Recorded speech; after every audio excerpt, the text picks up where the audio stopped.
I feel like a chosen one. Okay. Put these earphones on. Charged up again now.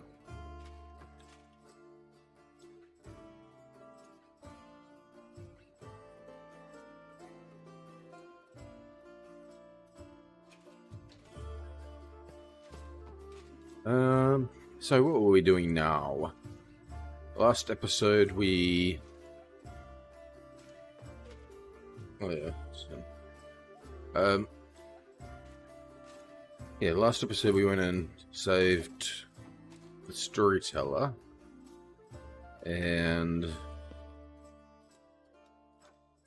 we did a number of other things. It's pretty long, last episode was. But now we've got a lot of conversations to catch up in blind. Here. I wish you interesting adventures. Yeah. So we've got a lot of conversations to catch up in here. Was there anything with Staunton? Staunton greets you with a door nod. Okay, he's done. Go on still. then. Nothing new with him Maybe yet. we'll see each other again. Alright, we rescued this beer cart thing. And then you with Good Sealer. days and clear skies. What do you say? Where are we off to today? Still everything's done there Sealer with you. smiles. See you. These people we rescued. Alright, that's done from before. Still. Nenio, I don't think we've done you yet. Boy, I am pleased with you. I asked you to bring me to safety and that's exactly what you did. Indeed, having a follower to aid me is most efficient and, frankly, pleasing. With you on hand, I shall conquer new horizons, plumb the depths of knowledge hitherto unknown, and scale the dizzying heights of future discoveries. Nenio stops to catch her breath. There? What I mean is, I'd like to express my deepest gratitude.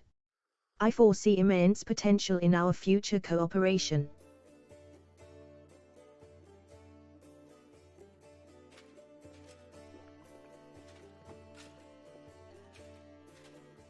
Happy to help. Hand in hand, we will unravel the greatest mysteries inaccessible to the minds of ordinary people. Just imagine it, I, leading the way, proudly staring into the faces of the gods themselves, and you, my loyal follower, walking behind me every step of the way, writing down my deepest thoughts and admiring the profundity of my intellect.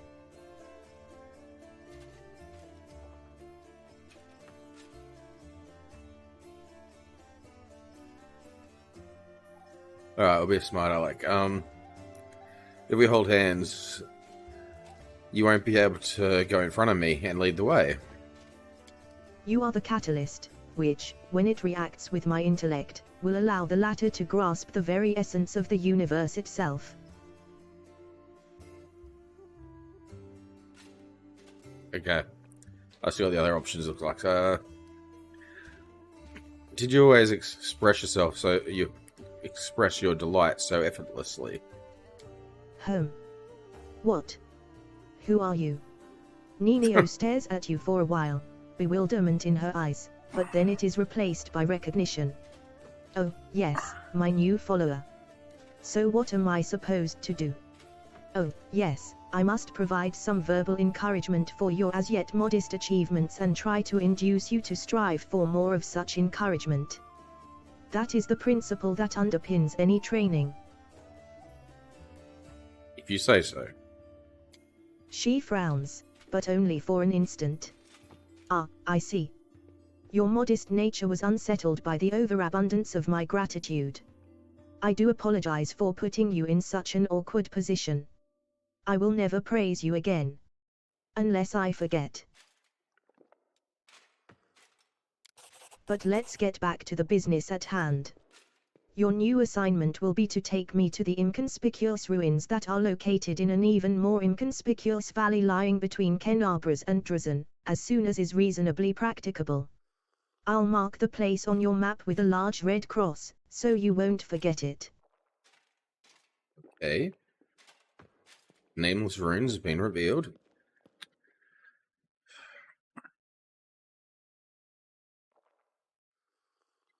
So what's so special about these runes near Canabras? I'm glad you asked. This is my greatest hypothesis, my secret project, and I won't pass up the opportunity to share it with you, because you are my most loyal follower, and you are worthy of possessing such knowledge. Nenio rubs her nose. And also because you are the first person to ever ask me about it.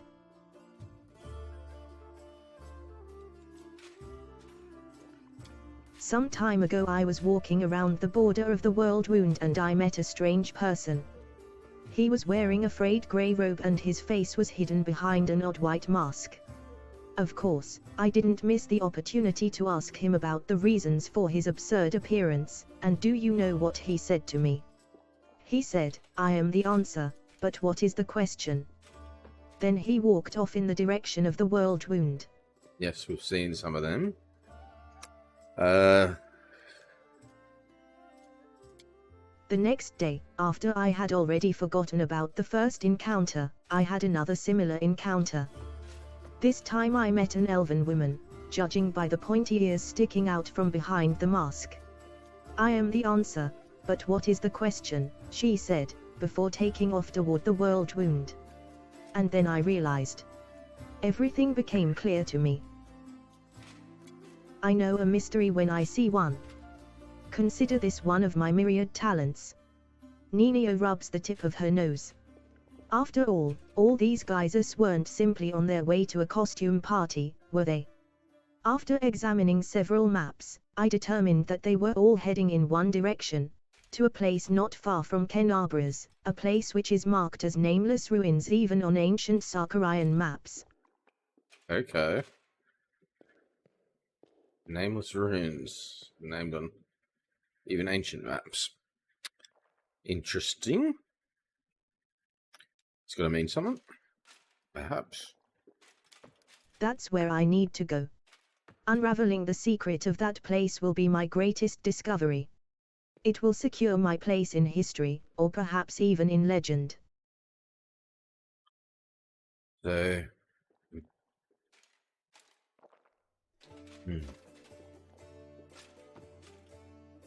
The Nameless.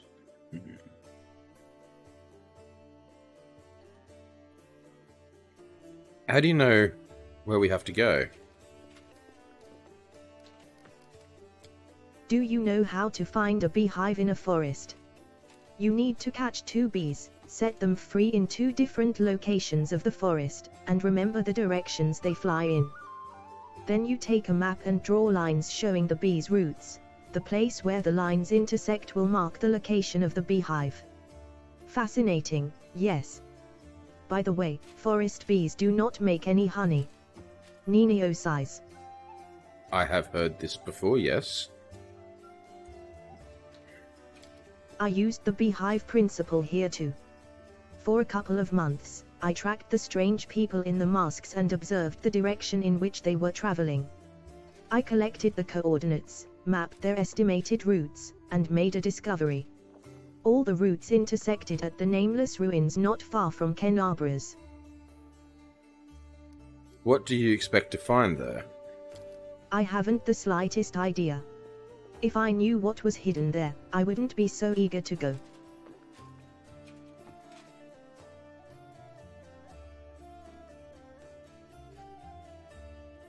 These ruins aren't very far from Canabras. You could easily get there by yourself. Why do you need me? Nenio's eyes seem ready to pop out of their sockets in surprise. Don't you see? This is a legendary secret place. Who knows what may happen to me after I lift the veil and uncover the workings of the universe. My mortal body may be unable to contain all that knowledge, or perhaps I will ascend and become equal to the gods themselves. Yeah. We don't know what will happen, so yeah, back up. That's what I am, back up it seems. Okay. We'll get to find out as well. I need you to write down everything that happens and report my fate to the interested parties in Absalom. And don't forget to praise me as I deserve while you're there.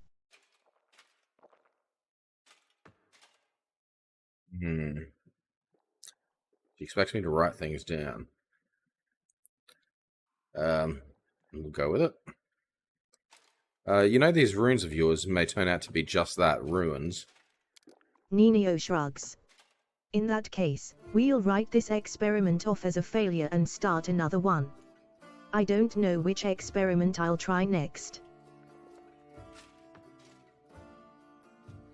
That's all I want to know. I wanted to know about your task. Well, now you know. So, off we go. Ninio frowns. Did I just make a rhyme? Perhaps I've discovered poetic talent in myself. Let's conduct an experiment. Quickly, say any word and I'll try to find a rhyme for it right away. Let's go with this one. Says Discari, go away. If you play, you need to pay. Every shade of color gray. Not the best rhymes, don't you think?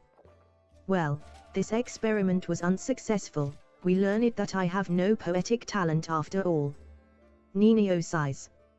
But it's no reason to despair. Having a gift of poetry in addition to my inexhaustible intelligence would have been a little too much. Besides, I am catastrophically busy, and have no time to spend on writing poetry.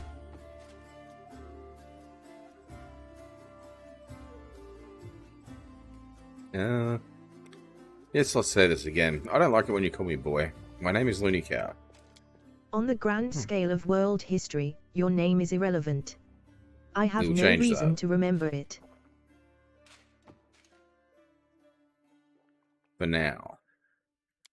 You see, the brain of any given individual can contain only a limited amount of facts. I only expend my memory on things that are truly important. Yeah, The laws of thermodynamics, divine esoterica, planar geography, things that will lead Gularian to a brighter future. Remember lots of spells. That's what we need you to do. Ninio rubs her nose. Besides, what if I make a great discovery, but I won't be able to remember it because my memory is full of outdated or useless information? What a nightmare that would be. What a loss for the whole of Gularian.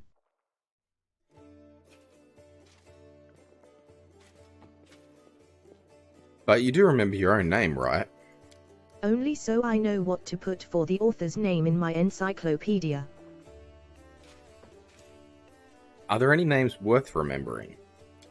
There are, and, to my deepest regret, there are too many of them. Ninio heaves a sigh that would befit a grief-stricken old man. The names of gods and demigods, the names of rulers, conquerors and other persons by some reason deemed great by the people of Gularian.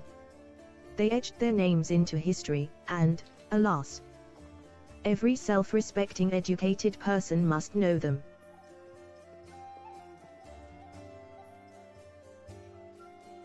Yeah. But there are some names I am happy to remember. Great scientists, some of them divine, others mortal, true keepers of knowledge and great experimentalists. The pioneers of knowledge. Iori. Nethys. Aureliu Vals.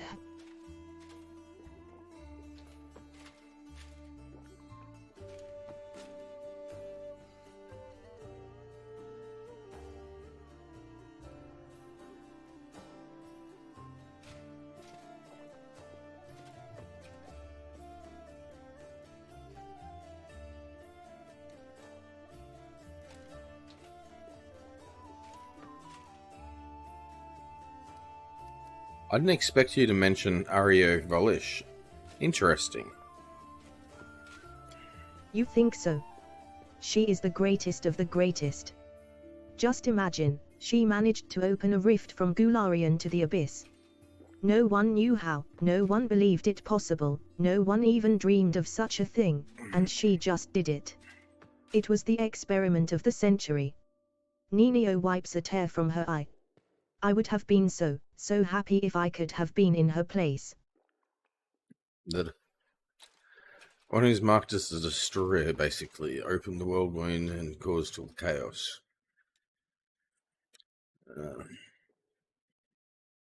One of the most hated people.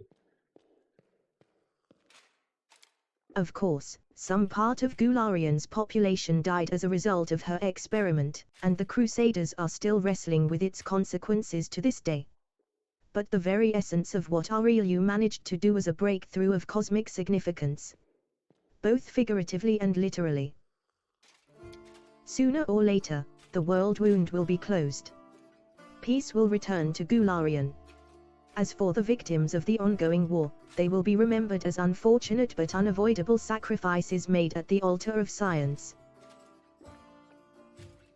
So the trouble is still going on. Ninio blinks at you, perplexed. Were we talking about something? Tell me about yourself.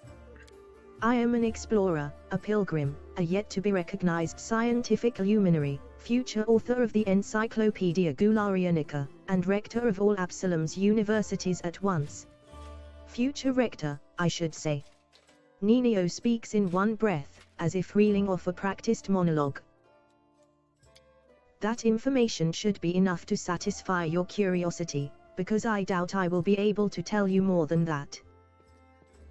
Where are you from? That information is irrelevant. I've decided to forget it. How did you become a scientist? That information is irrelevant. I've decided to forget it. What about a biography? Didn't you think it might be if you wanted to do this scientific stuff? So you'd think something like that would become about, wouldn't you? Maybe that'll come about later. You have a circle tattoo on your shoulder. What does it mean? Ninio casts a sidelong glance at her shoulder. Oh, that. I do not remember the circumstances of its creation, but I like it. I prefer to think of it as a zero, null, nothing. A center point, an origin of coordinates. It reminds me how much of the unknown world there is to explore. Don't you remember how you got this tattoo? That information is irrelevant. I've decided to forget it. How can you just decide to forget important pieces of information? This is just one of my many talents. The secret is to stop thinking about the thing you want to forget. And the main thing is not to remember anything you don't need. To filter it. To get right to the essence. I'll teach you someday. Unless I forget. I already know fairly well.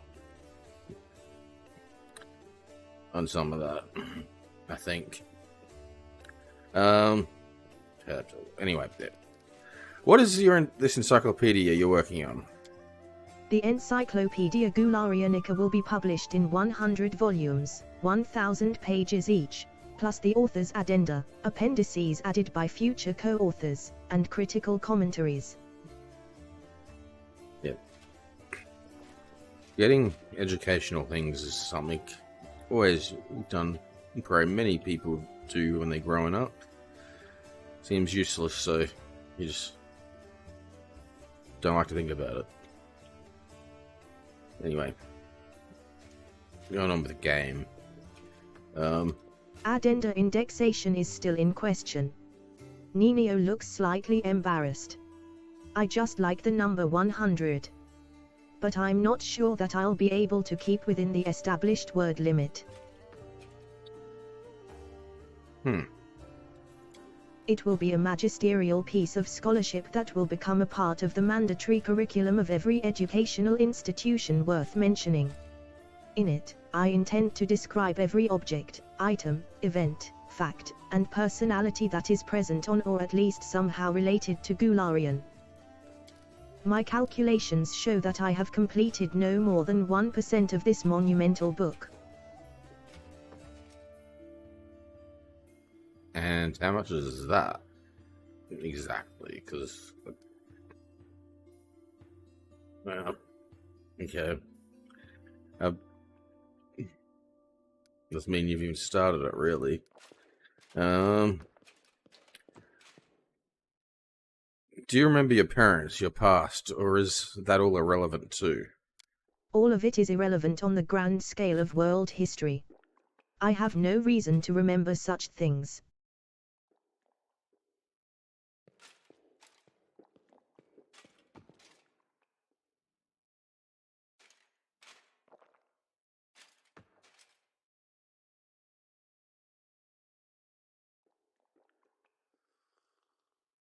Um,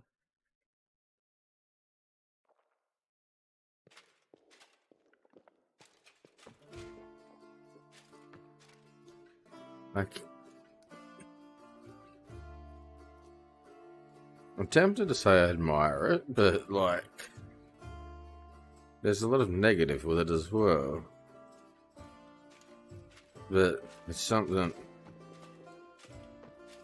It's like bad things in the past and everything or whatever, or yeah. Mine likes to fight against that type of stuff. Yeah. Oh.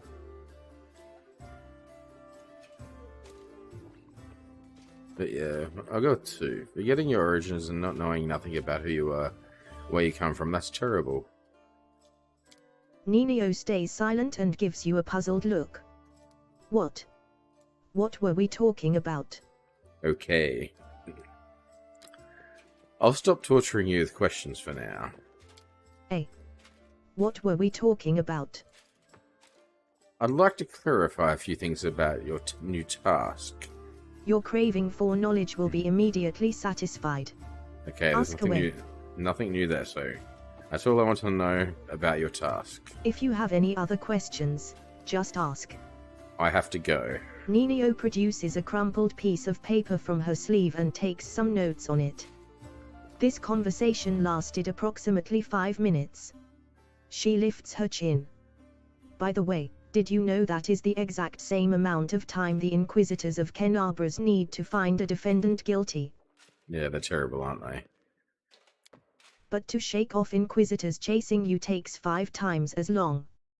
That experiment proved that running while clad in heavy armor is not burdensome for them at all.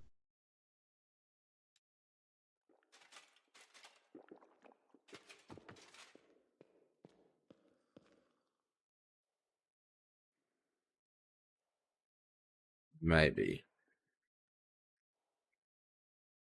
We have haste spells in this game, so and strength makes difference there. But whatever. Mobility checks. Anything Look new who with it you? is. No. All right.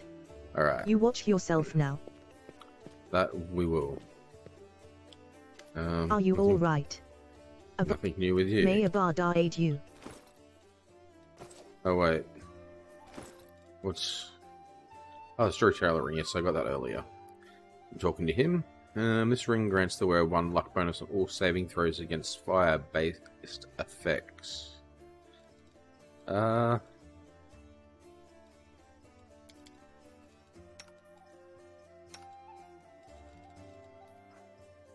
Yeah. Some resists, I guess. Not resisting. Yeah.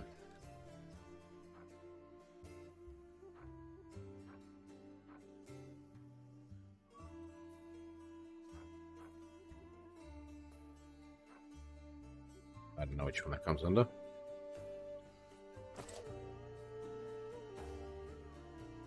Beautiful. Alright, anything new with you, Lan? What brings you here? Nothing new with you.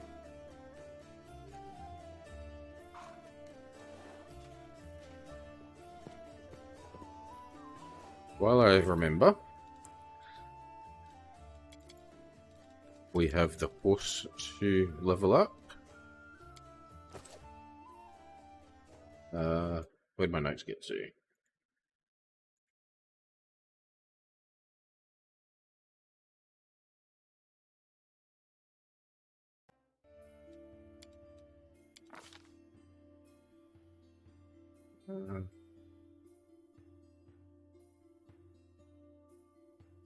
+1 intellect.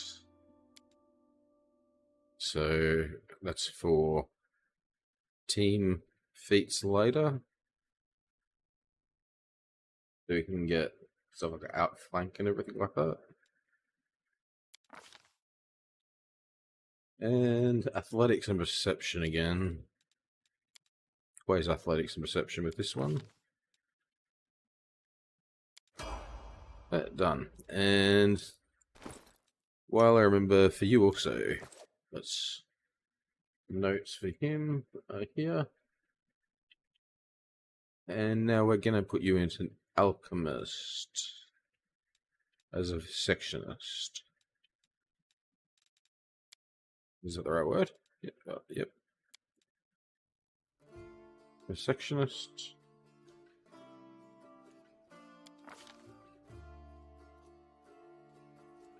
And dexterity. Who are you?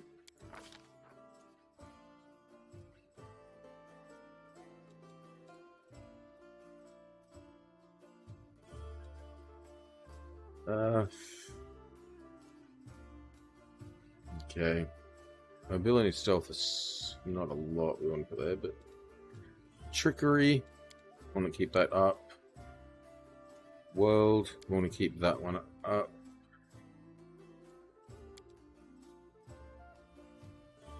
Perception. I'll get world up a bit higher.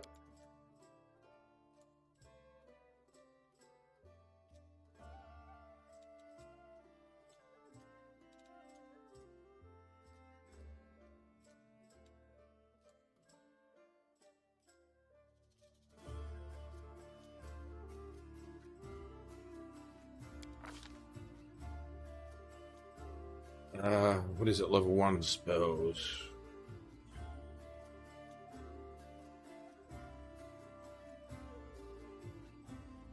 An alchemist spell, we want shield. Reduce person. Cure light wounds. That's pretty much it. Nothing else really matters.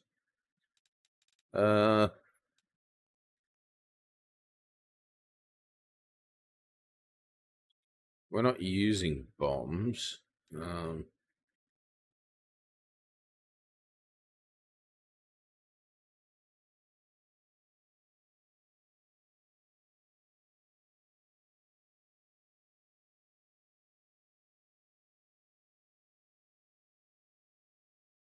Alright, we'll just put that then. Get that.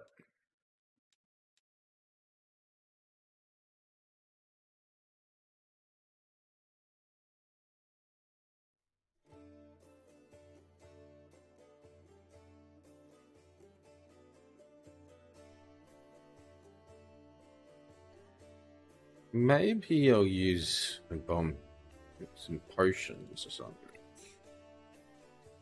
Once in a while. If I need them, or if just we've got them. Use,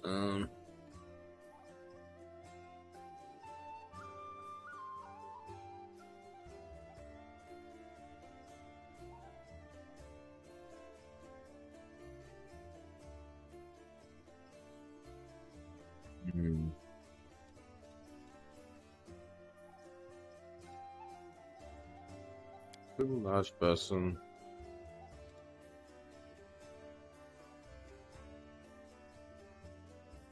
Right, fire resist might be useful just for whatever.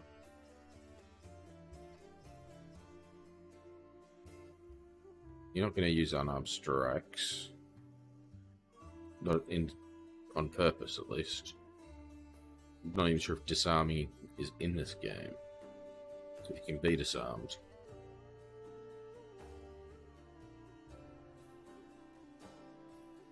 Alright. Okay, we got these mutations now, mutagens.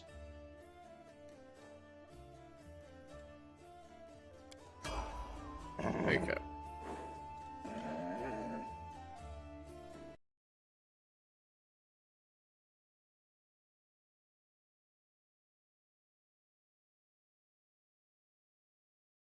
Not sure about it. There's a couple of different options could have went with him actually, but different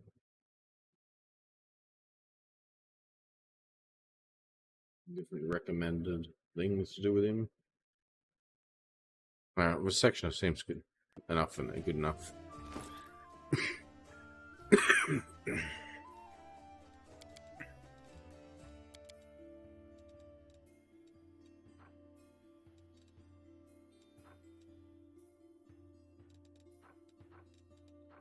Oh, we bought rank 2 of the alchemist things and rank 2 for scroll scribing also.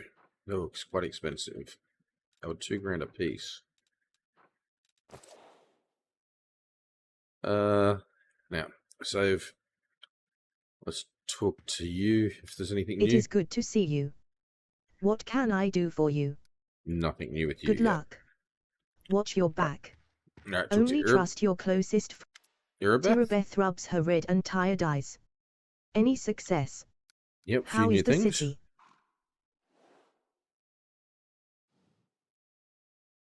I found Jonah Oldori, like you asked. Yes, thank you.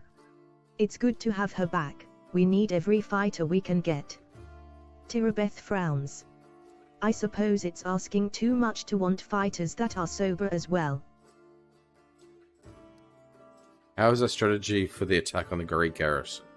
I shall lead the rest of my forces in a frontal assault. This will distract the enemy enough to let you use the secret passage and reach the wardstone. Destroy it before the demons turn Iomede's gift into a weapon of the abyss. Most of the allies you've found will join my forces, but you can expect a certain amount of support from them. My opinion on Prelate Hulrun aside, it is undeniable that his inquisitors are a formidable force. You will benefit from their pinpoint strikes against troublesome enemies.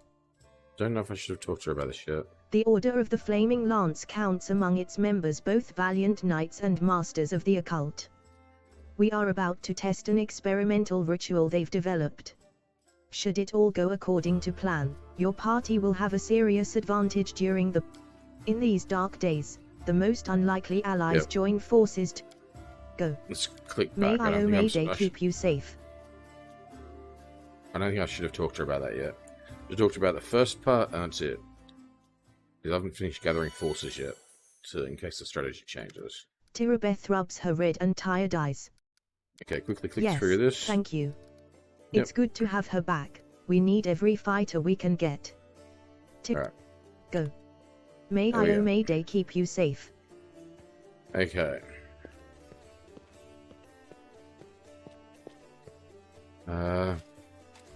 Camilla, does anything new with you? Greetings. No. I won't keep you. The dawning smile on Camellia's face freezes and quickly dies away. Anything new with you? It's good to see you. I look. May Ira still watch over you. You? Woljif gives you a friendly wave. Woljif shrugs. Whatever, you're free to do as you please. Right, definitely this guy now. We've got our mage in the party. The elf's pale, beautiful face bears an expression of melancholy detachment. How may I help? Fairly high roll together. Her skin is dark. Right, failed it's clear. Again. Good fortune to you. Should hopefully not take us that long.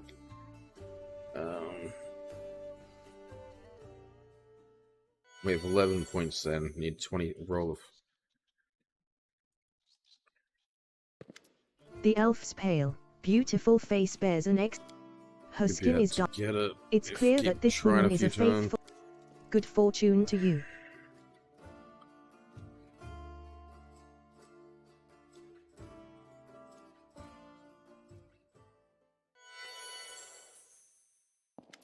The elf. Her skin.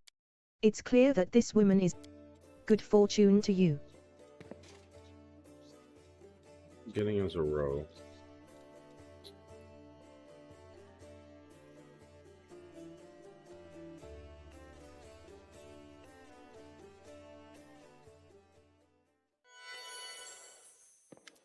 The elf's pale. Her skin is dark, her hair preternaturally white. Her red eyes can see perfectly in the dark, which, to my dismay, I've come to know from experience. But bright light causes her kind pain. I used an alchemical powder that explodes in a dazzling flash, and she cried out as if I had stabbed her. Oh.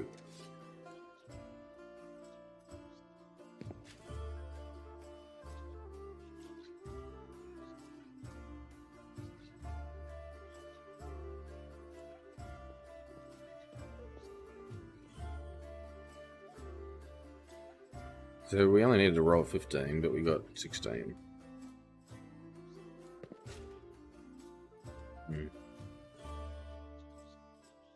Anyway. It appears that this woman is a drow. Her race is also known as Dark or Cavern Elves. They are rarely seen on the surface, so it is surprising to encounter her here. I've already gone through everything about you, I won't hold anything back. Not who I am. That miscreant, unfortunately. As you wish. What? Oh. A drow. Damn it. Good fortune to you. Damn it. There was a second perception thing. Alright. Now I've got to get the first one again. The elf's pale. Her skin. It's clear that this woman is. Good fortune to you. I need to save it between talking to him again. After the first one.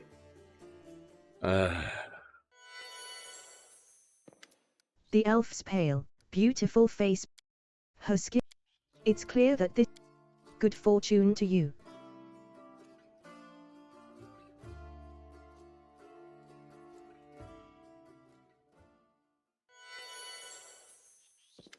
The elf's.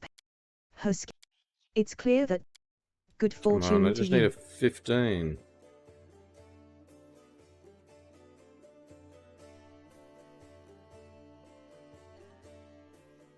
It's alright. We'll get there. The elf's.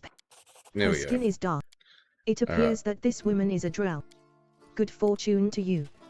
Alright, save again. Talk to you. The elf's pale, beautiful face bears an expression of melancholy detachment.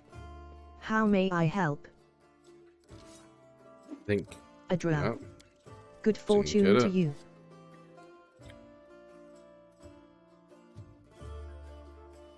Now this is experience. I don't want to miss it. The elf's a drow. Good fortune to you.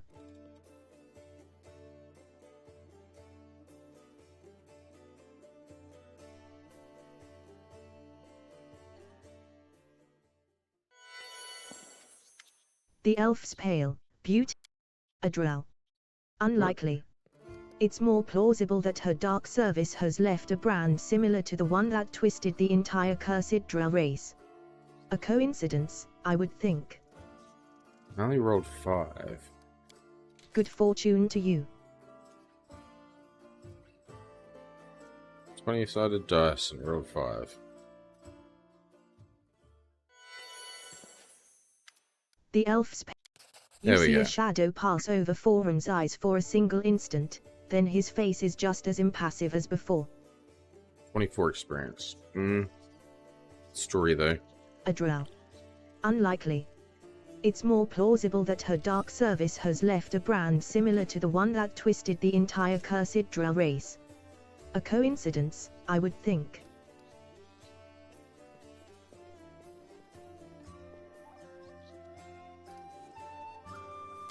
Good fortune to you. Okay, so that's all done for that conversation.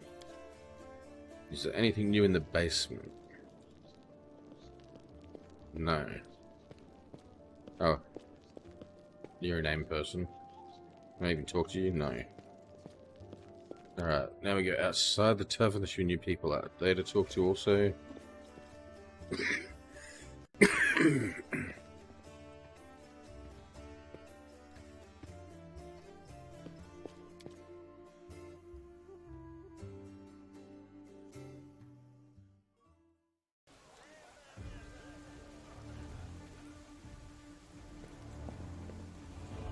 What about you? Claim seems remarkably at ease.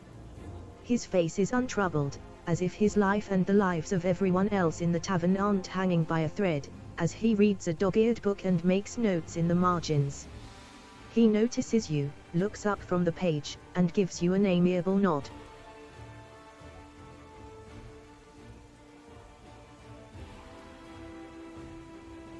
Had to put some cream in where I had surgery about a month or so ago.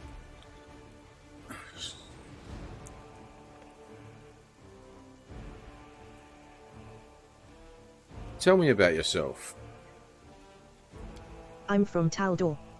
I began serving Nethys from a very young age. I swept the temple, dusted the books, and I studied. I dreamed of becoming a Theurge, but for whatever reason, no matter how well I performed magic or how devoutly I prayed, I could never combine those two strengths. Urge, isn't that some type of priest? Cleric or something? I'm thinking it is. And then I came across Miamir's book about the application of magic in the struggle against the demons. Yeah. And her words revealed a great secret to me, that faith is dead without deeds. That anyone who seeks knowledge for its own sake, or power, or glory, will not achieve anything unless they direct it toward a worthy purpose. I renounced Nethys and swore myself to Iomade. I crossed an entire continent to meet Lady Miamir and ask her to take me on as her student. And it was here, in this accursed land, fighting against the forces of the abyss, that I finally realized the true purpose of magic and prayer. I became a Theurge because I finally had a reason to become one. Okay, maybe it was not what I thought.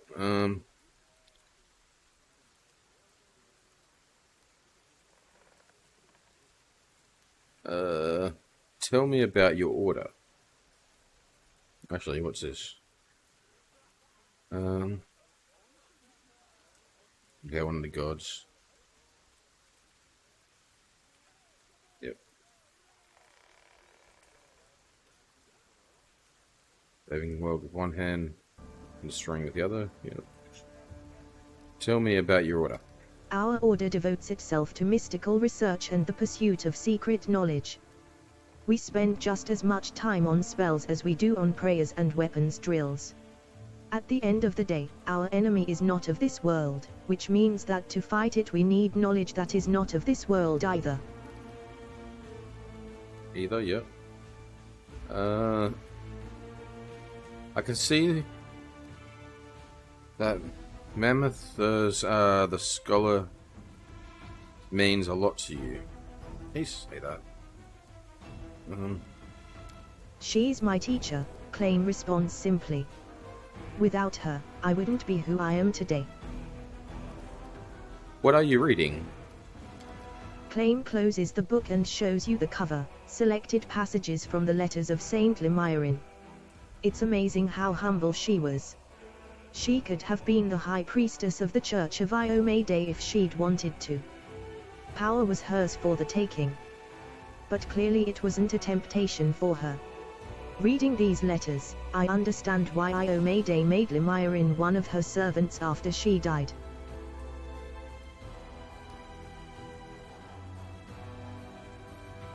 How can you help us when we attack the Grey Garrison? There is one ritual that we've been wanting to test for a long time.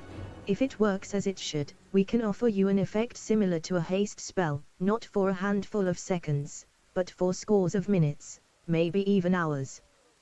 Very nice. I have to go. Be careful. Our foes like to pretend to be our friends. Yes, you did get tricked. That's when we saved you from the library. With the storyteller. So the Thieflings, they maybe something to talk to them about. Oops.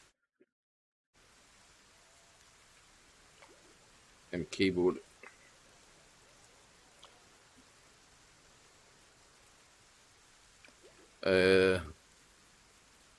Doesn't matter which one. Look Okay, who so- it is. The two-Effling raises a hand in greeting. Who would have thought that I'd end up in the Crusader army?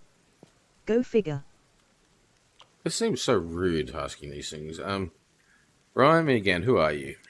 We're called the Thieflings. Well, we kinda skirt around the edges of the law, that's how we make our living. Say some tyrant bans books that show stuff he don't like, or fancy Kyonin wine he don't drink. Is it wrong if we step in to fill the gap in the market? If there's a demand for it, someone's got to sell it. That's right, they don't take it as rude. Did Irabeth accept you? With open arms.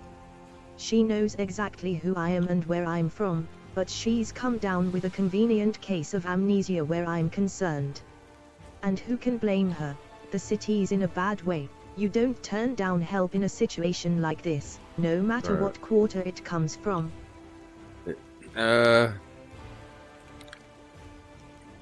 Hellrun didn't cause you any problems?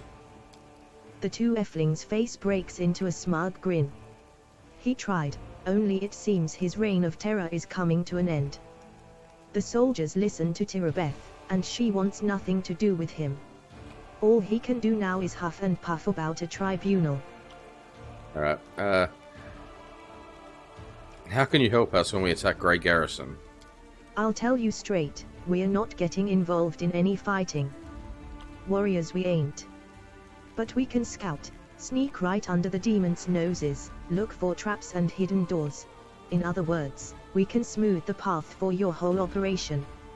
And then all you'll have to do is go in there and bump off the demons. Nothing to it. Nice. I'm going now. See you. Good luck out there, don't go getting trapped under any rubble now. We'll try. Now going to talk to you. Was there anyone else? Oh, yep, he'll run. Let's say before I talk to him. Things go wrong, otherwise. Especially with this guy. Halron's stern gaze darts around as he listens in on conversations, as though hoping to catch someone in the act of sedition. Ah, you again. Anything to report?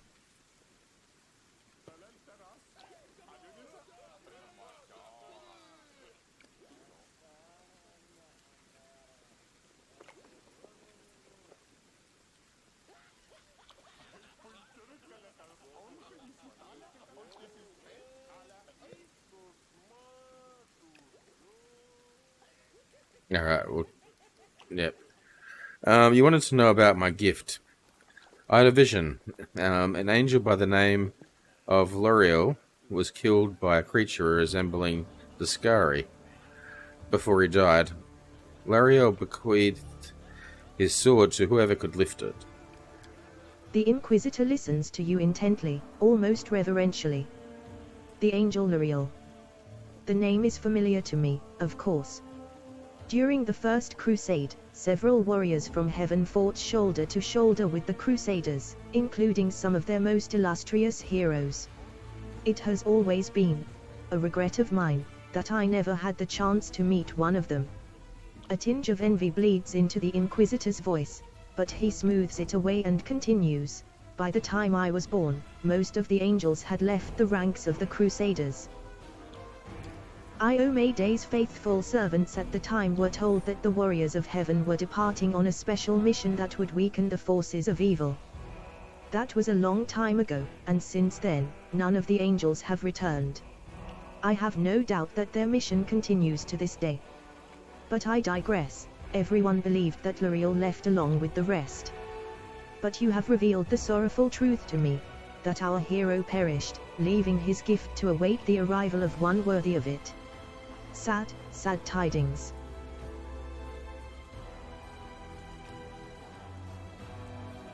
Remind me who you are again?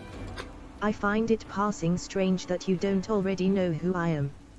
Halron Shapoak, Prelate of Kenabras. Inquisitor by the grace of Iomede, Defender of the city by the grace of Her Majesty Queen Galfrey. Against threats from within and without. Why are you obsessed with finding enemies everywhere you look? Why? Why? You must not be from these parts, or you wouldn't have asked We such already a asked this question. in this. I look for enemies everywhere because our enemies are everywhere. Yep. Now listen to Yep. just as soon. Yep. That bloodbath came to be known as the Red Morning Massacre, and it Right, was did you burned talk into to the town's code. Irabeth? The old man sneers. That little upstart went behind my back and declared herself warden of the city. She refused to step aside. I should have arrested her and all the rabble she's drawn about her, but now's not the time for that. I'll let her play warden all she likes. Once we've cleared the demons out of the city, I'll make sure she's hauled in front of a tribunal for this little stunt.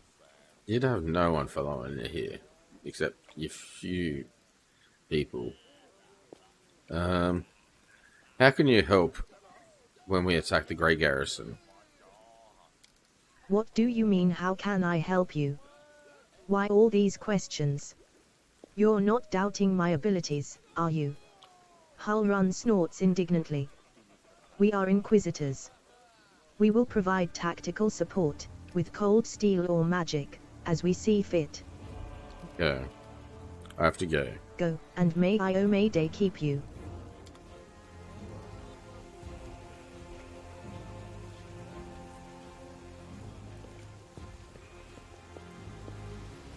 Alright. There Beautiful. wasn't anything up here, was there? What is that? A chicken? Yeah, chicken. Alright, we'll talk to you now. And this will be the last person. Hello, hello. What Oh. can I do for you? I thought there was something to talk to you about.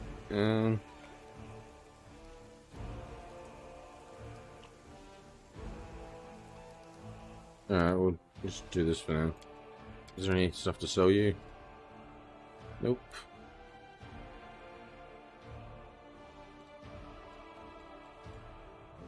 Alright then.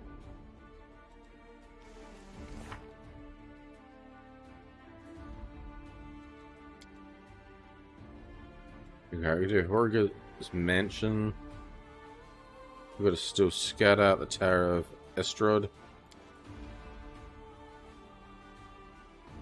Alright, that one's not till the end for the Grey Garrison. Gather allies to attack on the Grey Garrison. We're still working on that. Be prepared. Yep, it's only for the defender. It's a time thing. Visit. Alright, Chili Creek. Don't know where that is yet. Find and kill Callista. Alright, that's back in the marketplace. Track to defense around. Alright, we've done that. Alright, find these people. Still looking for them then. The Adepts. Dragon's Fate, find something else. Yeah, but it's ongoing, that'll be. Talk to Sister. Oh, yeah, that's for companion quest. Not doing that yet. This is Nameless Ruins. It's not for a while, I think. Sparring Cart. Ah. Don't know where that. I don't think that's even in this chapter. Errands. Ah, yes, we have to go to the Count's place. Might do that.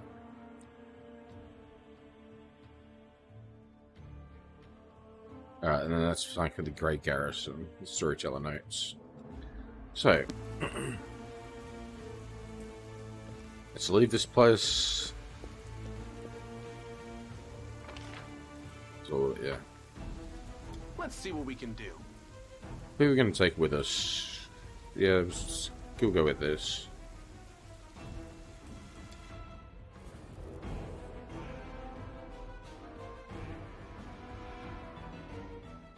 Hey Jennifer, how's it going? No, I went and had some breakfast pretty much, and then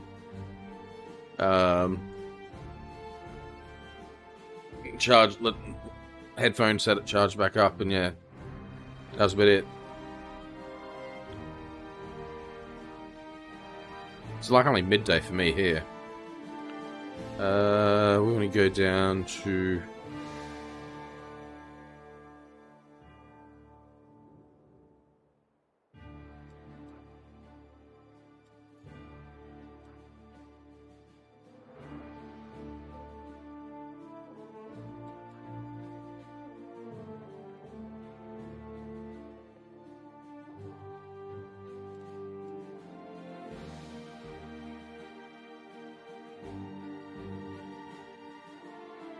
Yep. We'll go down like where the count's supposed to be down here. The banquet.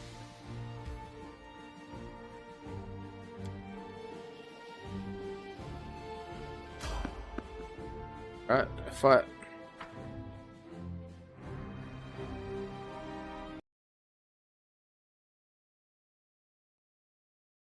Looked off the screen. Won't let you hurt There we my go. friends. Alright, you hold him. And the rest of you can go for the bard. You've crossed the wrong mongrel. Ooh.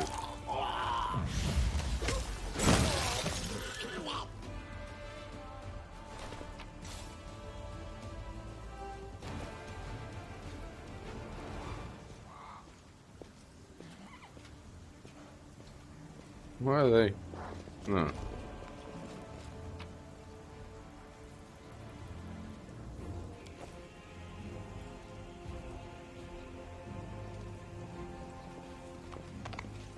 Here we go.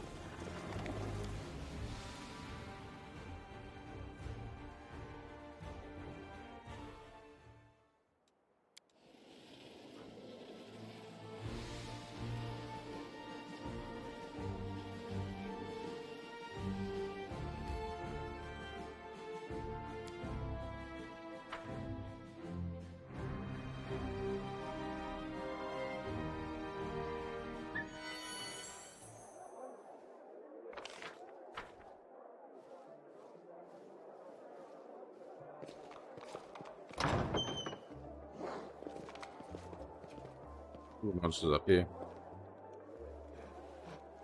Alright, we'll loot here.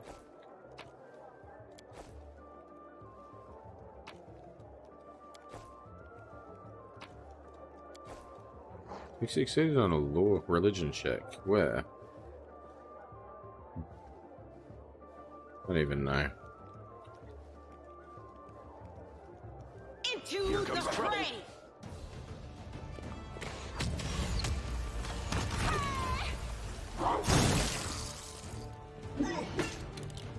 The inheritor, guide my blade.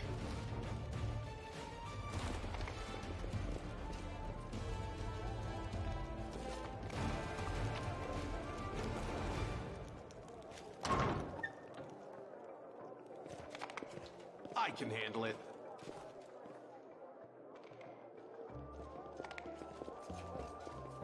That's where that law religion check got done. Law religion check again. Where? It's not showing me anything.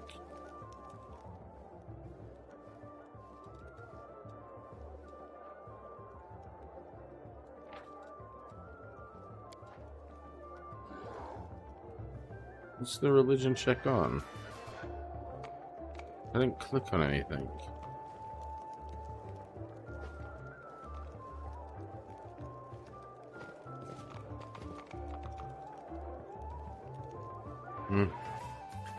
Let's go in.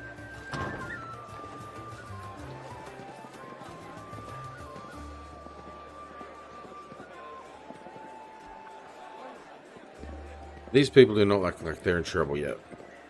Where are these demons that are attacking? Oh, well, actually, I did kill some. Alright, yeah, here's more demons.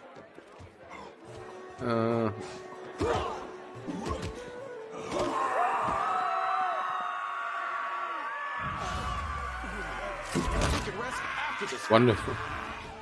Wonderful. Now brace yourself for this the smell of your own blood. You'll Ghastly eyesore. You ghastly eyesore. Right, that's the...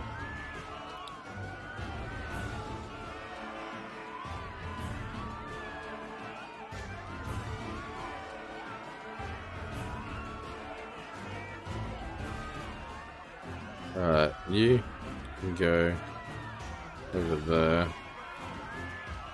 You can also go over there. Cut you wide open.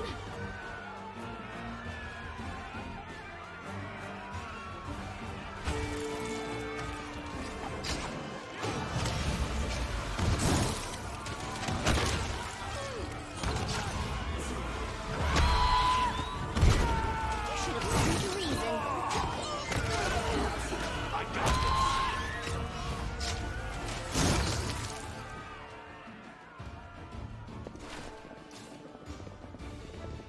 I think we saved the majority of the people.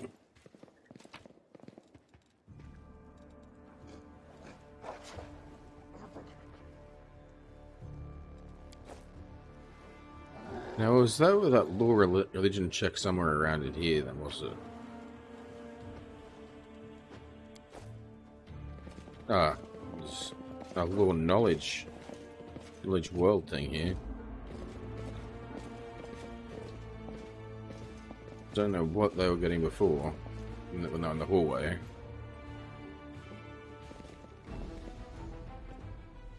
Save. It went splendidly. Portrait of Galfrey Mendev, the ruler of the kingdom and the founder of all crusaders in the world wound. So the queen.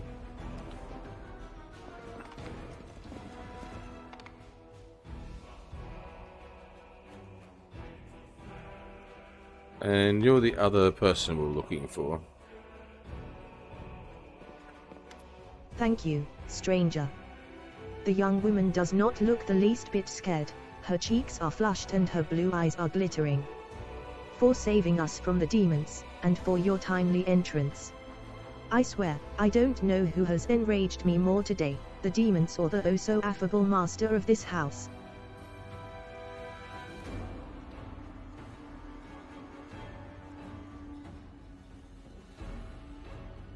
I'm a friend of Ike's. He asked me to find you and protect you. The young woman clasps her hands together. Ilks is alive. And he's made a brilliant new friend. It's a shame it had to happen now, when the city is under siege by the demons. And those pie-eared inquisitors are pursuing us instead of doing something useful. I can't even say the word pig-headed. Okay. How did you end up here?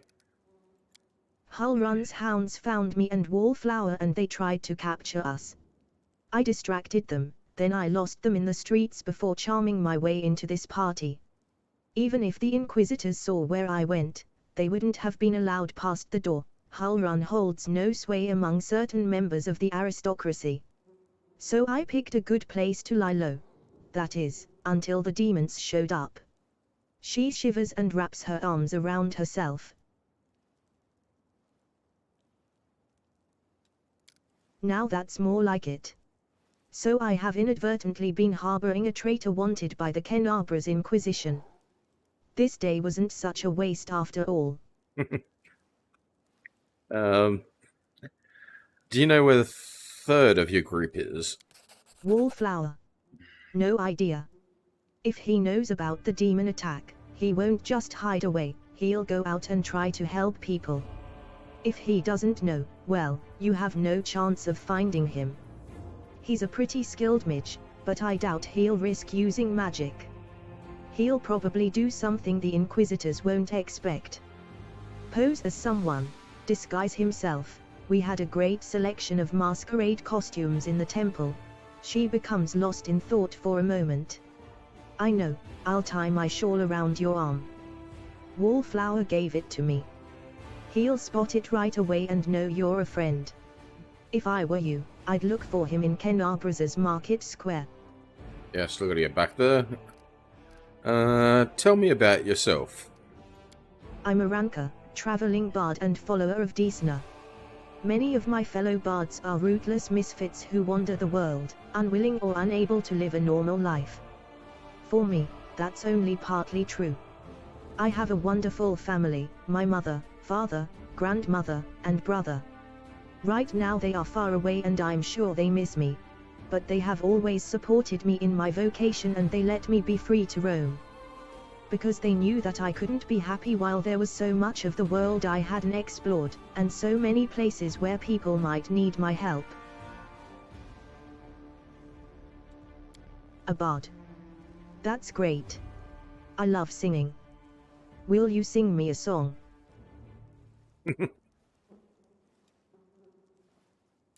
Aranka smiles.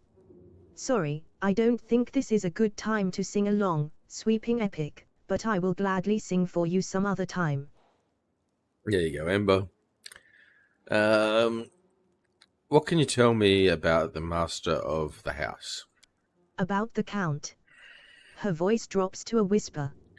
I've wanted to smash a jug over his head about 5 times today already. He just brings that feeling out in people, it's one of his many talents. Other than that, well, you've probably already heard about the Arunday family. All I can say is that the Count's servants flee this place like rats from a sinking ship. No one ever stays here long, even though he pays them extravagantly. I even heard one servant complain that he always feels uneasy in the Count's home. Like someone is watching him. Unseen eyes staring at the back of his head, even if his back is to the wall, even if he turns around. I don't know if I believe all these tales, but I'm just telling you what I've heard. Well, it was a servant that came and got me to help yous. Yeah. Are you deliberately talking as if I'm not here? Excellent. Like any polite host, I shall return the favor and act as if you're not here either. Okay. Why did you decide to break into the Woodstone and cast magic on it? You put your lives at risk. Your information could have been a trap set by demons. But it wasn't a demon trap, Aranka says forcefully. Then her voice softens and her expression turns pensive. You know, living next to the world wound and seeing the powerlessness of the Crusaders. It's very hard. We've been trying to defeat the demons for 100 years now, and we have nothing to show for it. I think that Queen Galfrey and the other leaders think that we can defeat evil if we line up our soldiers in perfect columns and send them marching off with a stirring battle cry. We just need a few more soldiers, a little more discipline. But we've been marching for 100 years, and it's always 1 step forward, 2 steps back.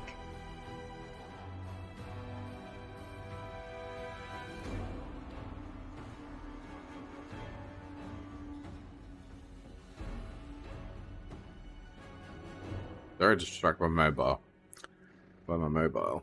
Right. Continue again. And while the soldiers are marching, people like Hulrun are seizing power behind their backs. His fanaticism and cruelty were forged in the same furnace as the Crusaders' righteousness. We will never defeat the demons if we keep trying to march down this same path. We need to change tack. To challenge our principles, trust our hearts and our friends, and not moldering doctrines. We need to listen to any entity that is willing to help us. My friends and I listened, and we trusted, and we tried to change something. At least we tried. Even though it didn't work out. Great idea. Marching in straight lines won't work, so let's go attack the demons in a merry band of hopers and dreamers, brimming with enthusiasm and doing just whatever we feel like.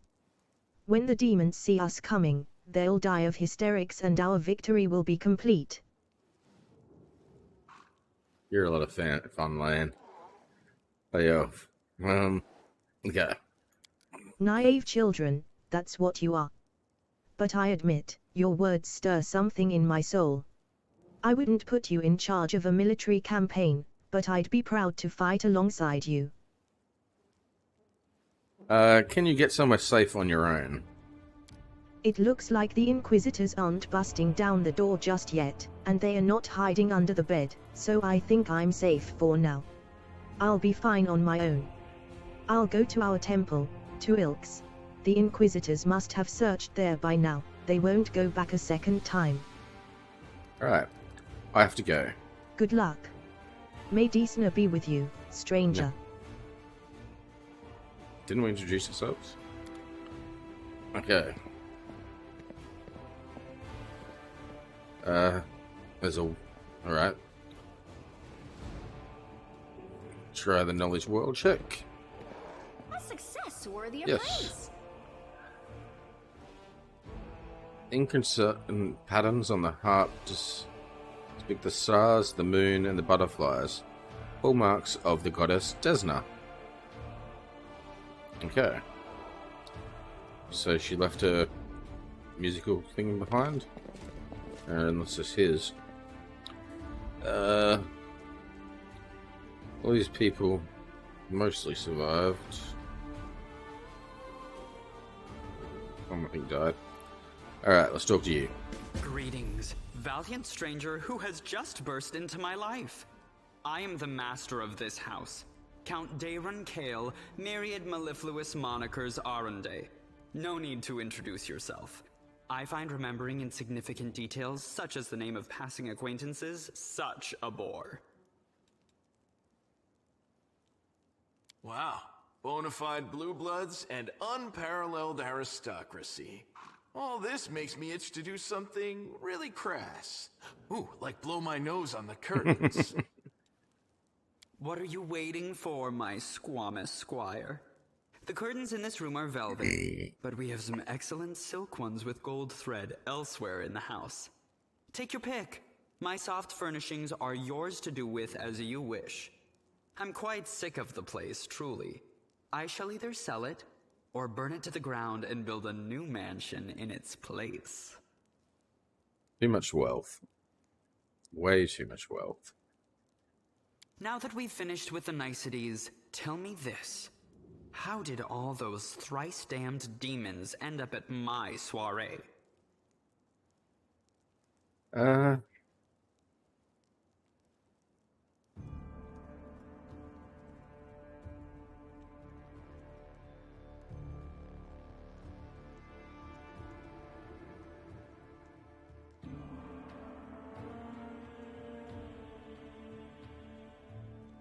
Knapris lies in ruins.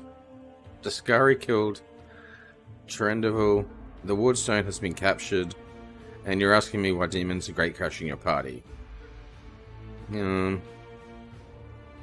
he not know? I don't alarm you, but the city was attacked by demons led by Dascari. I wanted to ask if you were joking, but your face tells me you are not. It seems as though Dascari's occasion was altogether more of a crush than mine, if you will pardon the pun.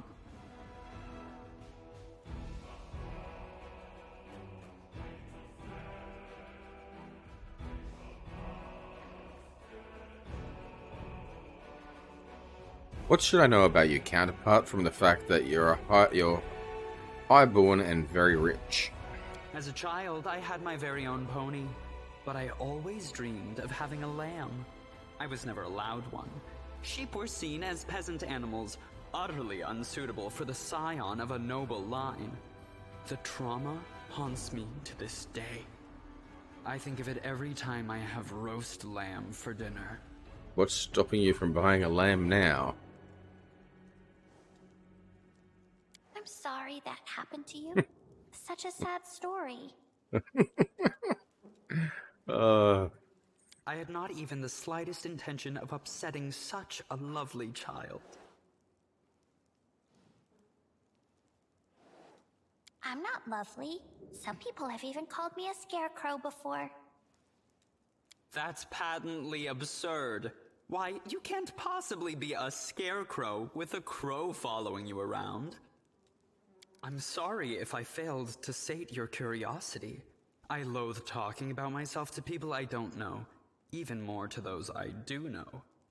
The only thing worth knowing, aside from the fact that I am highborn and filthy rich, is that I dislike Puritans and demons in equal measure. Well, perhaps demons a tad more. Okay. You don't seem very concerned about the city's fate. I have no friends here whose untimely demise I would care to mourn. The only alarming thing is how easily all this happened. I don't care for the thought that demons could come calling at my door at any moment. And just think, everyone had so much faith in the ward stones gifted by Iomede's herald, and in the might of our tamed dragon. As if there had been no Dresden or a dozen other routes where the demons overcame every defense.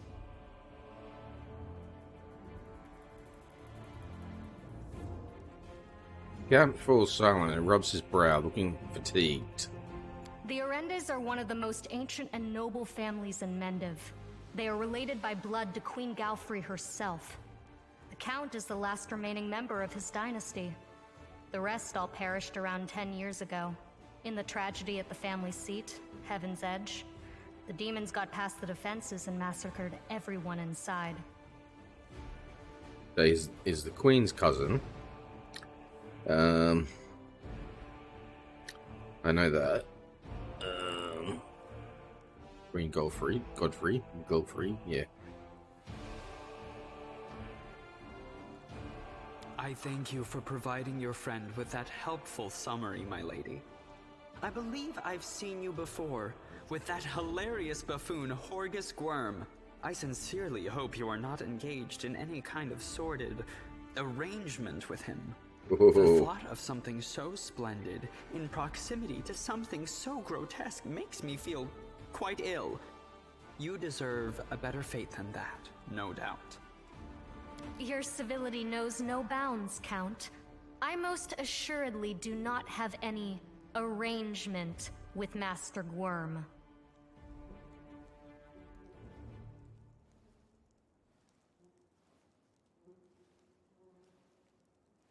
I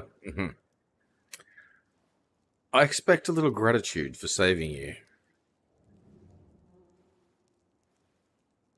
Of course, where are my manners? There. You can also poke about the house and claim whatever takes your fancy. Though I imagine some of you already had that in mind. You can go to the Defender's Heart. It's under the protection of Irabeth Tirablade and the Eagle Watch. I thank you for the invitation, but I am not quite as desperate as I may seem. At times, it is better to be surrounded by the repugnant mugs of demons than the sour and dour physiognomies of Iomede's righteous paladins.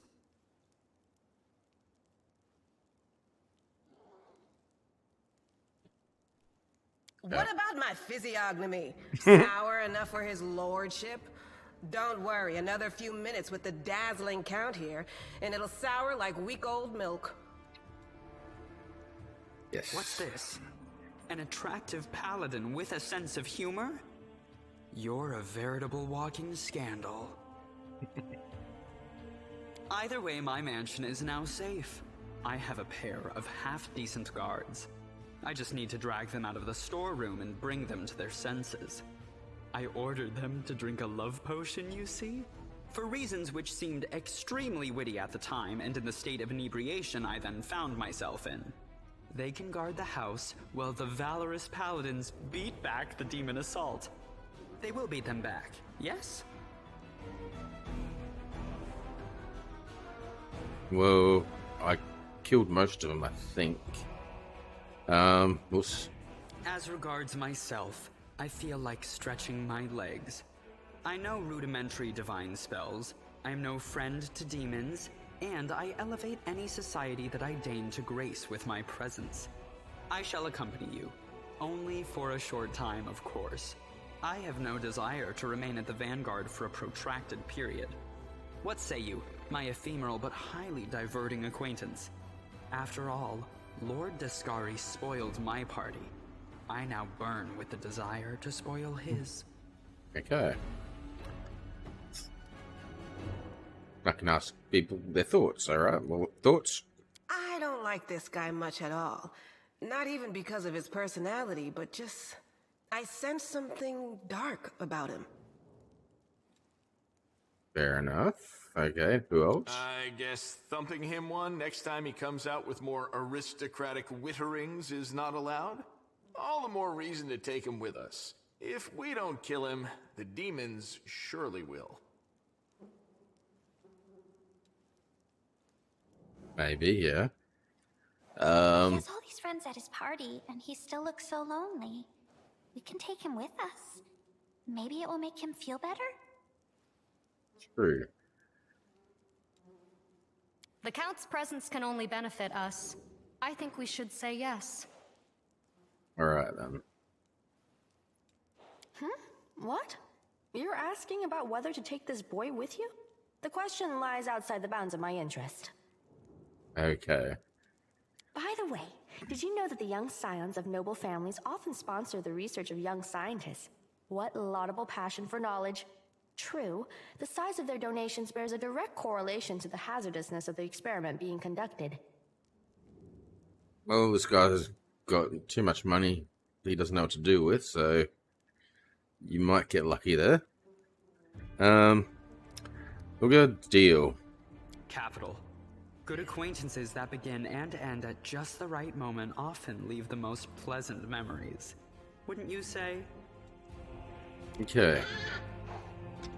So I'm gonna have to dismiss someone to bring him in, am I? Shit. I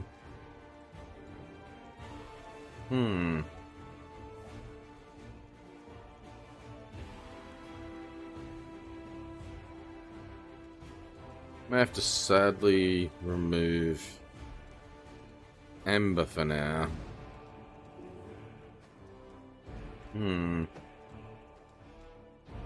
Because in my notes that I have, I think this guy's a healer. Double check.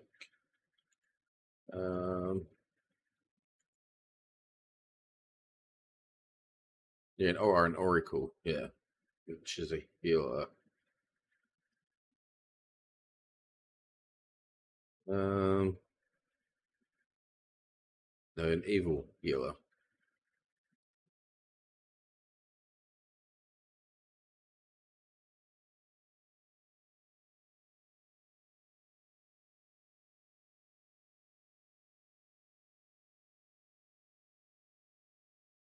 Alright. Remove Ember for now, and we'll bring you in. And accept. Alright, we'll put your level on you. So for level 4, I've got down in these notes as still going the Oracle path.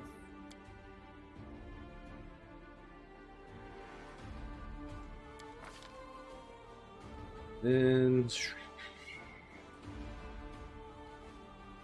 Charisma.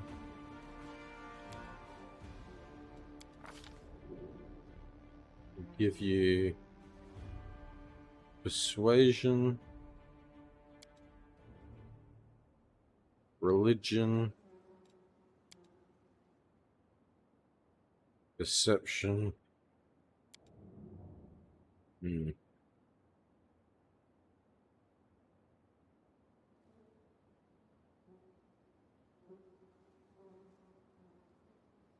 Yeah, at least a point there for now.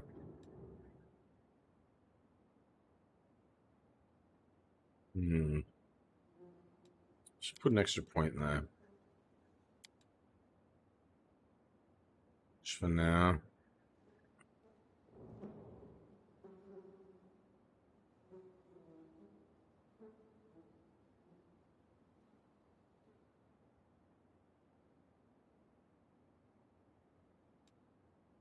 Very a lot in perception still at the moment. Extra does help, but not going to be too bad at the moment. Alright, level 2 spells for you. Recommended.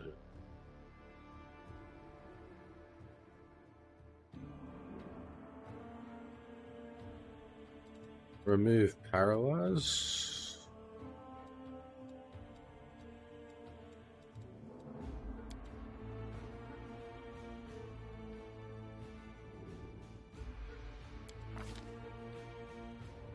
And done. Oh, the waiting's never fun.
Glitter dust.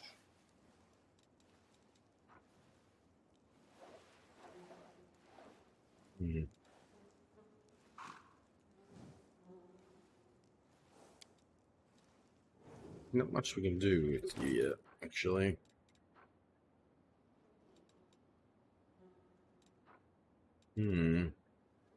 Amber might have been better.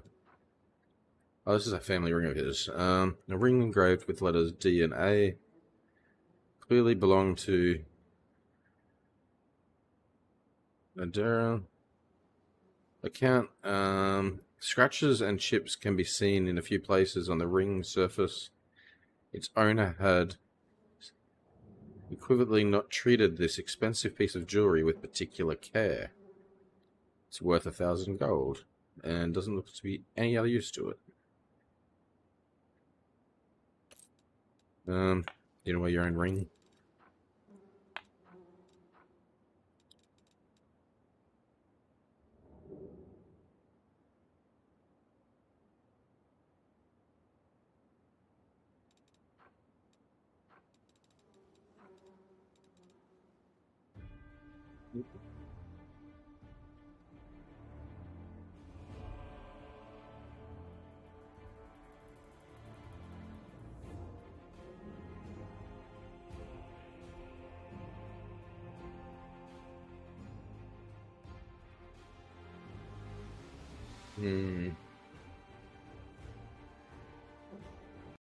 Good enough.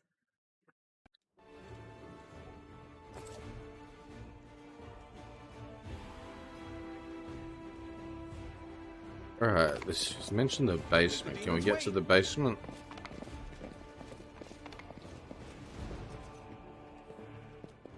Save. The mongrel did it.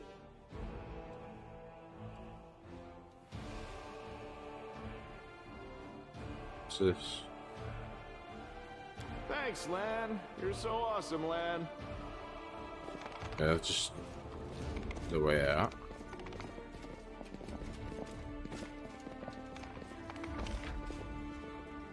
Also exit that way. Oh, there was something over there. There's loot. Beautiful. Ah.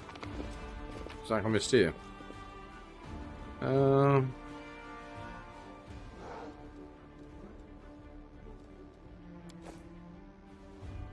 Let's see what we can do.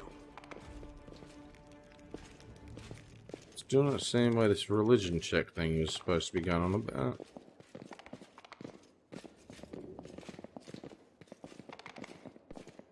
Here we go. And there's no basement.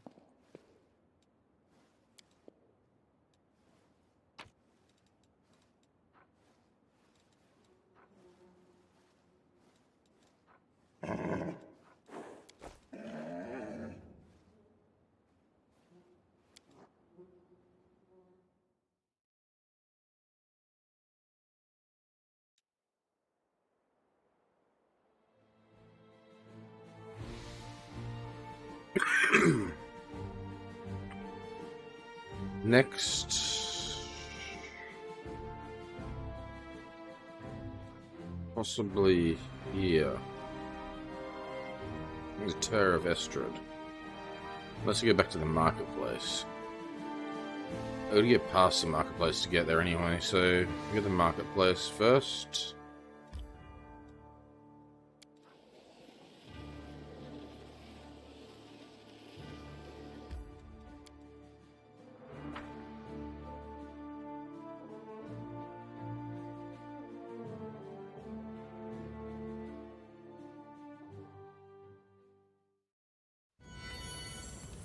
Alright.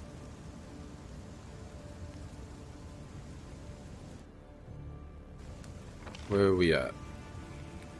We had to come back. Was it here?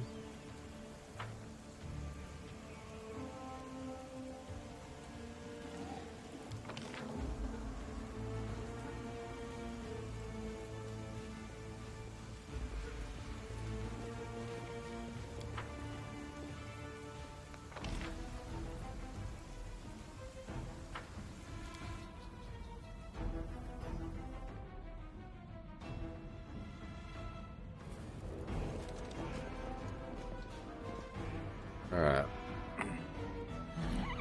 Okay, no, I have to roll a DC or destroy it. Alright, this should be the more experienced route. So we will summon, finish the summoning. Failure is just a step to Okay, I success. had failed that. We'll try again.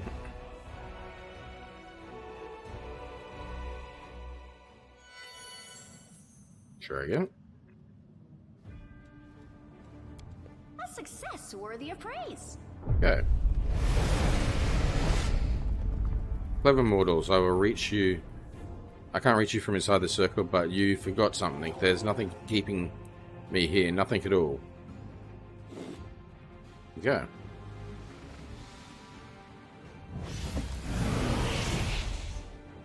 It's alright. I know what to do next. I know where he's going. I remember this from before.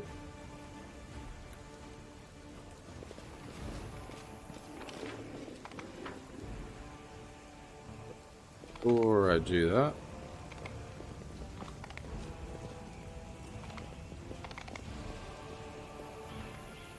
it was this way.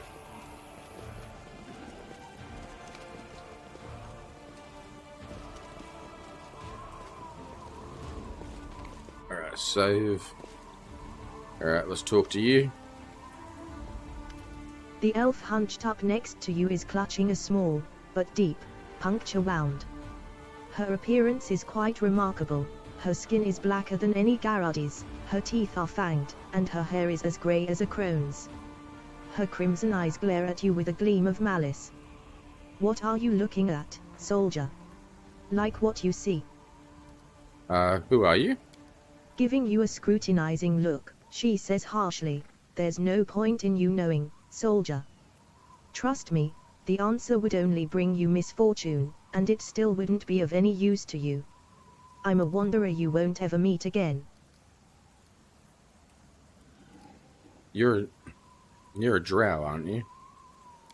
She flinches, looking at you with undisguised sorrow. You have a keen eye for these things, don't you, soldier? You guessed correctly, I am a drow. But don't think that gives you the right to judge me. There is much you don't know about me, and never will know. Believe me, it's for your own good. Who wounded you? She responds with a razor-sharp smile. Haven't you noticed? The city is burning, there's a battle going on. I was wounded by a cultist. I can heal you. With a resolute shake of her head, she barks, "Don't. I can handle it myself. I don't like it when strangers cast spells on me." Well, we're gonna heal you anyway. I can't leave you in this state.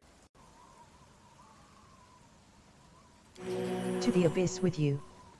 The elf tries clumsily to pull away, but the magic does its work, and the stab wound on her body heals quickly. Glaring at you, she mutters through clenched teeth, "Thanks and everything, but the next person who uses magic on me without my permission gets an arrow to the eye." You're welcome. I know who you are, Callista. A cultist of Discari. That's a lie.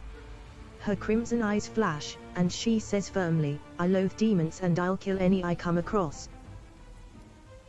Alright, we got plenty of prescription to do this.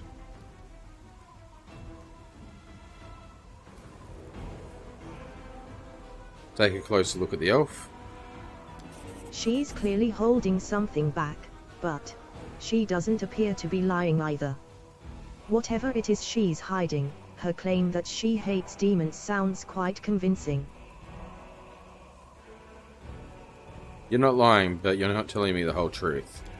What, was I supposed to pour my heart out? She looks at you defiantly. You have your war, soldier. I have mine. You're fighting chaos and madness, and I'm fighting lies and hypocrisy. But we are both willing to die for our cause, aren't we? Why would Fawn slander you? Kalessa's grim expression hardens further, as bleak and unflinching as the words on a tombstone. You're asking questions that are dangerous in and of themselves. I urge you to stop. The more you know about me, the higher the chances that a traitor's dagger will find its way into your back.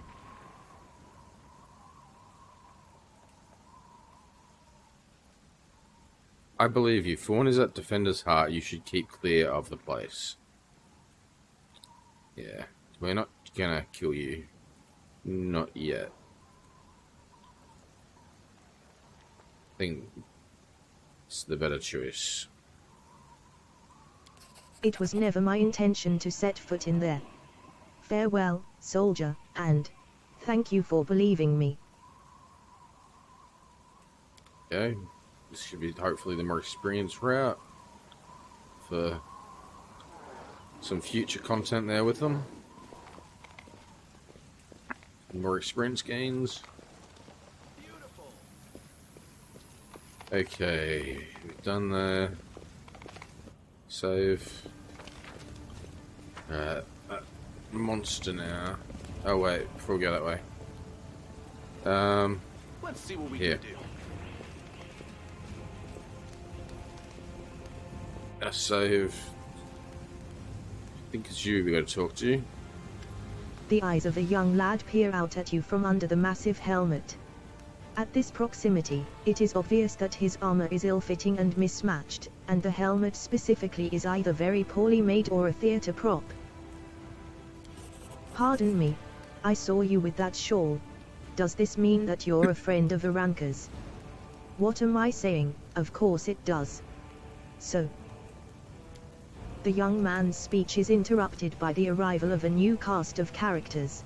People in the robes of Iomede's inquisitors appear from all sides, surrounding him. Adept Paul of the Temple of Desna, you are under arrest on suspicion of treason and aiding the demons. You have 1 minute to come quietly. Drag your feet, and we'll count that as an attempt to resist justice.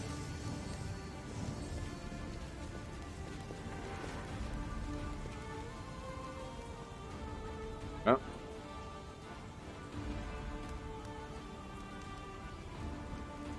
Hell runs people.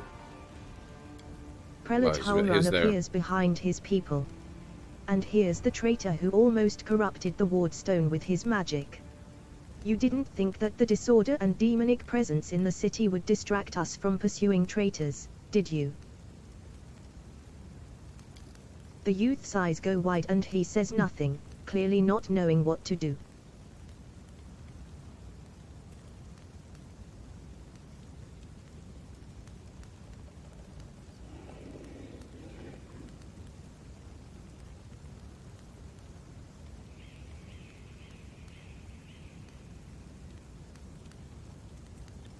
Demons are running amok all over Canabras. Now is not the time for settling scores.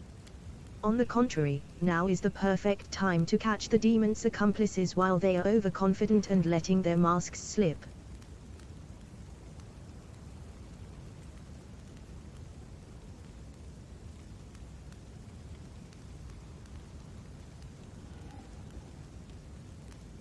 Can't let them arrest him.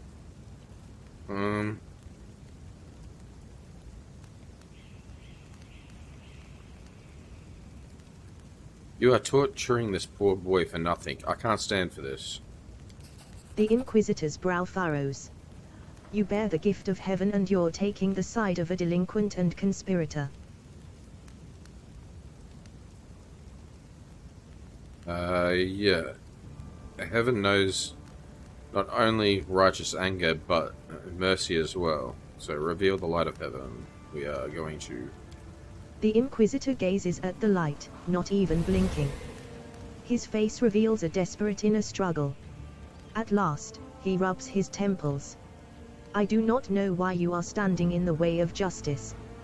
But I do not wish to start a spat between the goddess righteous warriors in this hour of peril. Let this Deasonen riffraff go wherever he likes, just as long as it's out of my sight. When we liberate the city from the demons, I will see to it that every one of Ramian's runts and everyone like him will be driven out of Ken Arbore's. Come, faithful, we have no further business here. The young man lets out a sigh of relief as he watches the Inquisitors go. This is just blatantly unfair. We tried to protect the city from demons, and instead of helping us, we get hunted by the Inquisitors. Prelate Hullrun will be the death of us all, and there's nothing we can do about it. Anyway, thank you. I'd have been done for without you.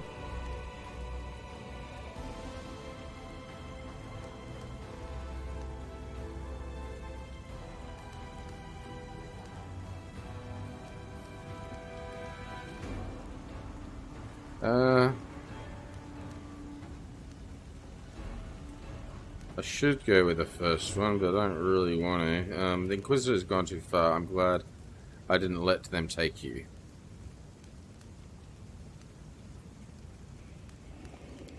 That's it.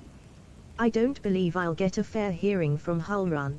If it wasn't for you, I would have been tortured and put to death.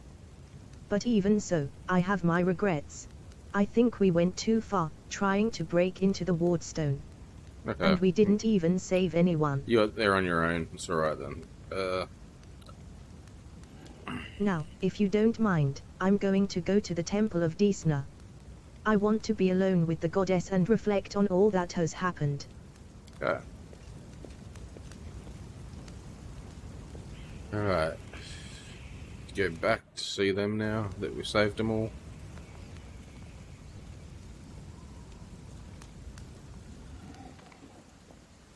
First.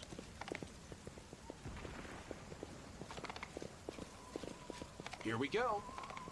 I think it's here. Yep. Let's have some fun. Alright, here's that demon we summoned.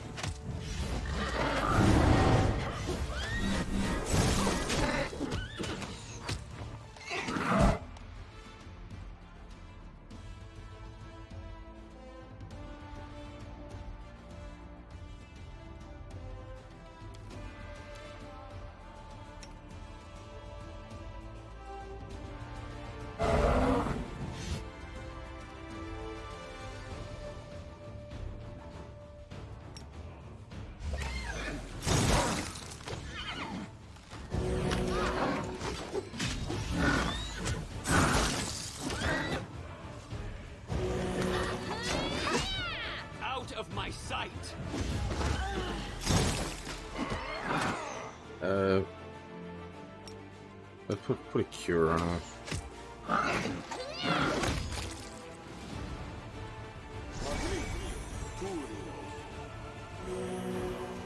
Yep, so 90 experience for that. I can handle it. And these guys all died for stuff to get.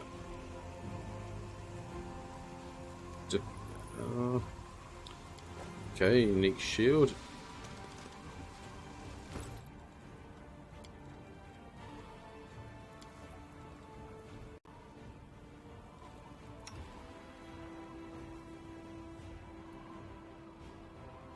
Let me throw a heavy shield. It's much lighter than what she was using.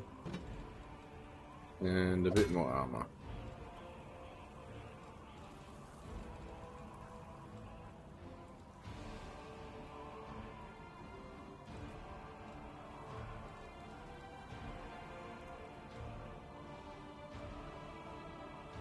Why is that comparing them?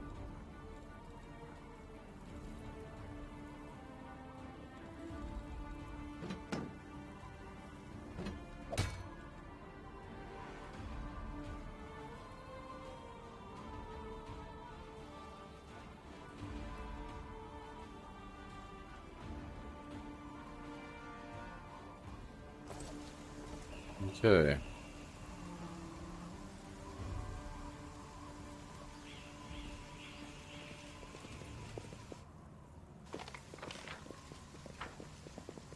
Now let's go to the temple. Can't make the demons wait.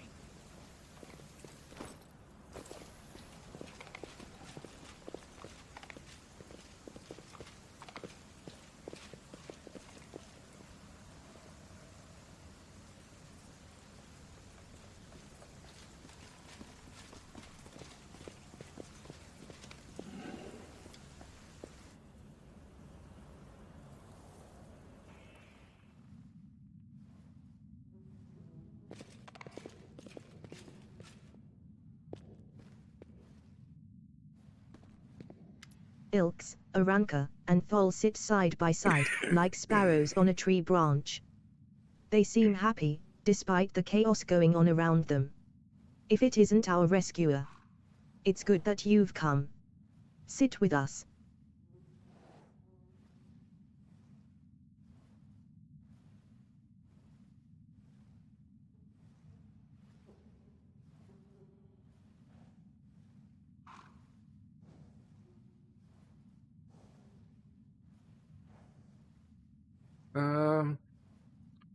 I'm pleased to see you're all fine, but there's still much more work to be done in the city.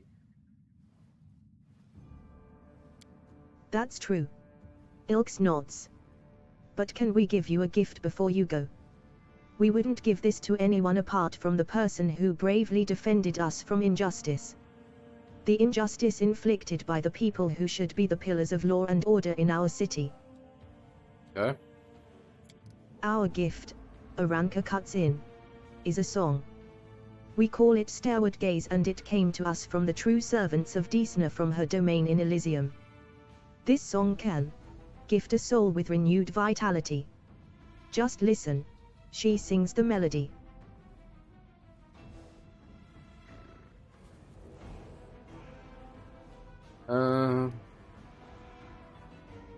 Sing the song with her? Listen silently. Ilks winks at you. Okay. Free your soul, sing with us. Alright. I want to make sure you remember the song. It will be useful to you in the future. Alright, sing the song after.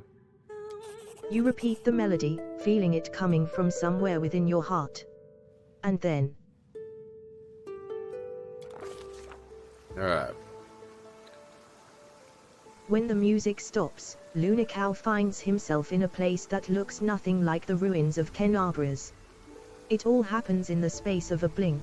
He closes his eyes on one world, and reopens them on another one entirely. A delicate twilight envelops this new world, with streaks of moonlight breaking through the gloom. Lunikau is standing in a shallow stream of murmuring water, deep in a forest. There is no one else around. Garlands of unfamiliar climbing plants twine around the trunks of gigantic trees, and dangling from their branches are vines, woven into what look remarkably like swings.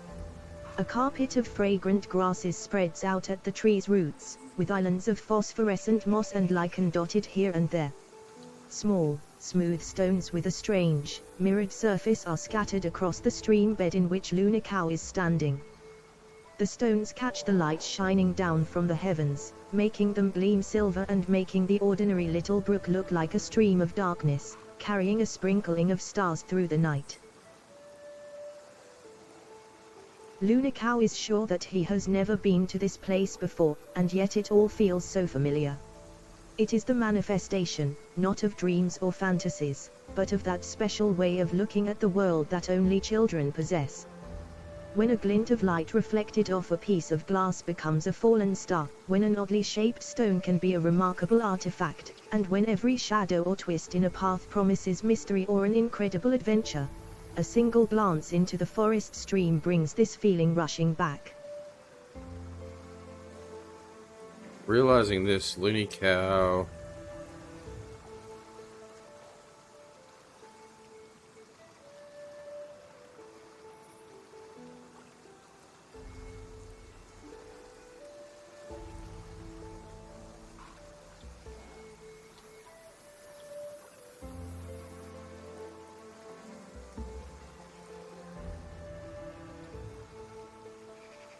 Alright, unhearingly makes his way along the stream bed, taking in his surroundings.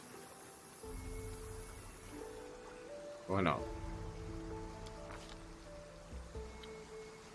The whimsically twisting stream runs through the silent forest, and Lunacow unhurriedly strolls along it. This place evokes a strange feeling of... not calm, no, in fact, quite the opposite. A feeling of restlessness and anticipation of incredible discoveries or unexpected encounters. Or, then again, perhaps it's not the place at all, but the eternal hunger, the craving for new experiences, which dwells within many mortal hearts. Speculation aside, just as Lunacow rounds the next bend, an unexpected encounter does indeed take place. They come closer, not attempting to hide, stepping lightly on the mossy carpet, leaping from branch to branch, or flitting through the air. The creatures are thoroughly bizarre, as though they were deliberately conceived to try the sanity of every taxonomist on the planet. One has the fluttering wings of a butterfly on its back, another has the tails of a dozen different animals, while a third boasts tresses of streaming water, hooves instead of feet, and springy clover growing all over its skin. "We have a visitor," exclaims one of the strange creatures. Clover growing over your skin, wow. You want to get that looked at? You would. It is immediately... Alright. And it immediately runs along the stream, sending up moonlight silvered splashes with every step. Where am I? "Don't you know where you are?" asks the creature in amazement. There are plains of breathtaking beauty and plains of astonishing wonders, but only Elysium is woven from the craving for beauty, from the belief in wonders. That is where you are, in the most peaceful, most wonderful corner of the plain of boundless freedom. Who are you? "Don't you know where you are?" asks the creature in amazement. There are plains of breathtaking beauty and plains of astonishing wonders, but only Elysium is woven from the craving for beauty, from the belief in wonders. That is where you are, in the most peaceful, most wonderful corner of the plain of boundless freedom. This is the next one. "We are Azatas, the children of freedom," says one of the creatures, carelessly swinging from the branches of a tree. "This forest is our home. For today. Tomorrow our home could be a lake 100 leagues to the south, or an underground cave in the azure ocean, or a castle of clouds that scatters in the dawn breeze."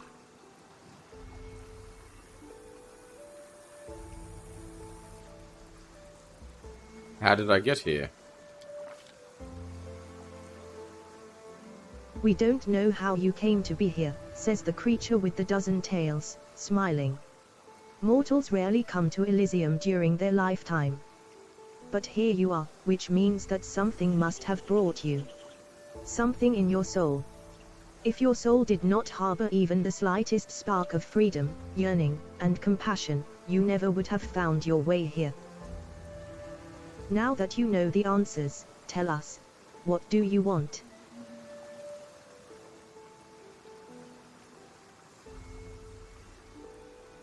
I have to get back. They need me there. I wish I could stay further.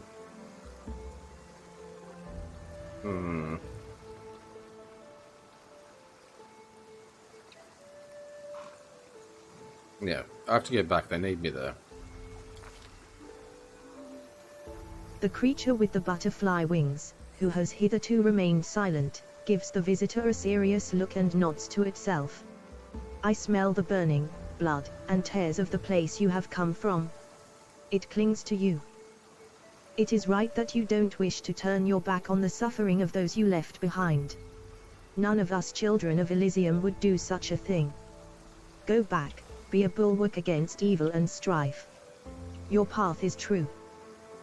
But would you like to take something from this place as a memento? The question hangs in the air. And though the words that Lunakau utters next are merely words, not a spell nor a military command, they seem to have equal bearing on destiny and life.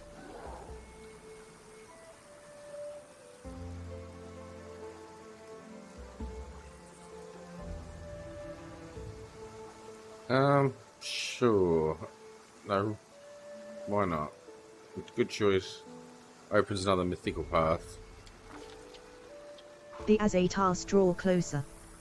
Take this memory with you, take this light. Take the knowledge that any pebble struck by a moonbeam can be equal to any star. Take the understanding that you cannot fight evil with clever plans until you have conquered evil within your soul, and your soul cannot be cleansed of evil if it is not free. Take our song. Remember it, and it may help you, but only when you are true to that which brought you beneath this sky. All three adepts look at you wide-eyed. What? What just happened? For a second, you were surrounded by light. And we heard music, like the music of Elysium itself.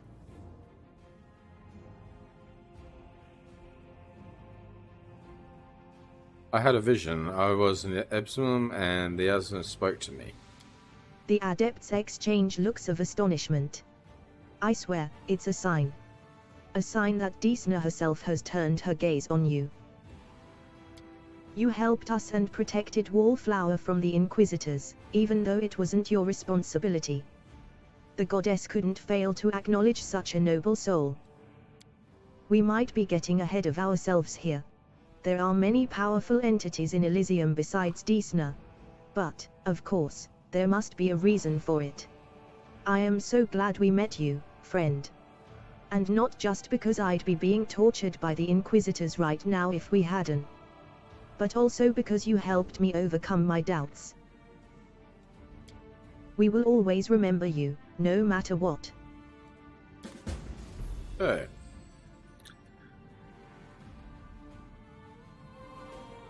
$460 experience, not bad. Nothing left to do in here. Beautiful. Moving on.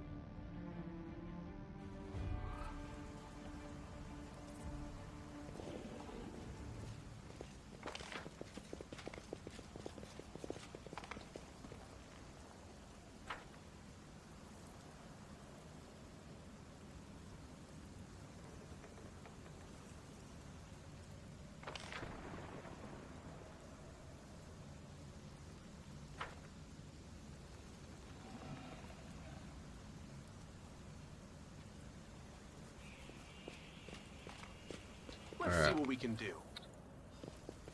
This is where I'm not sure if I was looking in the right space last time. Alright, click on this. The mongrel did it. Alright, let's click on that again to get the more experience from going back. Thanks, Lan. You're so Alright. awesome, Lan. Oh, whoops. No, it doesn't matter. We got the experience with doing the other one. I was able to get it twice anyway. Each way. Sling stuff. Don't really need it, but anyway. Any of you people got anything to say?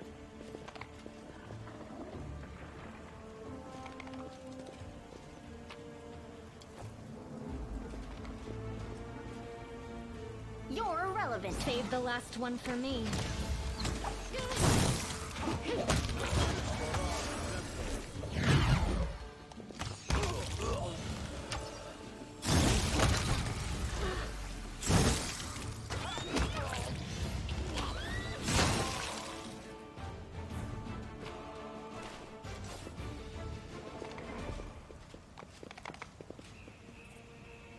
Here we go.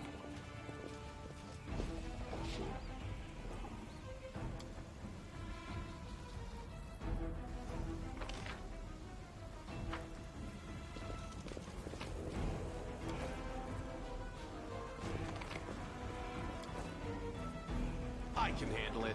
Yet another obstacle.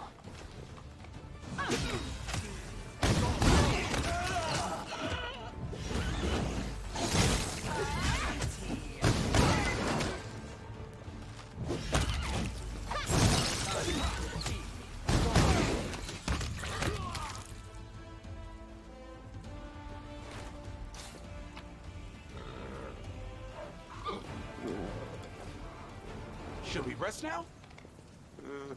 Nah. Can't make the demons wait.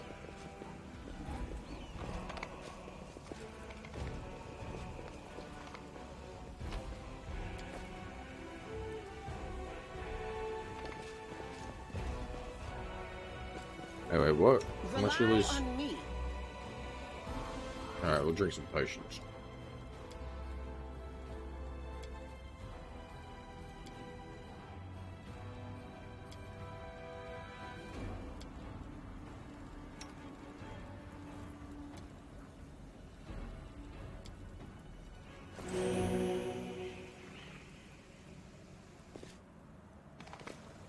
Beautiful.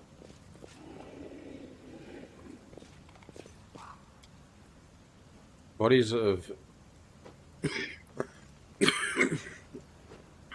of the vicinity of wounds. One is covered in burns, others have weapons and claw marks. It is safe to assume they were decapitated post-mortem. Let's see what we can do. Okay.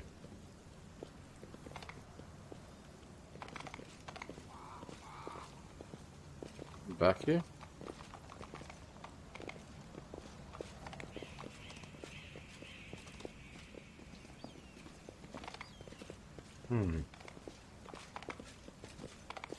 Here we go.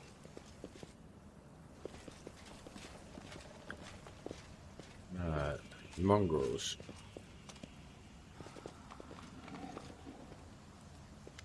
The young mongrel looks around in every direction but up.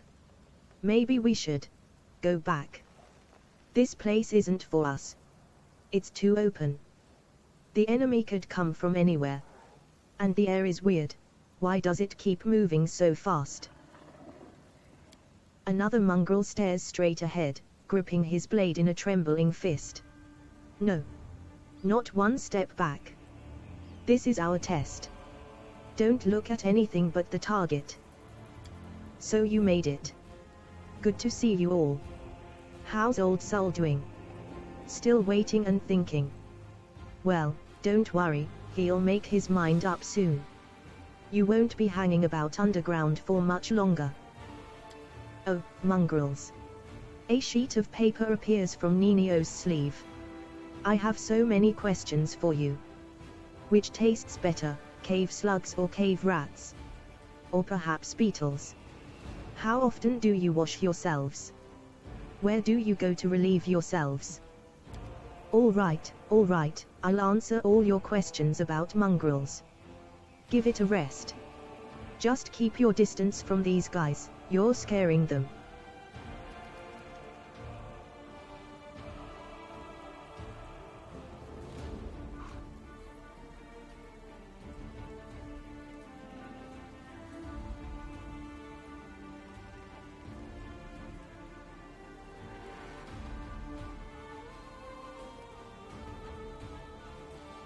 What are you doing here?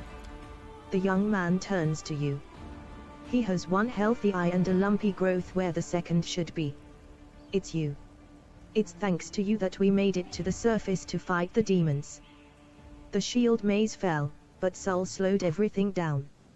He's an old man, he's afraid of everything, but we can't sit in the dark like root vegetables while big things are happening up above. We tried to follow you through the shield maze, we emerged into some kind of fortress but there were too many demons there.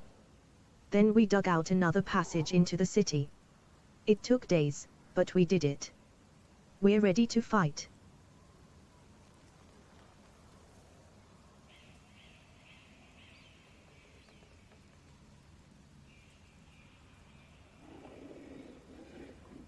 Oh, no, sending them back on the ground, really.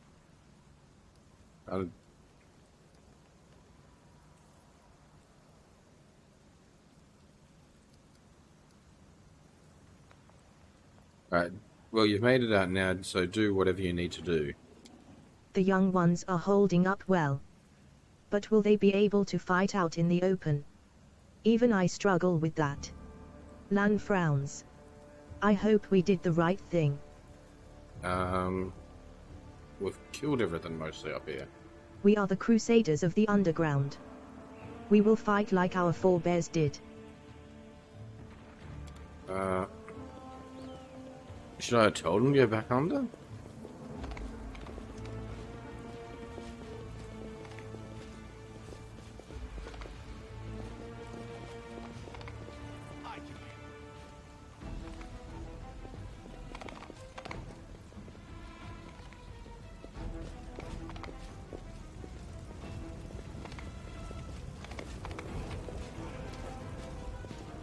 Can't make the demons wait.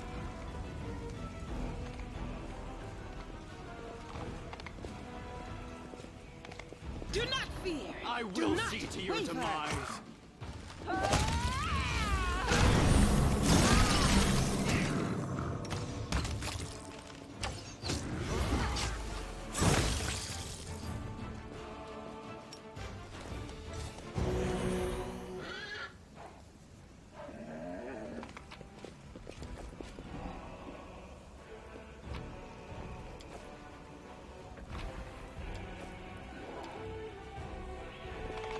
Beautiful.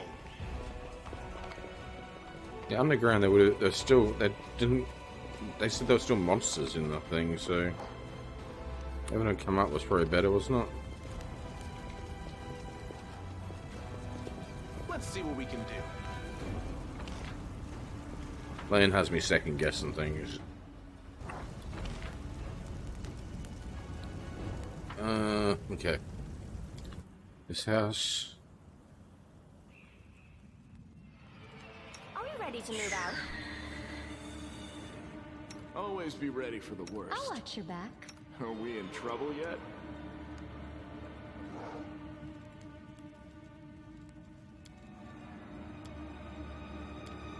What's this?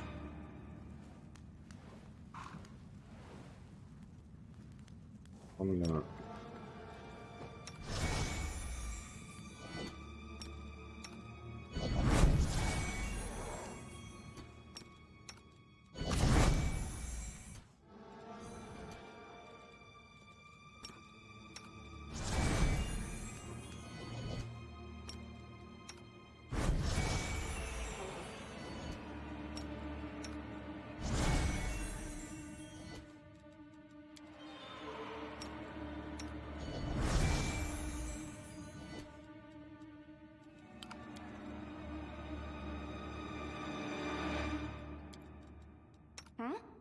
Oh, Anything else? The pleasantries.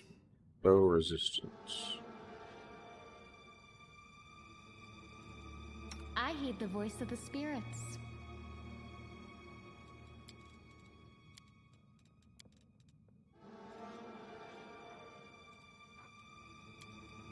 We will win this war. Good enough. Here we go.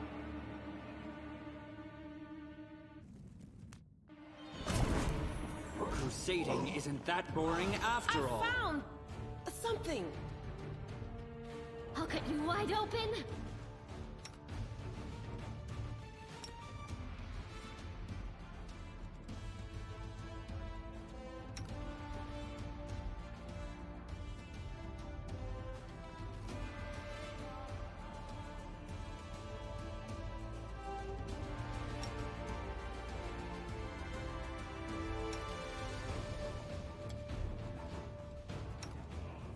You've crossed the wrong mongrel.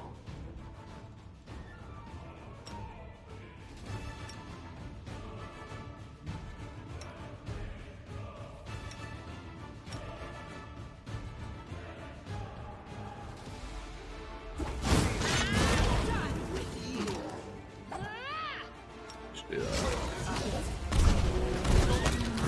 Getting my ass kicked.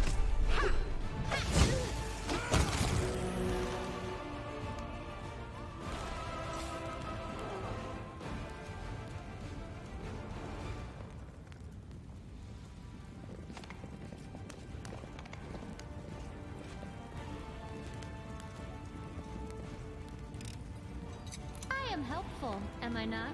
Alright, we'll get rid of the truck at least.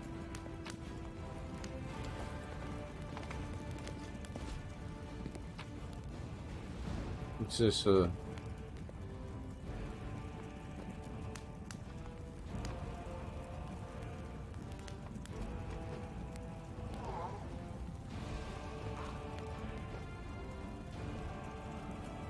Okay. I can handle it.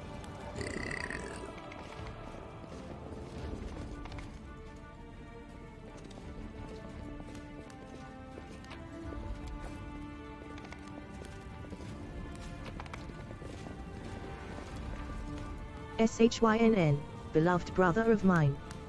For the first time in recent weeks, I found a few spare minutes to write a message for you, friends, and family.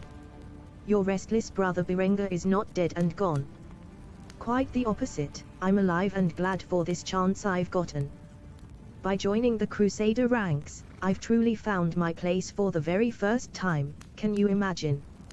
I can already hear your disapproving retort, Berengar, that scoundrel, he now thinks himself a hero.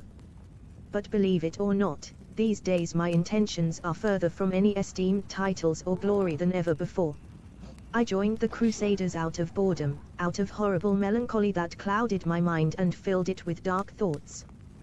But for some reason, a slacker and a drunk such as I, who has done nothing worthwhile in his whole life, happened to gain the favor of the resplendent Iomade. On the 15th day of battle, surrounded by her loyal devotees, stained up to my elbows in demon blood, I gave in to my comrade's influence and offered a prayer to the Inheritor, and my prayers were answered. From that day onward, I was not just a crusader, I was a paladin of Iomade, able to smite abyssal monsters with the power lent to me by the divine. Will you even recognize me, SHYNN, should I return home? I've changed, I can feel it myself.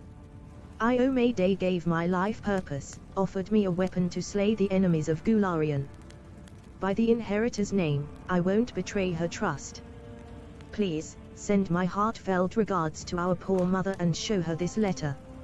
Visit father's grave for me, and never forget about me. They're sounding the horns again, demons spotted. Be well, SHYNN. May Iomade's blessing be with you. Your brother Berengar.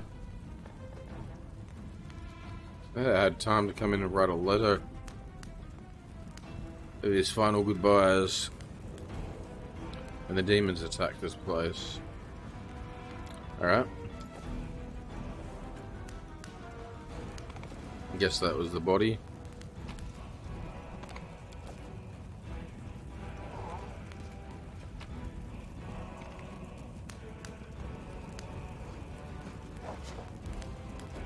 Something for the storyteller to tell me about, I guess.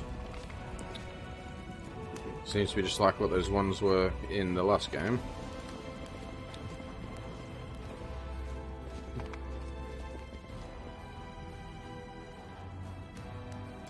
Leave. And I think that's everywhere done here now.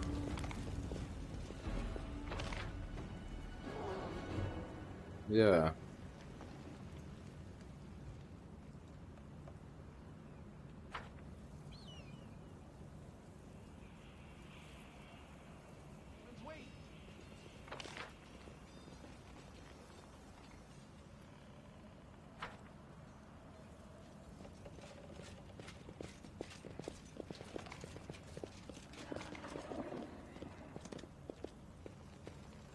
What's going on here?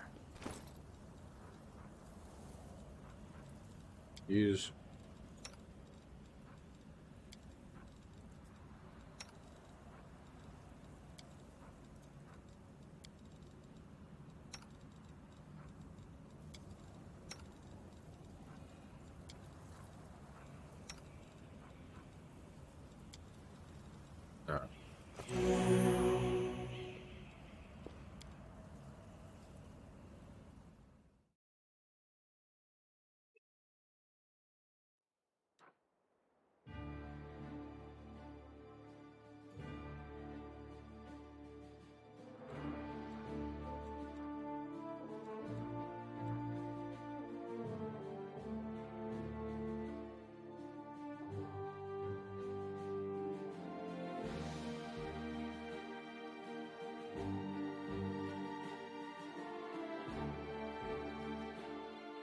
Alright, we'll stop here.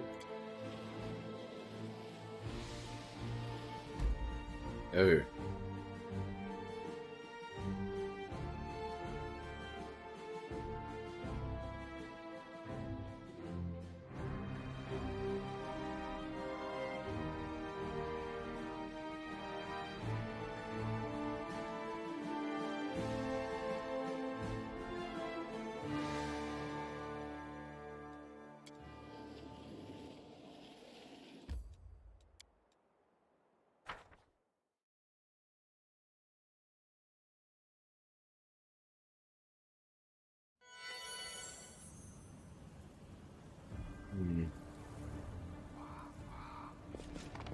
Now, what is that? Crap.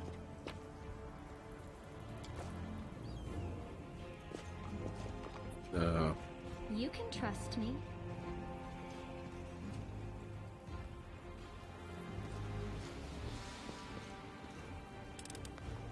I hope you appreciate this.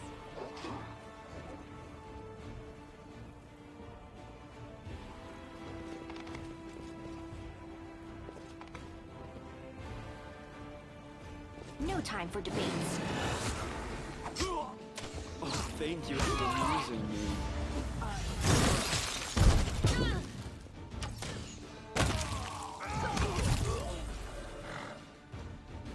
Should we rest now? Nah.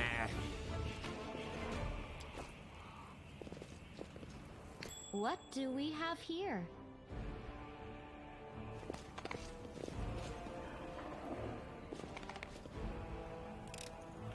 I am helpful, am I not? I am the answer, but what is the question? Yep, another one of you.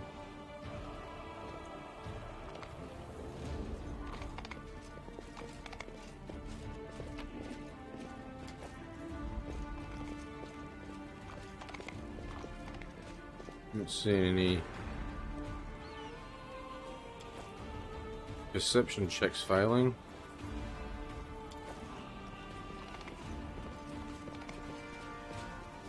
Beautiful.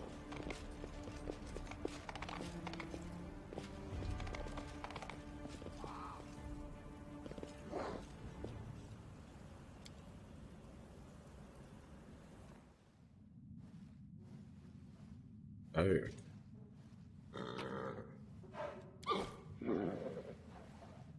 Did we find trouble? They did.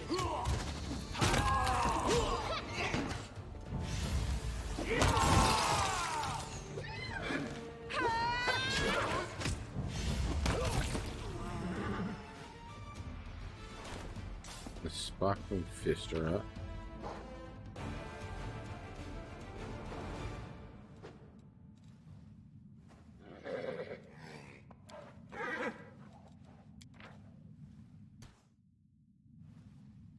Can a mortal become a god? Is the very idea blasphemy? Science relies on experience, where there may be evidence presented in support. But when science encounters theology, it recoils. The term evolution has no application to the divine spark that illuminates dull matter in incomprehensible ways. The foremost example is angels, to whom we owe the existence of our virtuous mortal souls, which brings us to a paradox. A mortal soul transforms into an immortal essence. There are many such breathtaking events, which each promise a connection to the divine. Sunny Sarenra is perfect proof of this. The Starstone trial desecrated divinity, turned it into a god's exam, where any trickster with a handful of spells who can avoid some traps in a deadly maze, may rise to divinity. Is the nature of divinity, then, so sacred indeed? How does science explain this magic in this?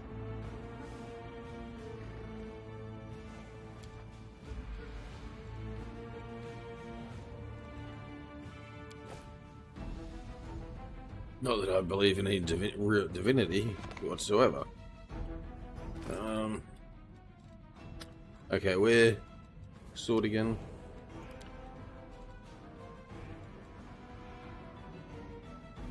We got a scimitar. And she's a rapier, so that won't work. Helmet. Increases the damage dealt by kinetics. Okay, that's for kineticist. Okay, well, I didn't have a kineticist.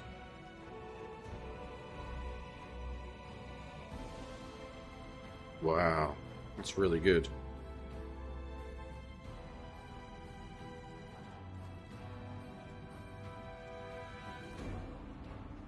The lesser one. Let's get some pretty powerful ones.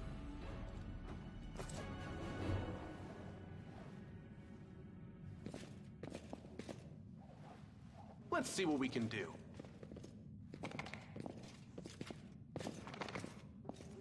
Another demonic circle? A demonic heart and a flame tongue. What's this? Just regents? Okay.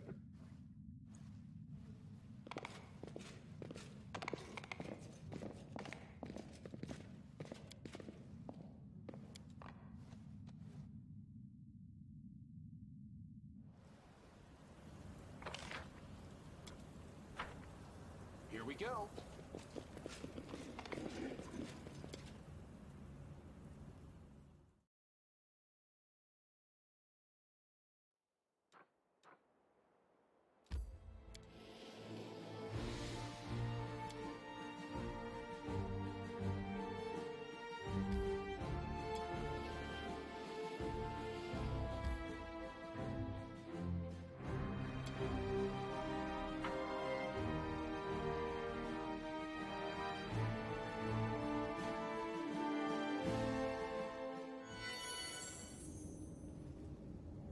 Okay. I welcome your company. I'm all ears. You are my favorite aid. We'll win this, one way or the other. Well, Who's got some heals? open your heart to me. I think there's wand.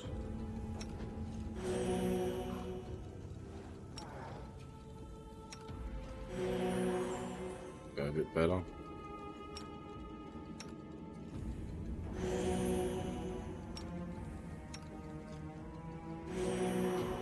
Alright, that should be enough.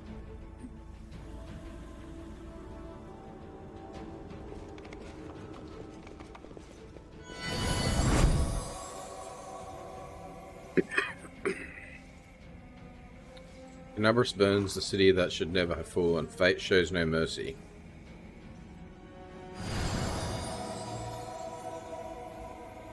Clouds may veil the stars, but nothing can hide the light in someone else's soul, and I see the light in you. That's because we're lawful good, I think.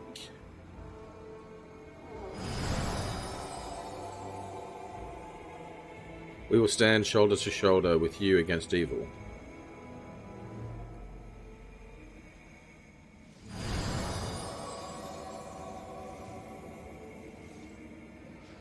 I hear the echo of a familiar voice and feel the wrath of my kindred flame. My brother, we will help you.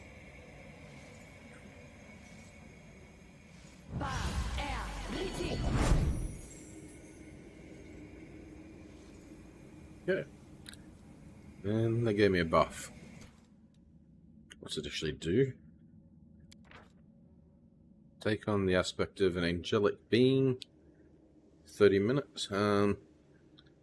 Some of your physical characteristics. You gain resistance to acid and cold.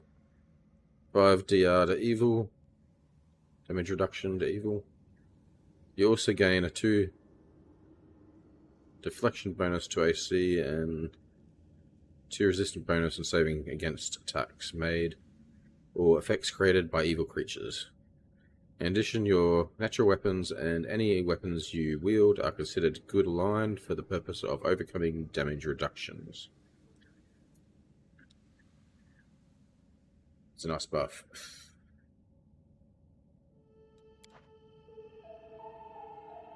We actually talk to use.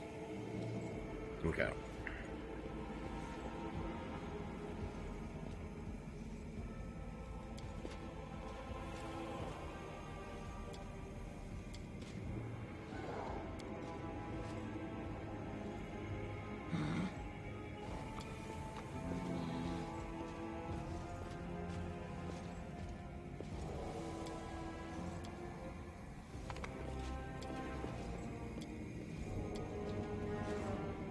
Yeah.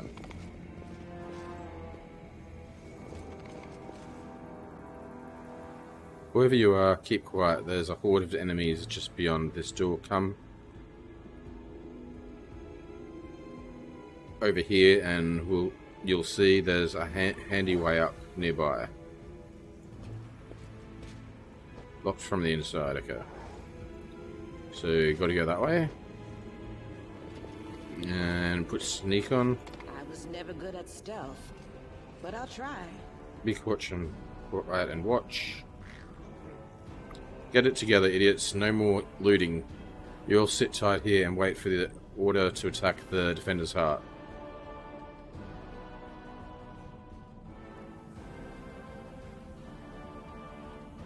It's the last basin of the Crusaders' resistance. We'll flatten them and claim our victory. Into the abyss with all the Crusaders and the defender's heart. Calissa and the city of yours.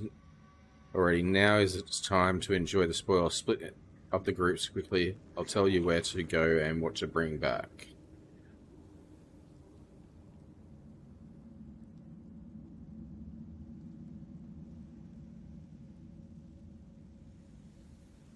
Back's on you, idiot.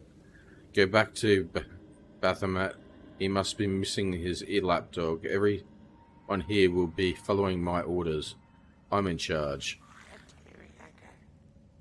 We won't submit to you, you dirty Knight. Keep out of this, callous, or I'll curse all your extremities to weather and drop off. Everyone, listen to me. What we're going to do is... Looking for a fight, Faxon? Well, you've got one.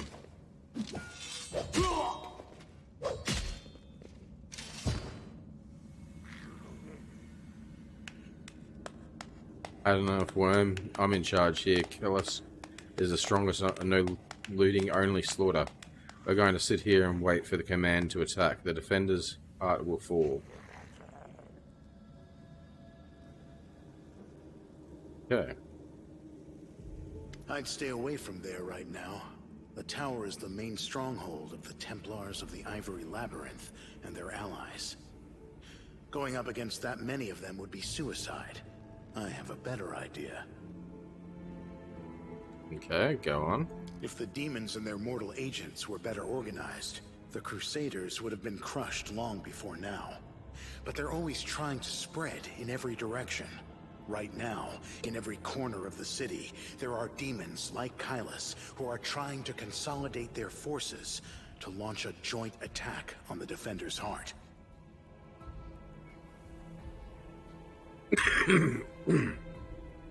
Who are you? Greybor. I'm a contract killer who's been hired to kill that demon that just walloped that other one. I've tracked him all the way here, and was planning to kill him when that crowd showed up, so I had to pull back. What do you suggest? Don't even think about trying to take them all on single-handed. You'll be mincemeat. Better to warn the Crusaders in the Defender's heart that the demons are planning to attack. And oops. Once the attackers have been taken care of, it'll be much easier to sweep through this tower and eliminate the Defenders left behind. Alright, we'll be back in a minute. We need to go to the toilet.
Okay.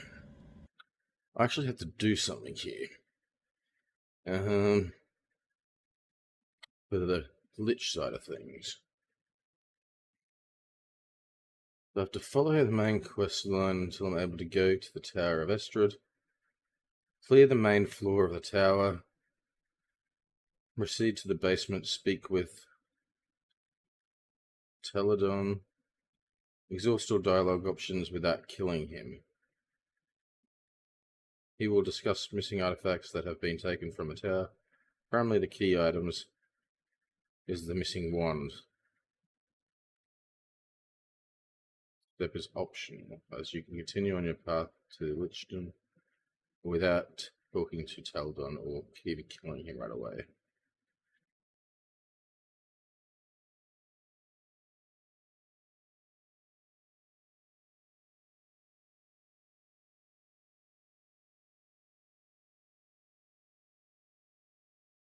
Okay. So, just have to clear the main floor of the tower. Alright. Like when dueling with rapiers. One doesn't lunge, but waits for the opponent to strike and leave themselves open.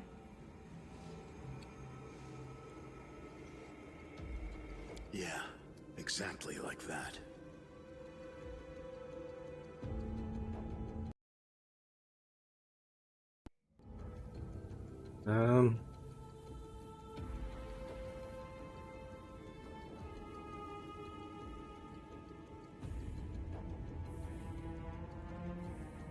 Thanks for the advice. The dwarf bows his head politely. Right. Who hired you? I'm afraid that's confidential. As a professional, I'm obliged to keep my client's name a secret.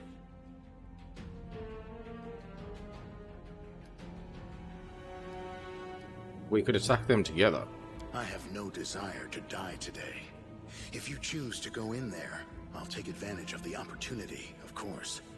I'll kill Kylus and get back here as quickly as I can. I'm not going to fight any of the others. I don't work for free. Yeah.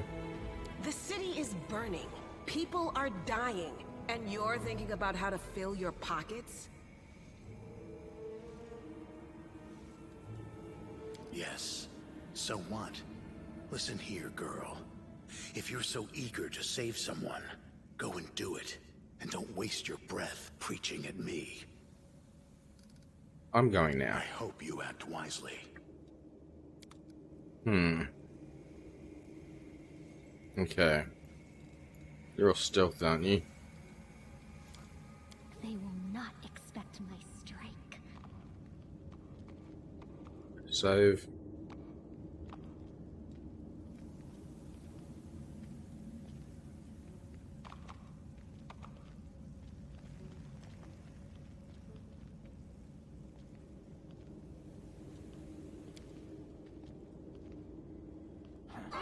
Forget it. Damn it.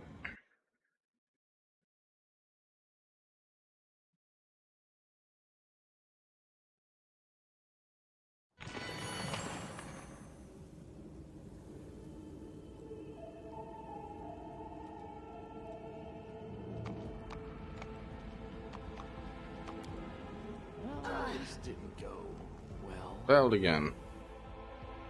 What's this?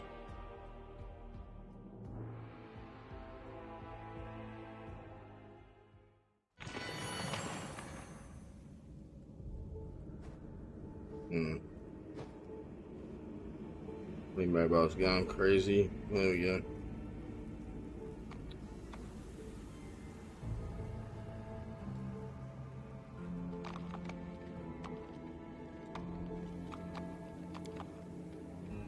The mongrel did it. There we go.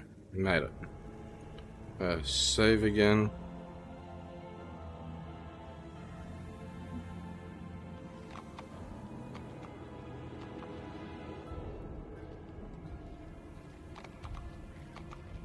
I found something.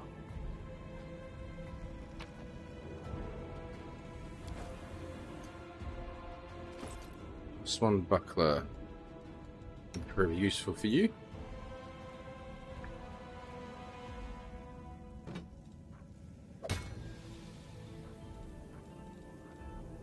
So a little bit more defense.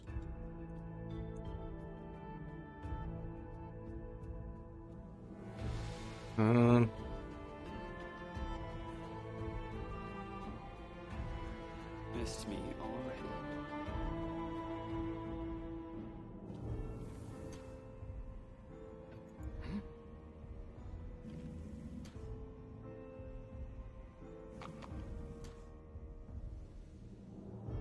Right. Which one can I use? Rely on The me. waiting is never fun. Where is Lan? Here he Love is. the heart's greatest challenge.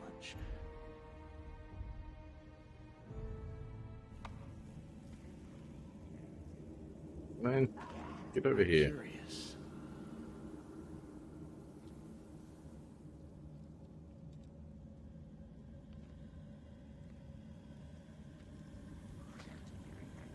You've crossed the wrong mongrel.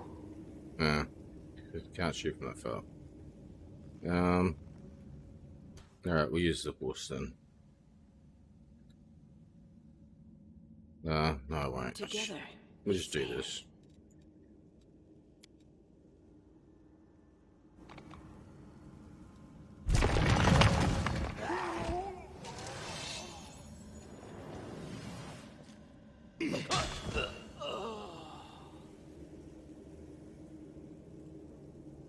I didn't aggro them? Okay.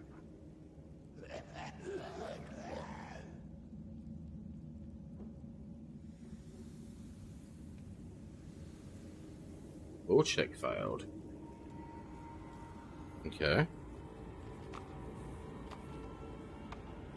Can I get up this way without aggroing? Yet another obstacle. No. Okay.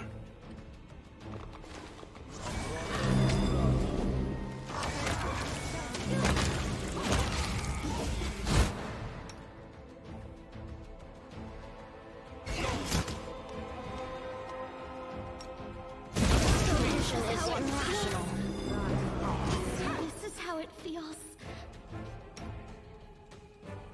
You use your healing.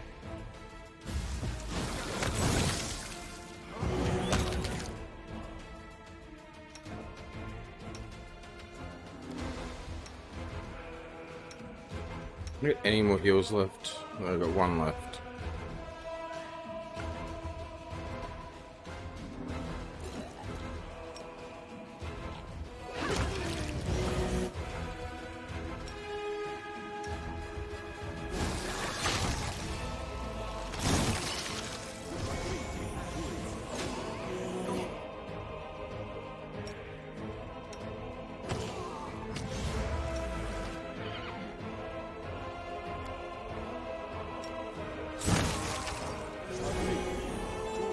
Mysteries can wait till tomorrow.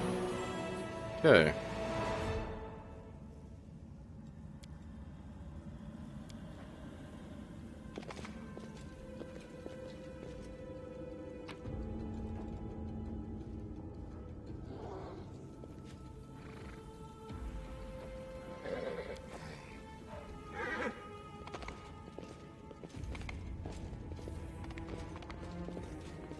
I should have probably went that way, but anyway.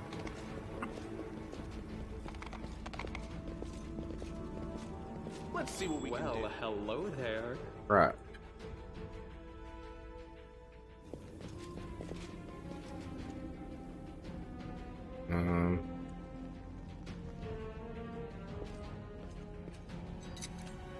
I hope you appreciate this. More Here we traps go. this way? Nope.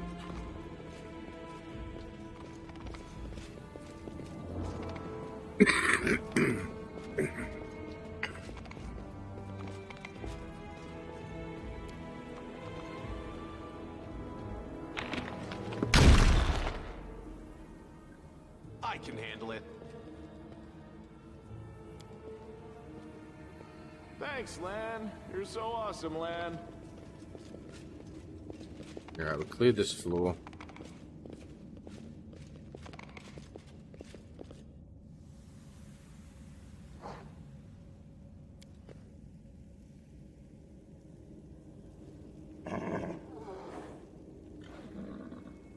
Can't make the demons wait.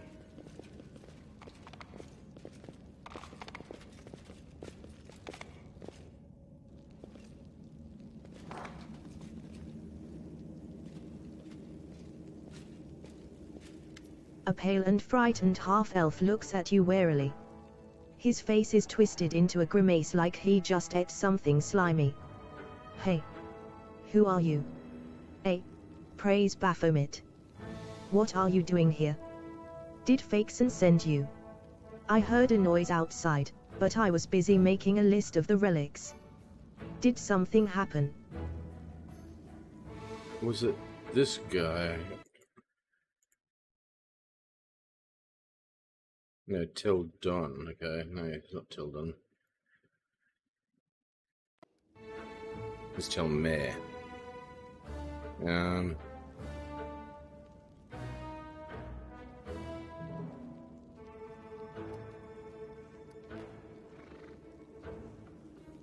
Who are you? I am Telma, the scribe and senior aide to Lord Xanthur the Plagued One. And, do forgive me, but Fakeson has been assigned to this command, has he not? Where is he? What are you doing here? I'm compiling a list of the valuable Crusader artifacts. Lord Xanthur has ordered that everything of use should be transported from Kenabras and saved from the looting and destruction. We chose the museum as the place to collect and sort through the trophies. Unfortunately, the local thieves have proved even quicker off the mark than the demons. They ransacked the museum in the first few hours of the assault. But there are some objects of interest among the exhibits they left behind. The museum custodian has been kind enough to advise me on those. But where is Fakeson? Is that the spelling of this wrong, or is it just there's a different person? Tilden. Maybe there must be a different person down here.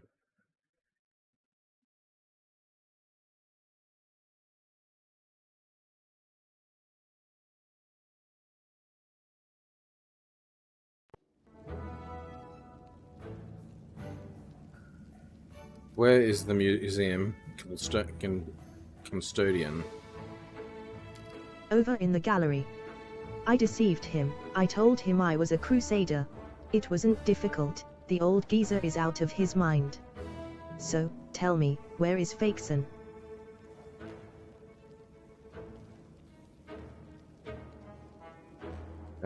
Clear off before I kill you.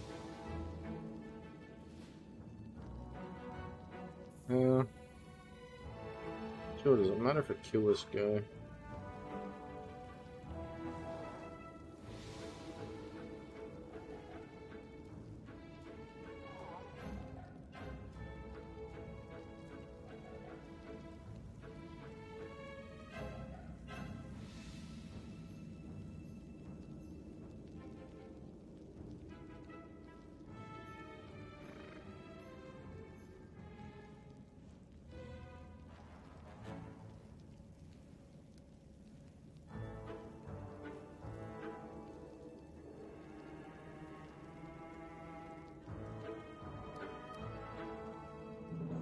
Maybe I can kill this guy? Alright. The half-elf leaps back nimbly, pulling a sheaf of papers from his bag as he goes. No. I have valuable letters from Lord Xanthur here. I must destroy them. The cultist balls the pages up in his fist and shoves them into his mouth, then begins furiously chewing like a hamster. A moment later, the half-elf's eyes bulge and he opens his mouth, which is stuffed with masticated paper. He tries to cough but nothing comes out. The failed saboteur looks at you in desperation. His eyes are streaming, his face is growing paler by the second, and he falls to his knees. A strangled wheeze emerges from behind the wad of wet paper. No. I want to read what it says. Want some salt or pepper with that? Now I've never tried eating paper myself, but a little seasoning goes a long way, whatever the meal. Confiture. The perfect accompaniment for paper is apricot confiture. How do I know this? An excellent question. As a child I once ate a piece of my exercise book in front of my horrid music teacher. To spite her. A worthy experiment. Incidentally, did you know that leather book covers, unlike paper pages, are not fully absorbed by the digestive tract?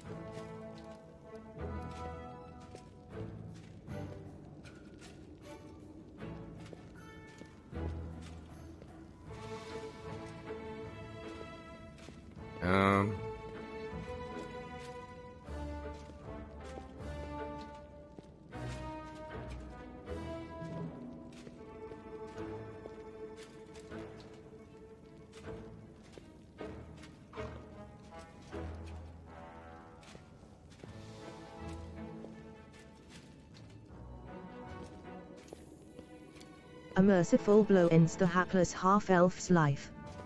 This is undoubtedly a far kinder death than suffocation.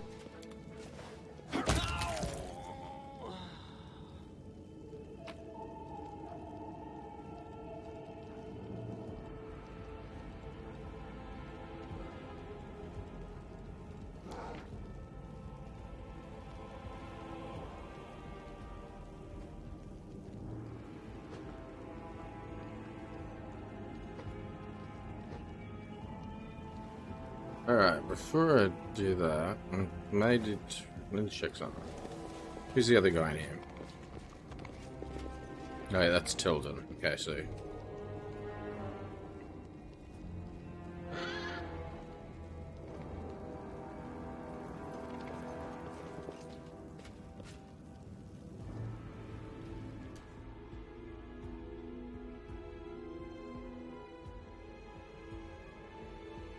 Alright, we'll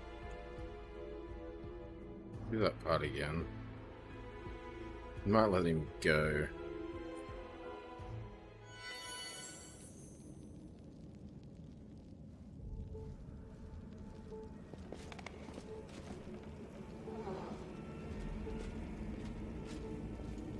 A pale and frightened half-elf look.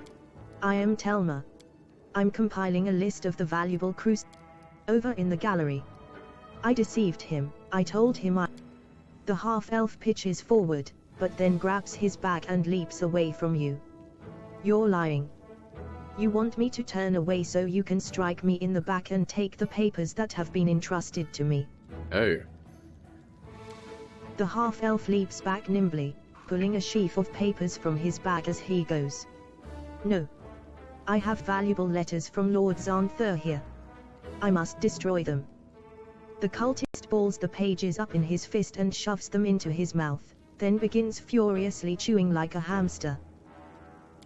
A moment later, the half-elf's eyes bulge and he opens his mouth, which is stuffed with masticated paper. He tries to cough but nothing comes out. The failed saboteur looks at you in desperation. His eyes are streaming, his face is growing paler by the second, and he falls to his knees. A strangled wheeze emerges from behind the wad of wet paper. His expressions veer from the hilarious to the grotesque as he signals to you for help. No. I want to read what it... Want some salt or confiture? A worthy experiment. Incidentally, did you know that leather book covers, unlike paper pages, are not fully absorbed by the digestive tract? Okay. Let's help him. I don't care if those pages contain the innermost secrets of Baphomet himself. I am not touching that. Alright. The cultist coughs violently, and then, after taking a trembling breath, leaps up and takes off running. He disappears, leaving you with the wad of correspondence that is much the worse for wear. Right.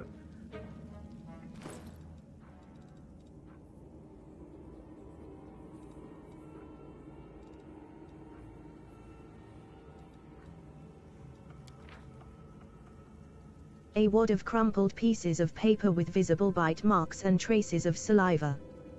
The writing is blurred and indistinct, most of the words are completely illegible, but some fragments are still intact.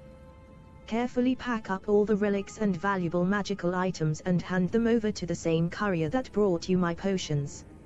Later, I may carve out some time away from my scientific research to sift through the detritus you managed to steal from the Crusaders.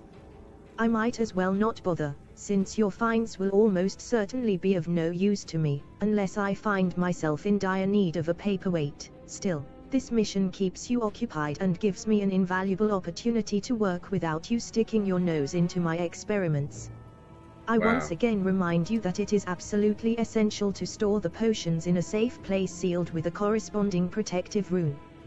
Should these safety measures not be taken, the demons will drink all your stash dry in no time at all, and your master will order me to spend 3 more days at the cauldron making a new batch. Believe it or not, I have many other important matters to attend to. Should I discover that the potions have mysteriously disappeared, I will not try to look for the culprit. I will punish the person who let it happen, the person who failed to secure them properly. The punishment will be painful, brutal, and utterly inhumane. Remember this. Good luck with conquering whatever you are conquering out there. Xanther Vang.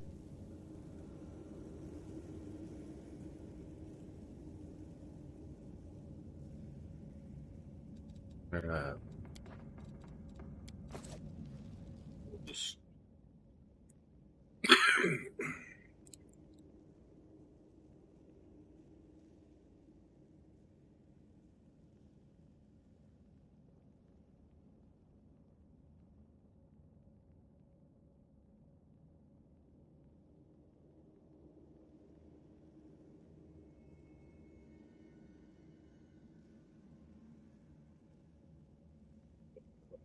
tobacco saying there's only seems crumbs left in this one.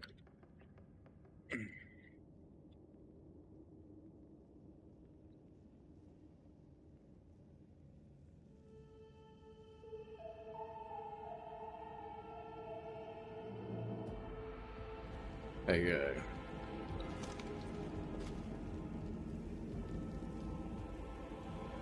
What's this? Loot?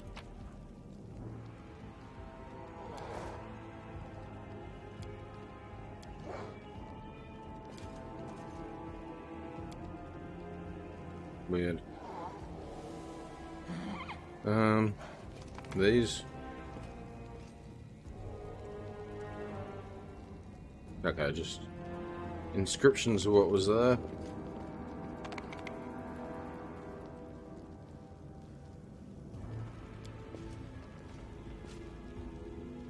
The wand of the famous mage that was who made his name during the heroic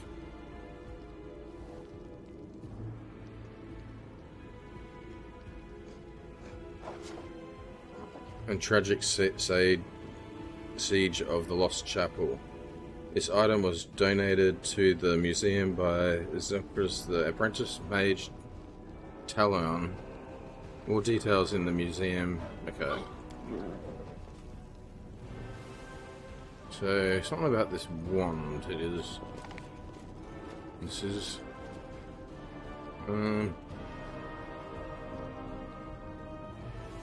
80% chance to do that. 85% chance to do that.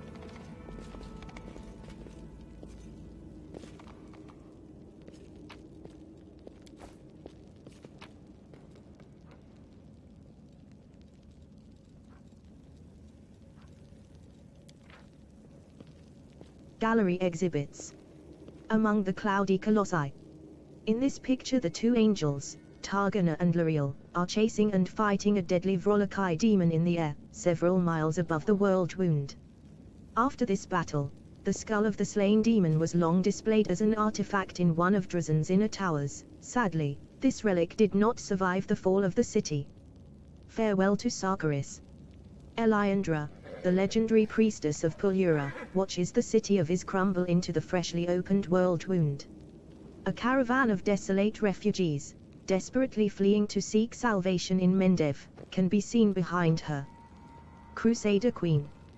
A copy of the famous embossed bas-relief originally created by Master Derek Sunhammer.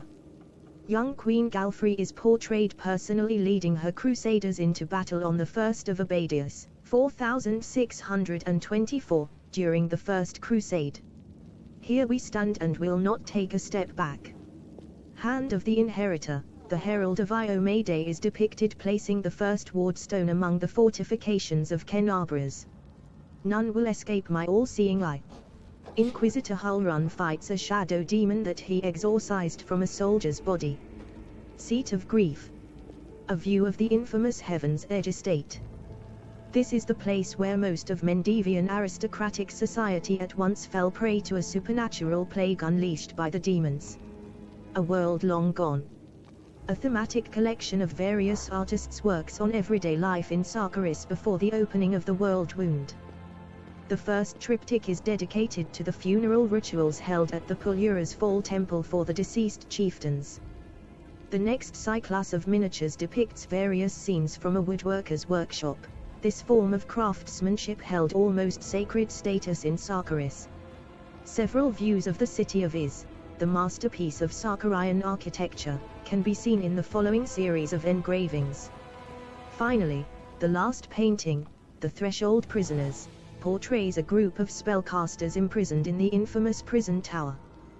The origin of the picture is unclear, but the woman in shackles that can be seen in the background is widely believed to be the betrayer of humanity Ariel Uvals herself.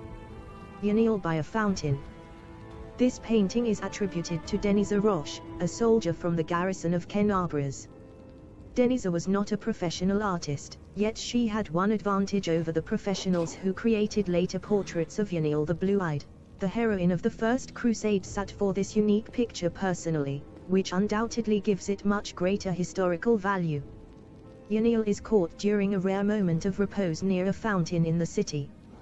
The portrait was presumably painted from life over the summer of 4637, 1 year before Yanil's heroic death during the battle for Drazan. Reliquary exhibits. Wand of Zashurus. The wand of the famous mage Zashurus who made his name during the heroic and tragic siege of the Lost Chapel. As the fortress warden, he sent his apprentices to break the siege in order to save the priests who served the chapel's many gods. Zashurus himself refused to leave the fortress, however, and is believed to have perished in the final onslaught. A popular legend says that the spirit of this brave hero still haunts the ruins of the Lost Chapel, waiting for a worthy crusader to bring back his wand and plead for aid in the darkest of times. This item was donated to the museum by Zashurus's apprentice, Mijtelden. Vessel of Raelus. This copper vessel and the oil inside it were sanctified by Raelus, priest of Iomedae and faithful crusader. A batch of lamp oil had been brought to the crusaders' camp, and Raelus took the vessel to move it to the storehouse. Raelus's faith was so deep that it made the oil shine all by itself, and the vessel became covered with engravings praising the goddess. This item was donated to the museum by Raelus's fellows in arms. Helmet of Skrarchia. This helmet belonged to Barthistas Skrarchia, Paralictor of the Order of the Gate and one of the first Hellknights to serve his duty as a crusader. During the most unstable and dangerous first weeks of the war, Skrarchia saved the crusade from infighting between the worshippers of different gods. When a Hellknight killed a Paladin of Iomedae in a personal duel, Skrarchia stopped the imminent bloodshed by stepping up for his soldier and taking the blame for his deed. This was far beyond his duty, but Skrarchia defended the honor of his order by proposing to wash out the insult with his own blood. Skrarchia agreed to be beheaded in exchange for a peace treaty between the two orders. His death put an end to the rivalry in the Crusader ranks once and for all, and his sacrifice will be remembered by all Crusaders forevermore. This item was donated to the museum by Queen Galfrey, Sword of Iomedae. Ter Endilev's Claw. This is a claw taken from the Silver Dragon and Protector of Kenabras. It was cut off by demons when Ter Endilev heroically saved a group of ambushed Crusaders from certain death. This item was donated to the museum by the Town Hall of Kenabras. We regret to inform you that the bulk of the Third Crusade exhibits is currently not available for viewing. It has been moved to the museum's storeroom for restoration and cleaning. Please accept our sincere apologies.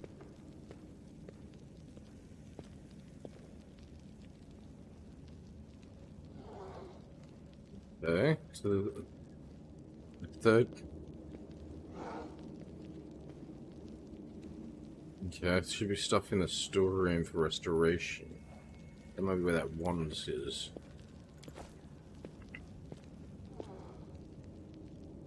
We'll talk to you in a minute. Finish the look.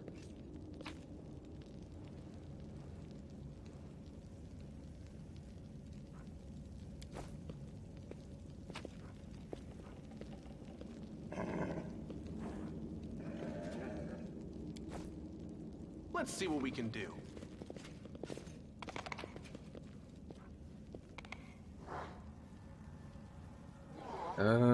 Is this the same thing? No. Oh no, it is.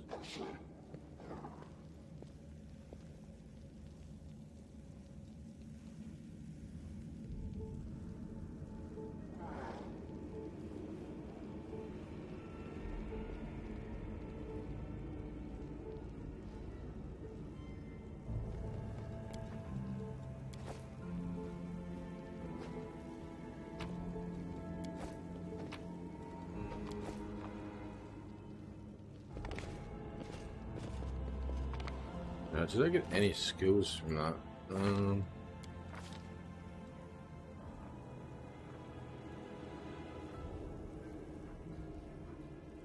No.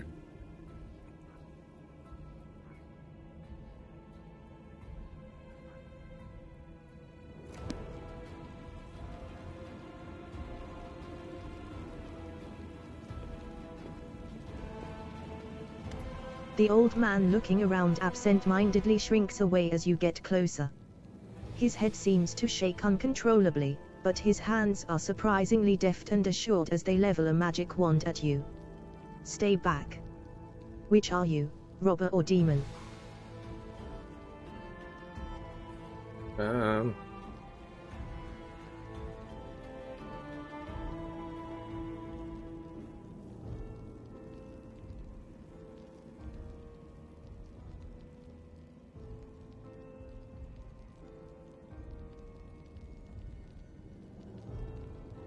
Blow the wander out. Is that gonna work?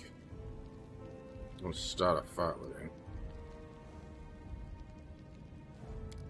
The old man goggles at you in terror, but he doesn't lower his wand.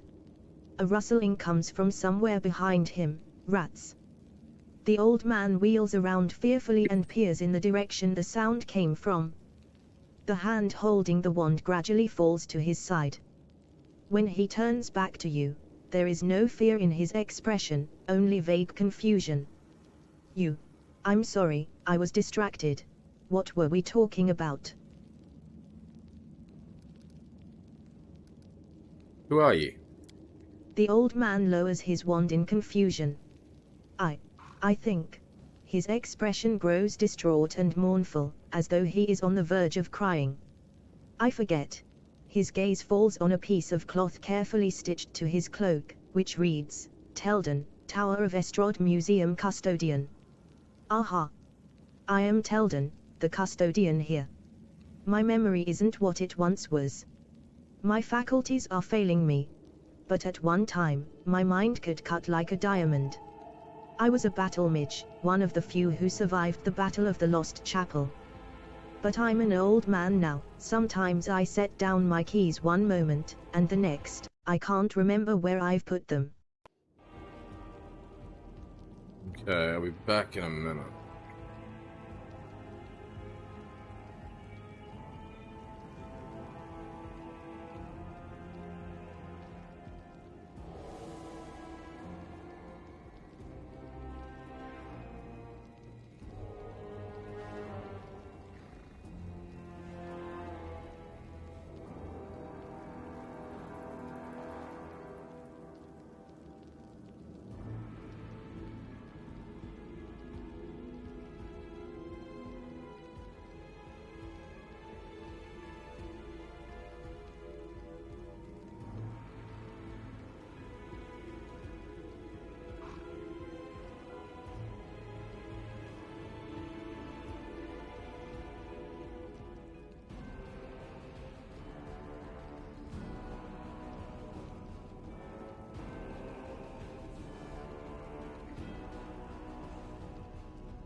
Okay, I'm back.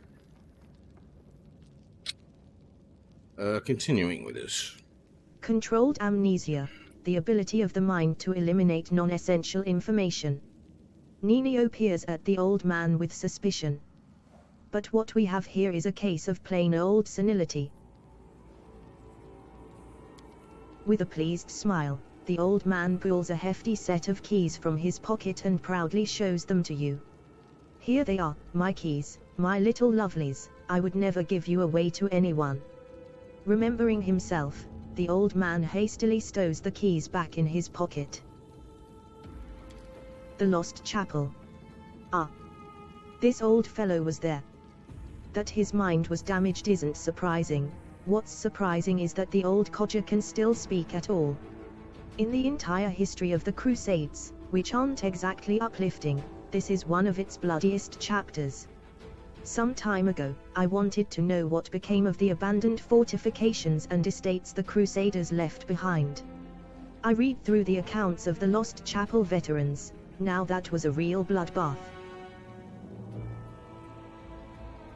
What are the keys for? Oh, these keys are for everything. I can open every door in the Tower of Estrad with these. The museum custodian on duty must carry these keys at all times and never be parted from them, not even for a second. And why is that? Because if the keys were left unattended, they would be pinched by thieves, wouldn't they? Thieves who'd strip the museum of all its treasures.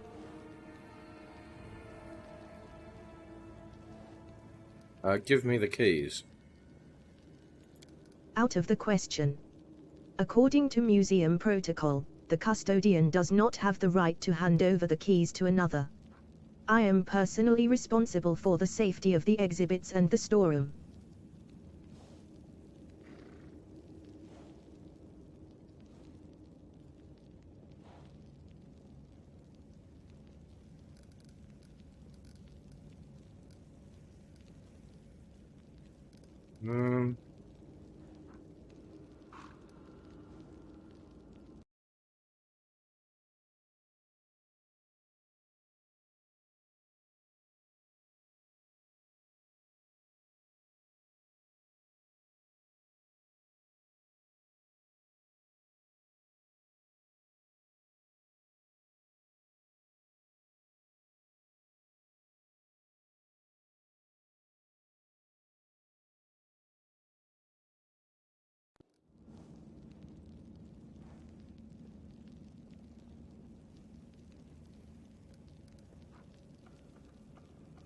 Alright, don't you understand? This museum holds things that could help in the fight against demons.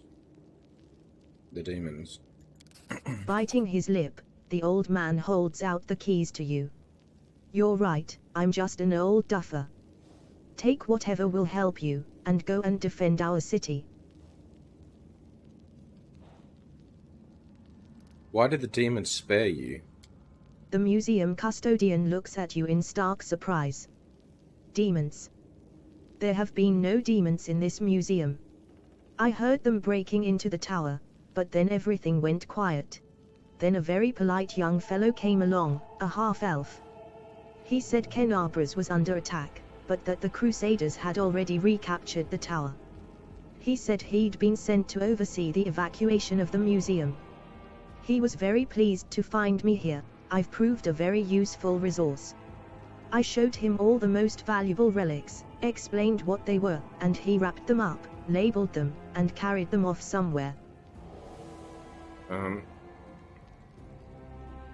Change you find things again.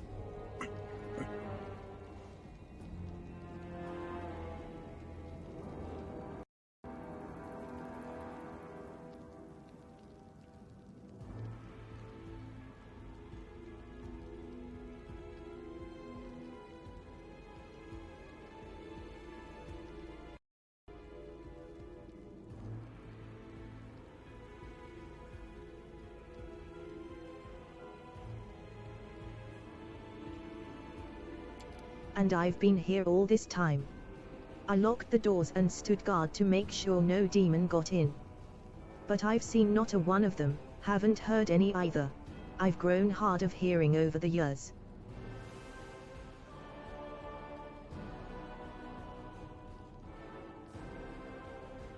That half-elf was a demon worshipper. The old man frowns in confusion. What do you mean, demon worshipper? That fine young lad, so well dressed, so polite. But he said the Crusaders. Oh my word. The relics. We must go after them. The old man works himself into a state, bitterly lamenting as he roots through his many pockets. But the outburst doesn't last long. The motion of his hands slows and the awareness fades from his eyes. He stares off into the distance and then looks at you, wets his lips, and sheepishly inquires, "Sorry, did you say something?"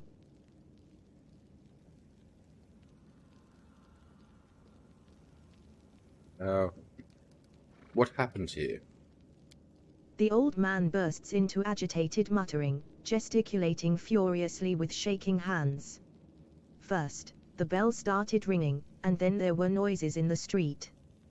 Then the dragon, Lady Terendelev, began to roar. I went to lock the door. But they were already inside, the thieves. There were 7 of them. Or perhaps 10. I don't remember. They were talking some rubbish about how they were all orphans, supposedly, and that they were dangerous.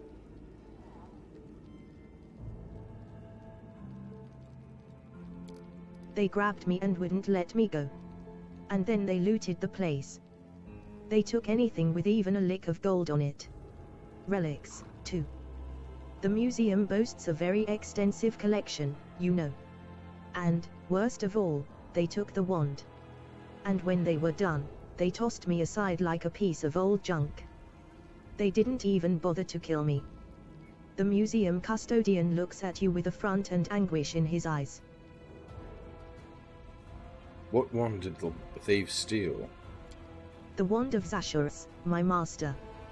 He was a great man, the hero of the defense of the lost chapel. And those scoundrels took his wand. A relic. Ballads are sung about Zashurus. And they're just damned thieves. Master Zashurus will return and he will assemble all of us, his students. And we'll show them. I'll show them what Battlemage Telden is made of.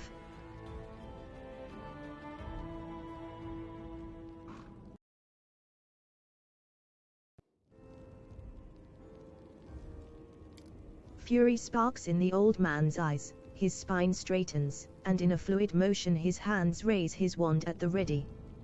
But a howl of rage from outside frightens off the ghosts of the past. The old man turns around and looks at you in befuddlement. You were just asking me about something. I forget what it was. Where can I find these robbers? The old man throws up his hands. I haven't the foggiest. They're thieves. They know out-of-the-way places where they won't be found. That's where they are, if they're still alive. But they won't be in the city. I heard them talking amongst themselves about how they needed to get out of Kenabras, before the demons wipe them out.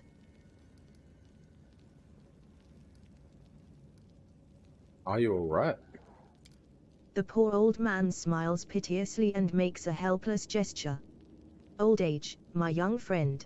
Old age and the poison of fear seeping into my mind. Both have turned me from a crusader and battle mage into the sorry specimen you see before you. This museum is all I have. Whenever I forget who and where I am, I just read the exhibit labels. They are of the past, just like me. And now some ruffians have ransacked this place. I'm frightened, my young friend, I'm very frightened. Tell me about the museum exhibits. The old man seems to come to life. It would take a lifetime to tell you all there is to know. But I'll take you on a tour of the highlights, some of my personal favorites. You should have a look yourself, you won't regret it. For instance, we have a painting here depicting angels fighting demons.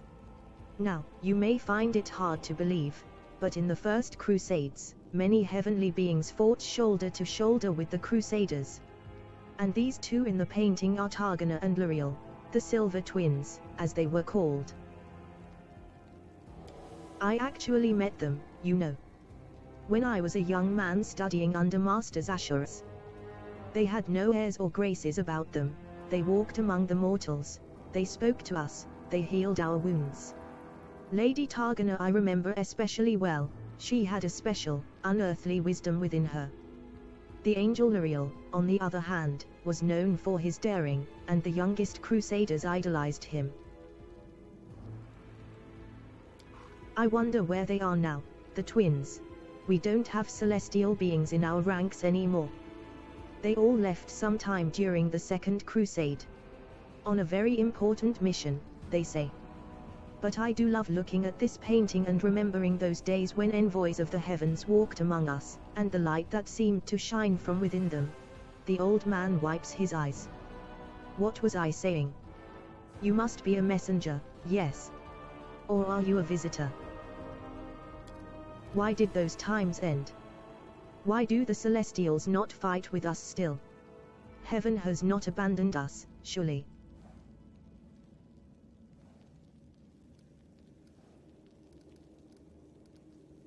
You said that angels Torgana and Lariel were twins, but how can angels have siblings? That's a good question. Of course, angels are not born like mortals, so they can't have a mother and father, or sisters and brothers as we understand them. Angels come into being from reincarnated souls, or from the pure essence of the upper planes. Sometimes, angels may adopt some features of mortals. For instance, they can identify as male or female, although that is not generally their way. Some of them can also develop bonds of camaraderie or even of kinship. But the case of the Silver Twins is rarer still. They are two angels who emerged from one soul. What else should they call themselves if not twins? The old man smiles, seemingly satisfied with his speech, but within moments, his vacant expression is back in place, all awareness gone from his eyes.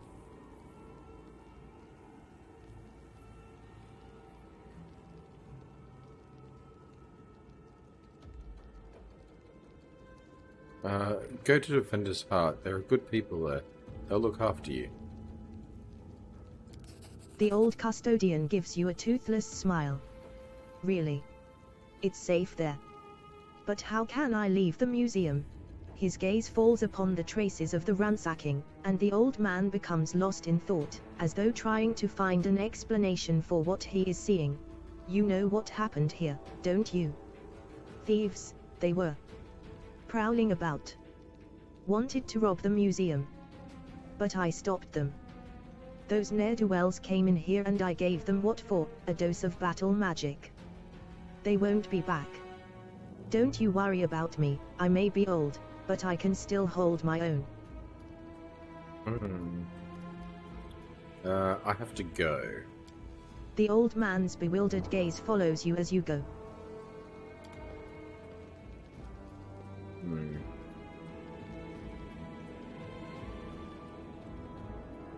He thinks he fought them.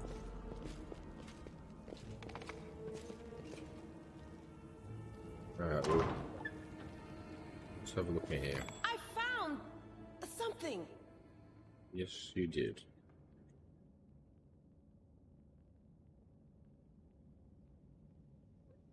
Here first. Is that a trap? Another one. Okay. Now, what is that? Another one there. Here we go.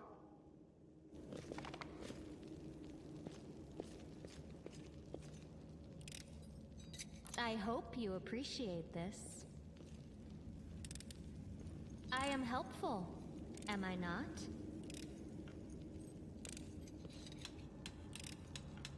I am helpful, am I not? Is that all of them? I can handle it. Yeah, that must be a bug. Still sounds like it's trying to disarm a trap. What was that going to go for? Uriel. Paladin of Io Mayday, the Lightbringer and Knight of Citadel Drazen, heroine of the Crusades. Yniel disobeyed her orders by leaving the garrison to venture deep into the world wound alone. 2 years later, she returned at the head of a Crusader squad she'd saved. Died during the fall of Drazen in 4638. Alright, I'm saving and reloading, because that sounds annoying. Hopefully that fixes that.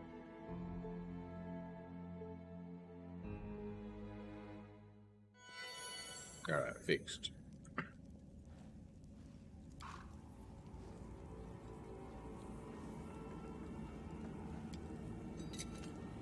I hope you appreciate this. This. The bow. What's better? Okay, it's a +2 you have already. This is only a +1.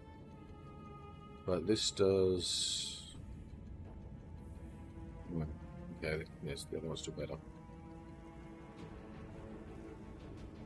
Those two... Can't use this yet, can you? No, just no.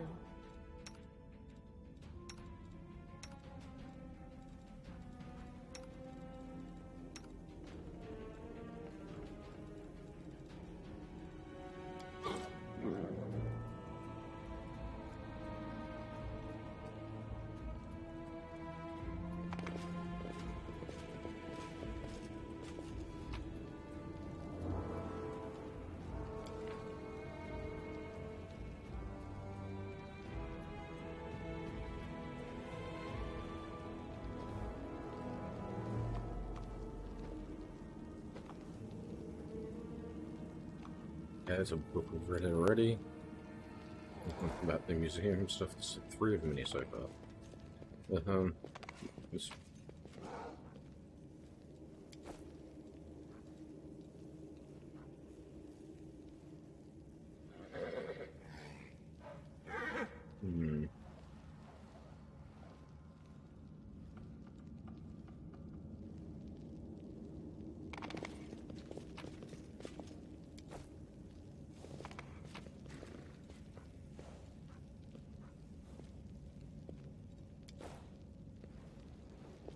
Beautiful. Yeah, is that room done?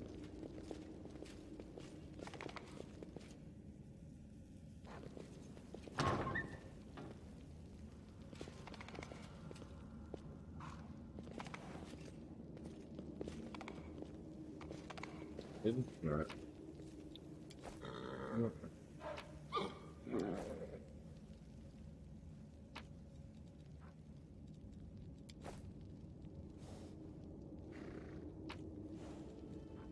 Ooh, chain shirt.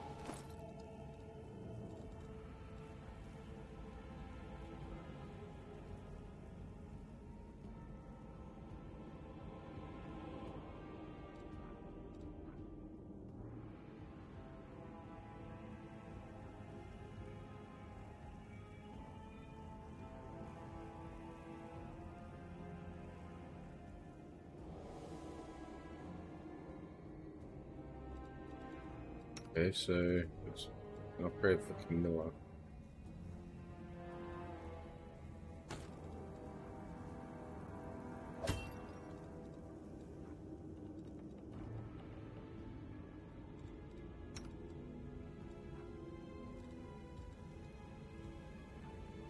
Heavy armor, you don't wear armor, you don't wear armor, and you don't wear armor.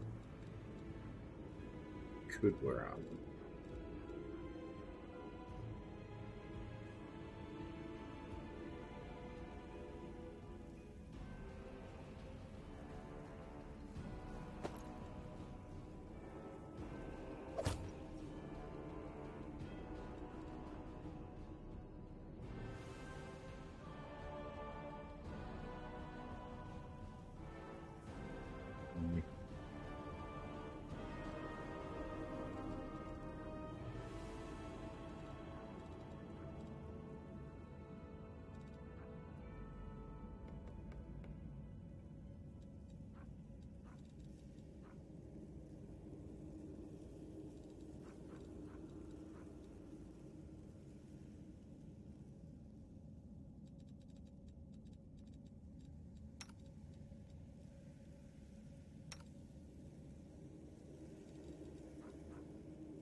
It's got these on it.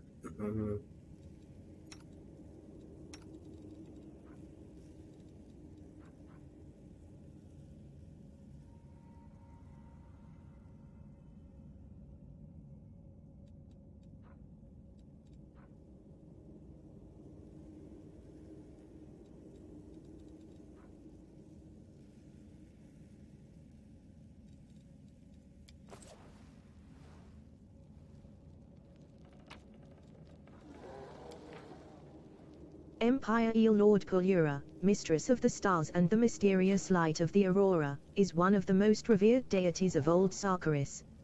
Her worship was widespread among the Khalids, who built numerous shrines in honor of their patroness. The foremost of these shrines, considered particularly cherished and sacred, was located on a lake shore surrounded by picturesque waterfalls called Pulura's Fall.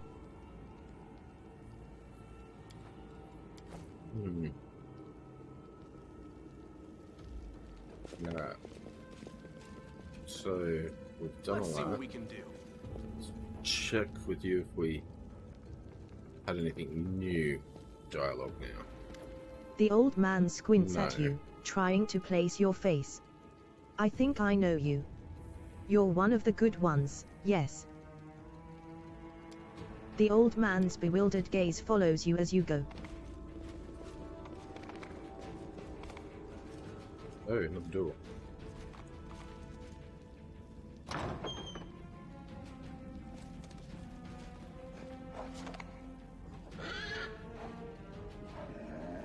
Here we go.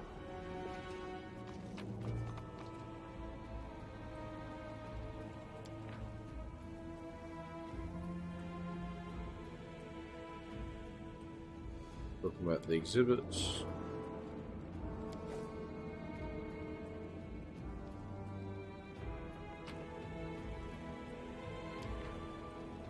Celestials native to any of the three upper planes of creation.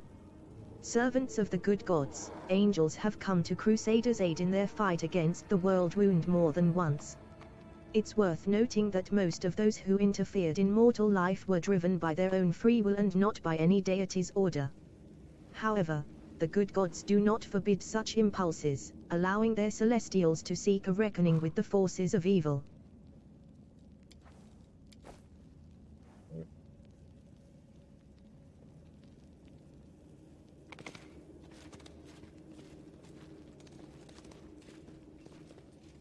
Yeah, that's absolutely everything now. Any new dialogue yet? The old Nope. man squints at you. Alright. The old man's bewildered gaze done follows here, you as you go. Let's just go through all the dialogue you had, so I wanted to make sure there was nothing new.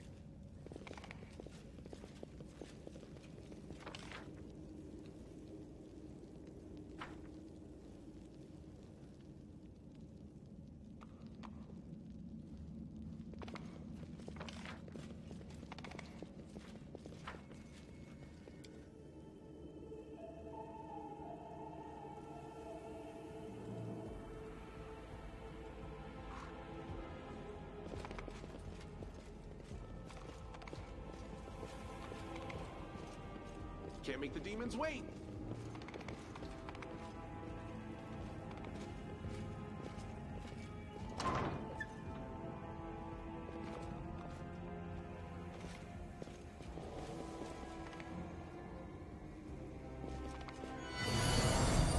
The translucent silhouette of a winged female warrior glows softly. You brought us back to waking. Greetings. Who are you? Not who what. Memories. This place was created as a cradle of memory and fantasy. The things that belonged to the city's heroes were kept here. People used to come to this place to remember those heroes. And myself and the others are living memories. You woke us, so here we are. Okay. I used to come here when the mood took me. The exhibits here are meager, no doubt, and cannot compete with the museums in the capital. but all the same, I find this place to be a calming refuge away from the bustling city.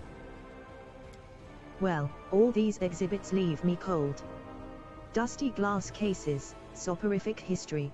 But I probably would have given them more of a chance had I known that I could meet people from our circle here. Oh no, my dear Camellia. People like you and I come to these places only very rarely. This museum was my refuge away from the society of such people. And it's an excellent spot for a nap.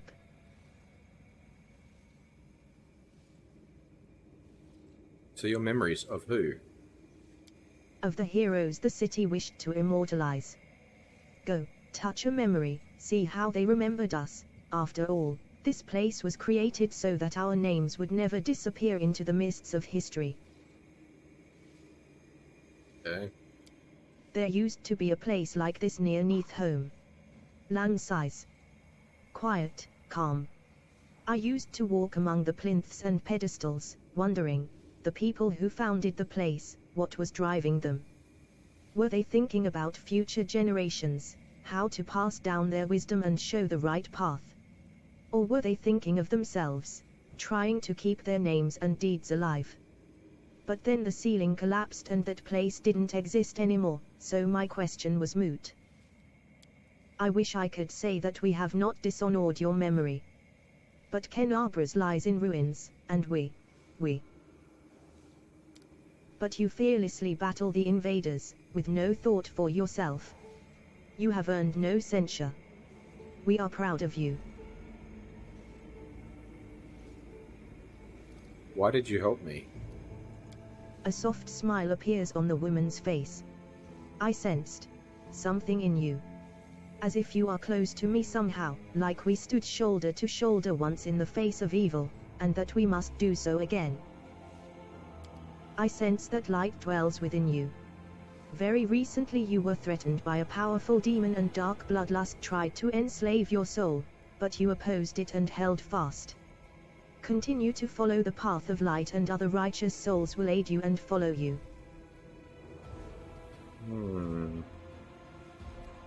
I attack these big illusions of... Right.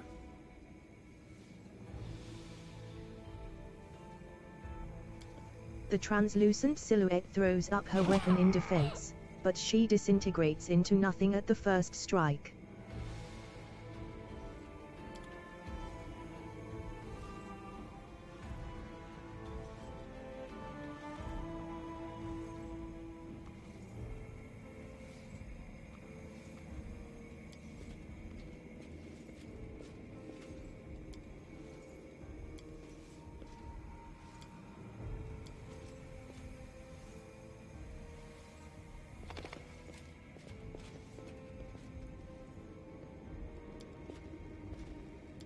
I wonder if I should have attacked it. Let's reload that. Curious to see, but seems to do nothing. Beautiful. The translucent silhouette. Not who what. Well, oh no, my dear Camellia. Oh. There, I wish I, but you fearlessly I sense that light dwells within you. Farewell. The power that gives us this semblance of life is running out, and soon we will once again be but memories, living only in words, pictures, and songs. Yeah. Oh, it disappears anyway. The other one.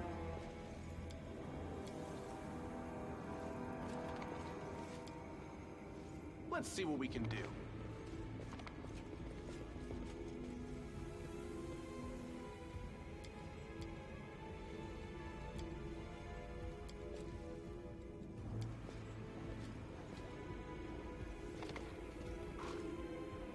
Alright, the other one disappeared. He's gonna disappear.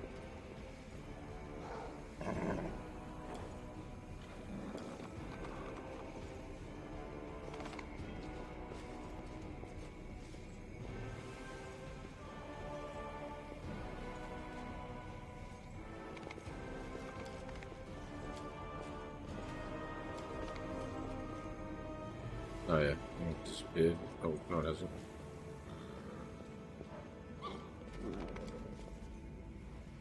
I can handle it. Alright, I'll leave.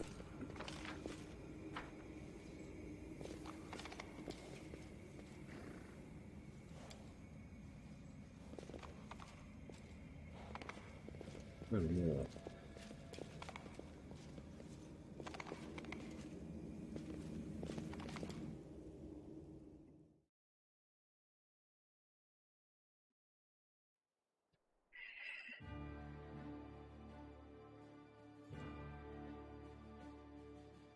Okay.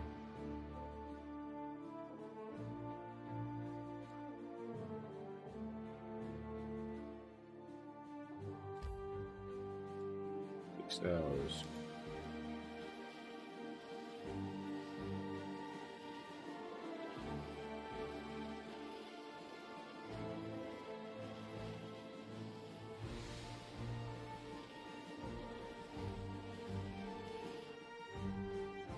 Characters fatigued. A fatigued character cannot charge and takes -2 penalty to strength dexterity after a couple of rests.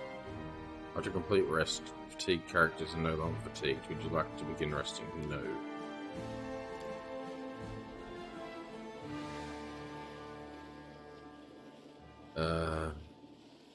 Yeah.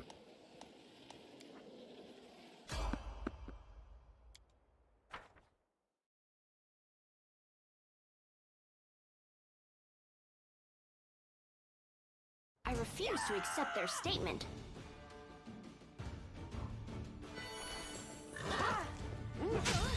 This conclusion is irrational.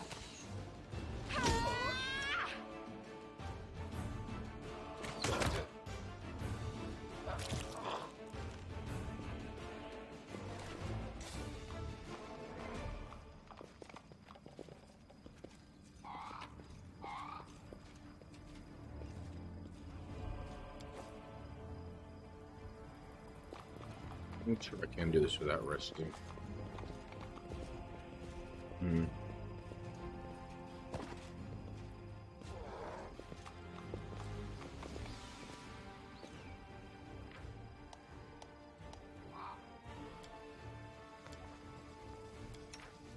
Alright, who's the best spot for the...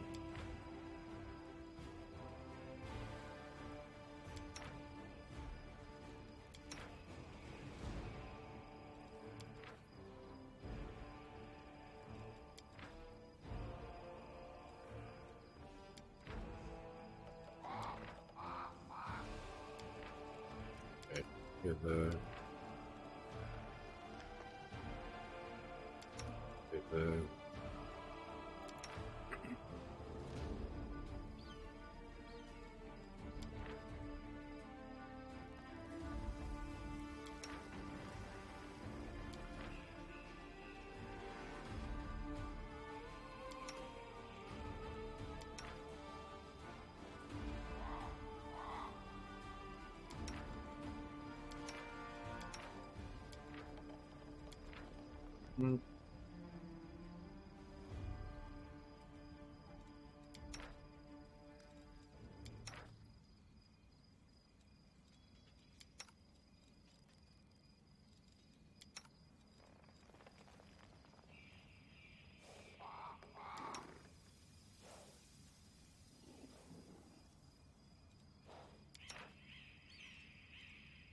What potions can you do?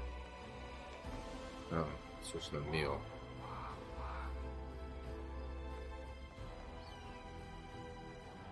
You can't create potions. Doesn't matter.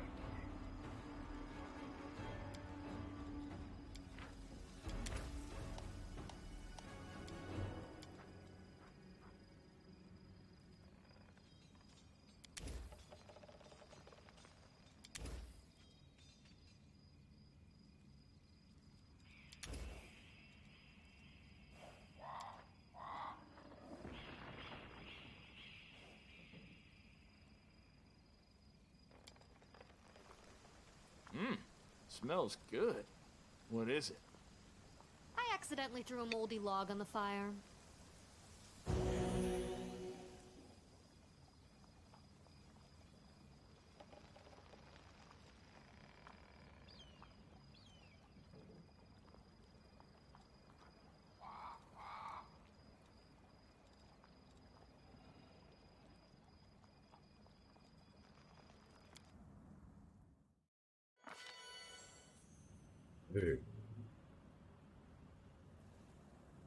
Sometimes, a long-awaited rest does not bring the desired relief. What comes is a heavy, clinging sleep on the edge of wakefulness, where consciousness seems poised between reality and oblivion. The possible reasons for such disturbed slumber are myriad: strained nerves, perhaps, or a lingering reaction to trauma. I'm not sure if this is the first rest I've taken in the game yet. I don't think I've done it yet. Even in the other chapter, or the earlier, the prequel of the chapter. Lunakau emerges from the oblivion of his leaden sleep like a drowned man dragging himself up from the depths of a swamp. The wound on his chest is burning like someone pressed an invisible brand to it. The wound has closed again, but the blood stain on his shirt betrays its presence beneath.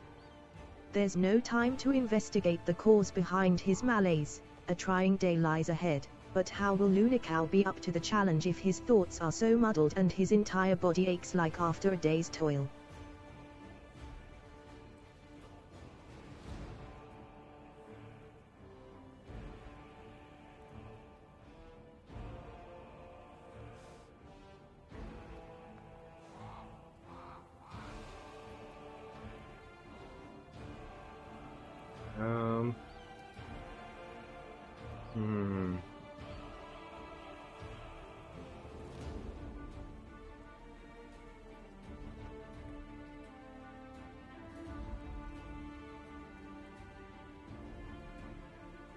Yeah, I can't ignore my health. I better take care of it now. What happened to this?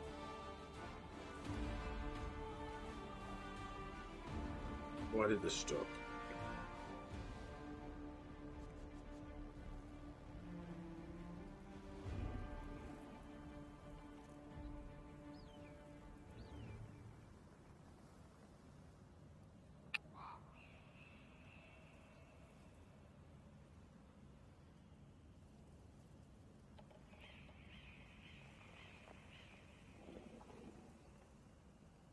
Connected? Not hearing anything. The other one's charged enough anyway. Hopefully the new ones show up soon.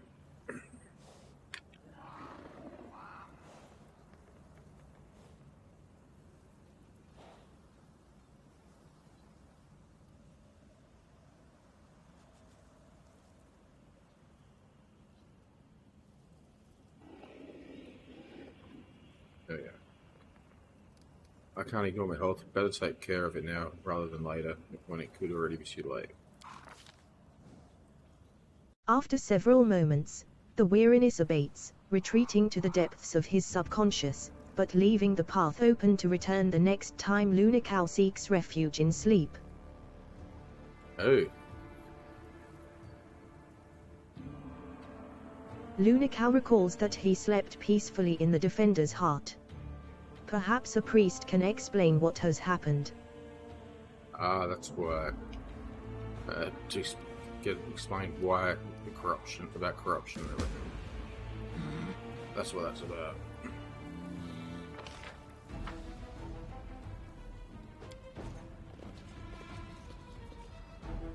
Sanctuary, no. Can't make the demons wait.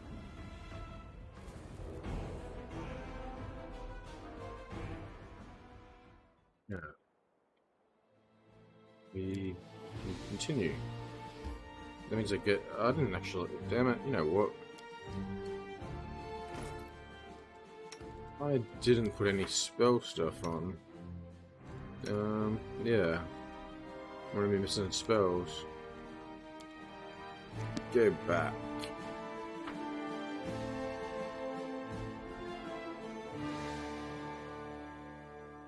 Where did I save it? Here again? Alright. Well, not too bad. So I can rush through this. The translucent. Not. Well, oh no. Of the here. There, I wish, but you feel. A soft, I sense that. Farewell. The power that gives us this semblance of life is running out, and soon we will once again be but memories, living only in words, pictures, and songs.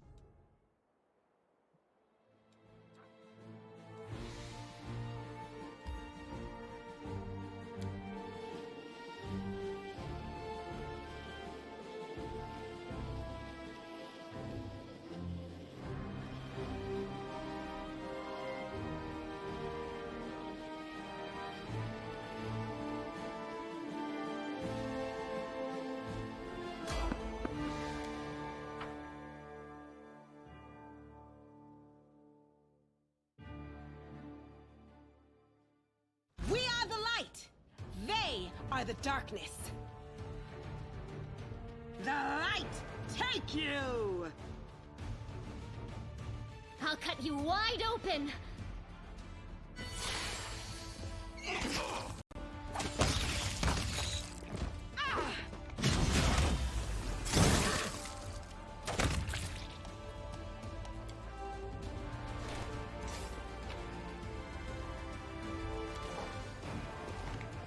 Beautiful.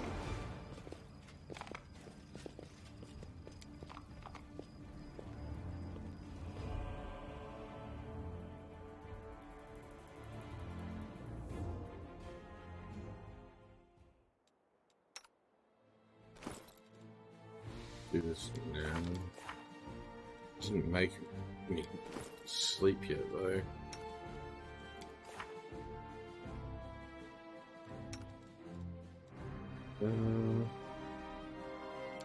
It's the only one to put on there anyway.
Hopefully I can get away with this. I'm safe for now. Let's see what we can do.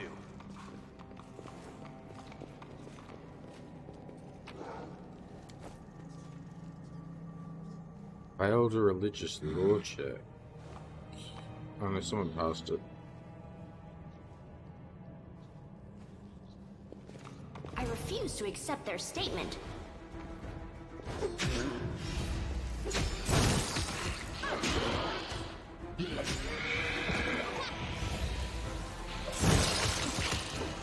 Getting my ass kicked.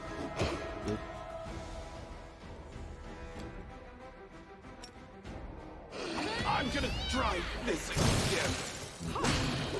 Negative levels.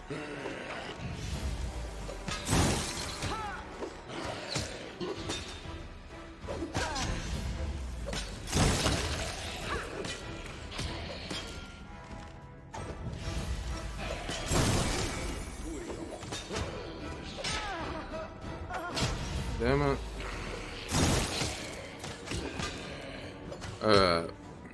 It's too much.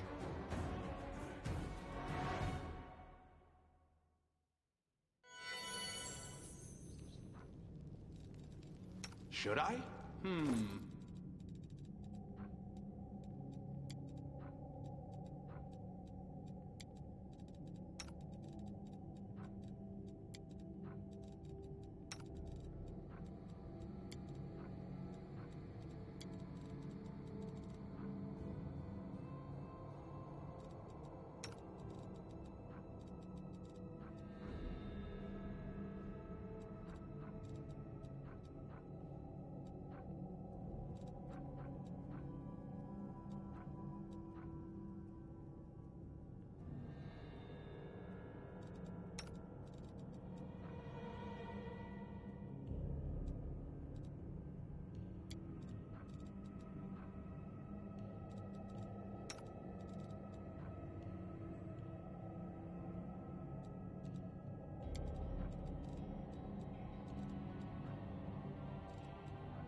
Perception.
Beautiful.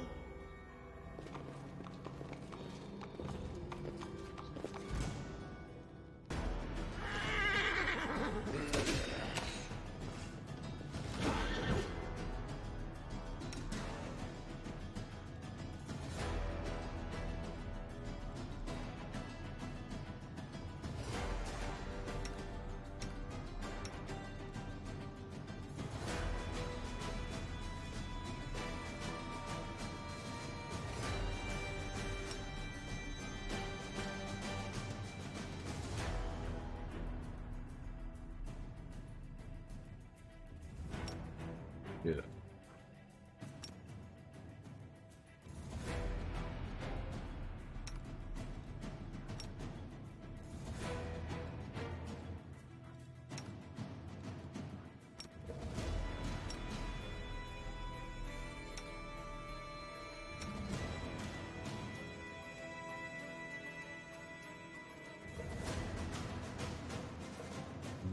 There's a few other things I could have done.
Let's see what we can do.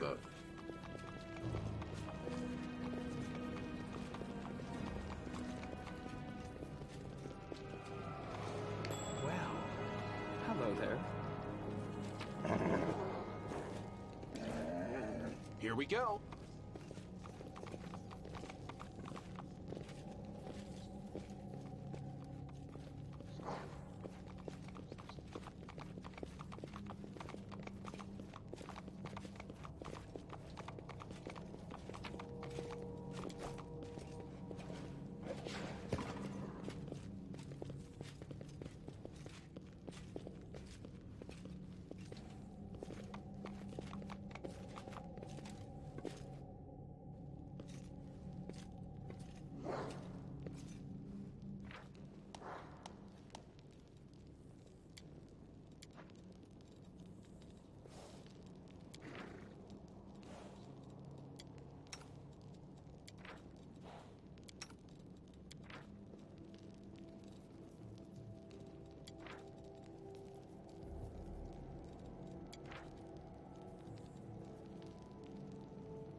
You pride yourself on being a rake and a libertine.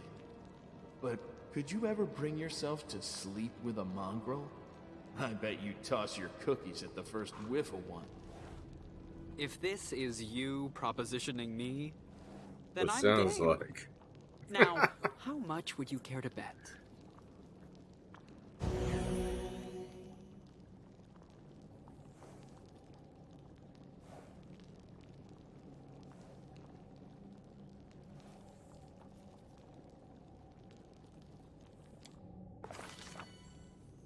Sometimes, a long-awaited rest does not bring the desired relief.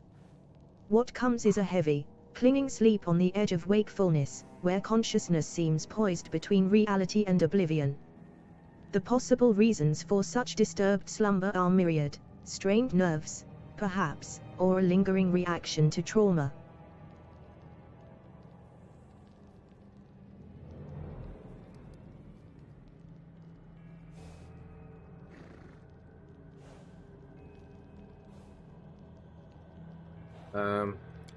Yeah.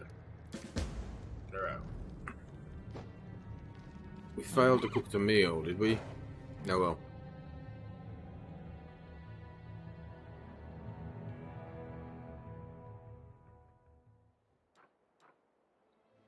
Yeah, there was a couple of items in it from back in there.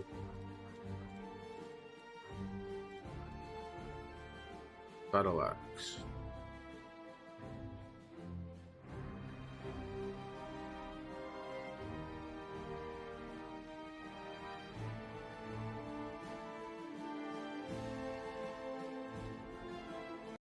Well, one is not.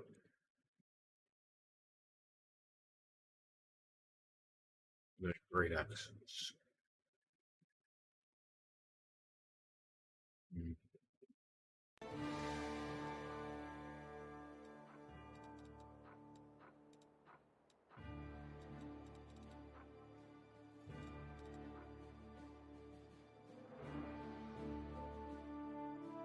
Still, this is more damage.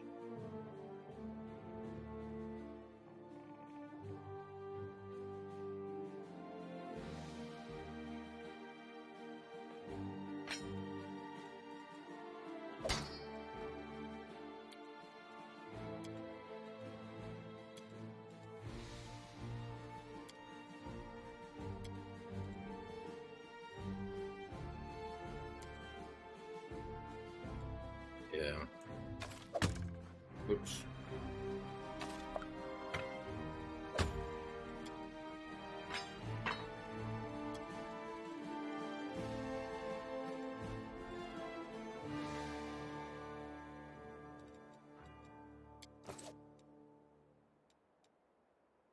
It doesn't call me back there yet. Thought it would have. Get away with doing some more.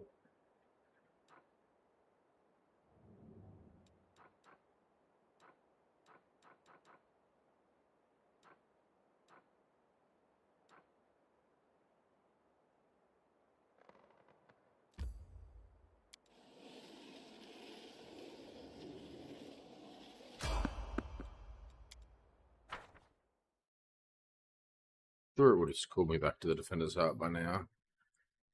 It still hasn't. I've been doing any of this needing to rest. I'll cut you wide open. Accept their statement.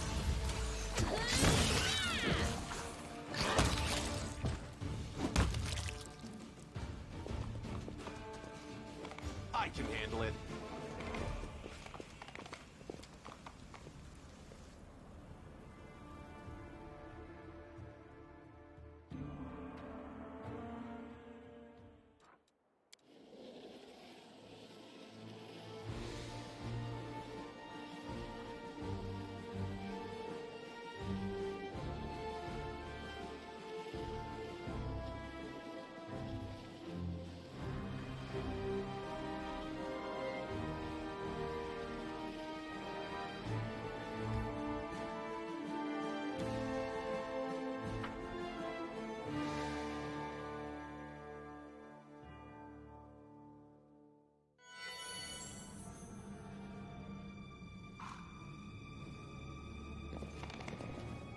What's on your mind?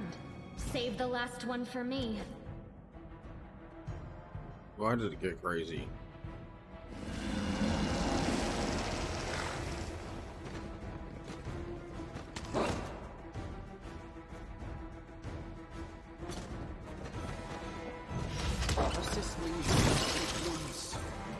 The spirits demand your blood!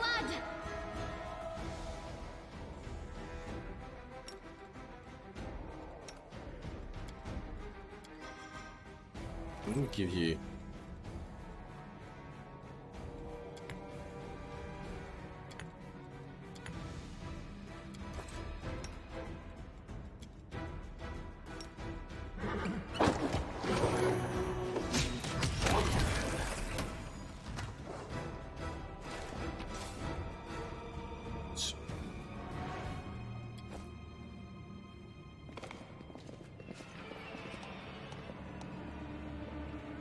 Stop telling me these things. I already know it.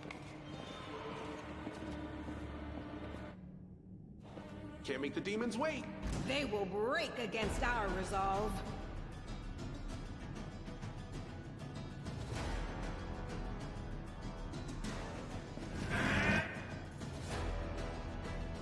I got this.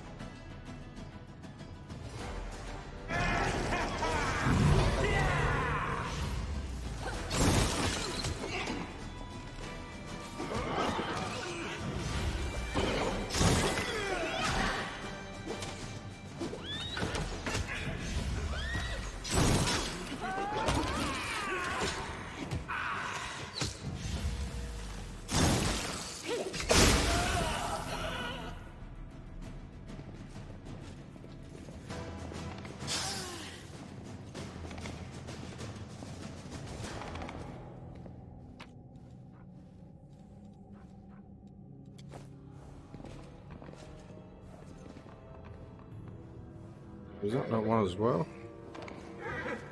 Hmm.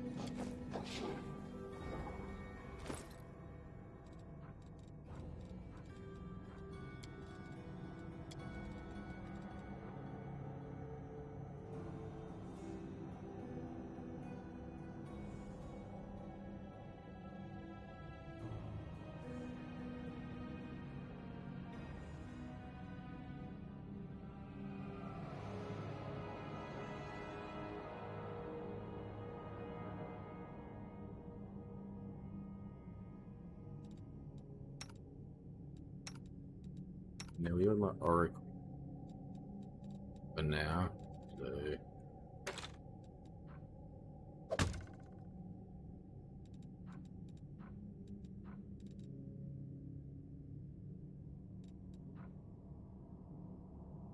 what's your oracle curse there?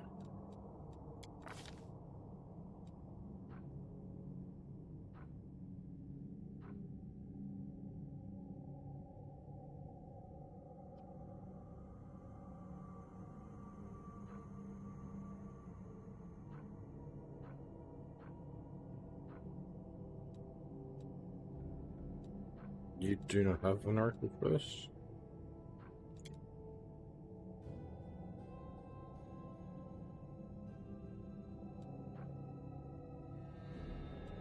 Hmm.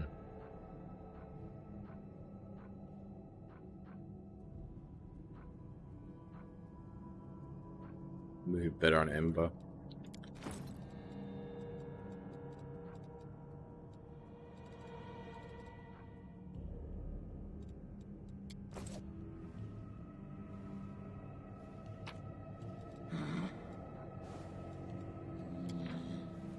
Will-o-wisp. An amusing glowing ball, which looks harmless and doesn't arouse any natural suspicion. Pretends to be a guiding light in the marshes, but leads travelers to certain death. The agonizing fear of their victims is this monster's nourishing dinner. If you manage to resist their tricks, make sure you have some electrical protection. The monster electrocutes any visitors it fails to lure into terror. Werewolf. Werewolves prefer to hunt in groups, and attack lone travelers. It's entirely possible that a Varisian camp or troop could turn into a pack of bloodthirsty lycanthropes under cover of darkness. Ordinary weapons stand little chance against them, but a silver blade greatly increases your chances of survival. Primals. Powerful creatures of the primal realm occasionally visit this world for amusement. It's best to stay out of a primal's way. Don't fight it, it's extremely dangerous. But if a life is at stake, resort to cold steel. Okay, I remember will-o-wisps and werewolves from the first one. I can't remember primals from there. Okay. And fish on a stick. Awesome recipe.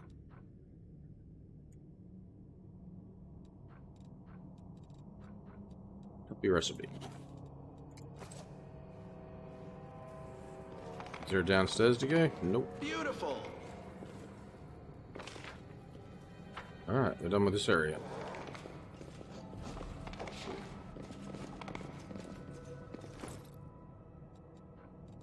I got like no potions left.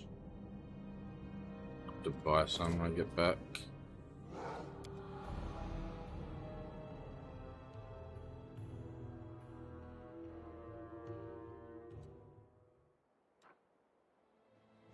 Alright, let's go. Irveth's residence.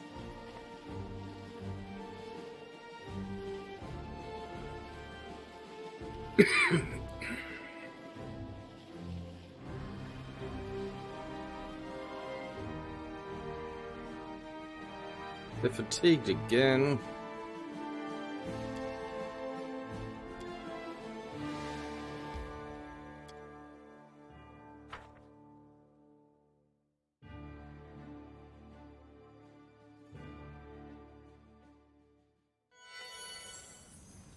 It'd take long to get fatigued.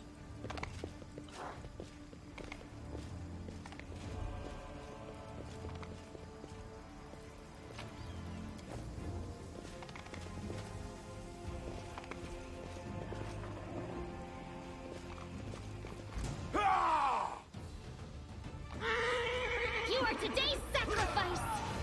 Pain, so Nope. this is how it feels.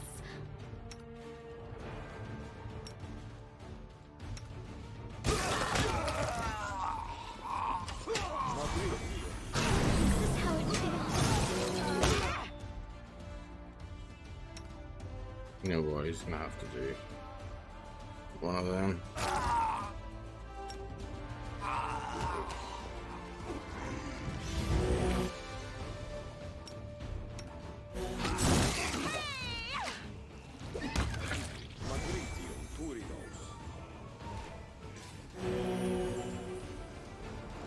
Let's see what we can do.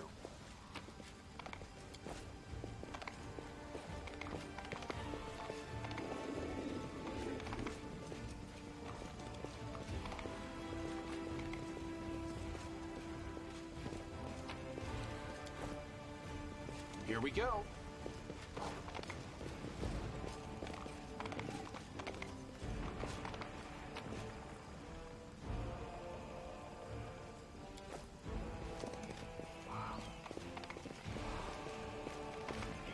I can handle it.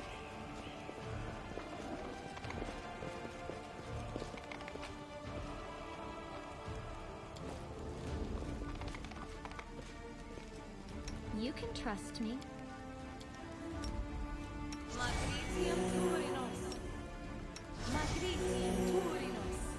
Oh, the waiting's never fun.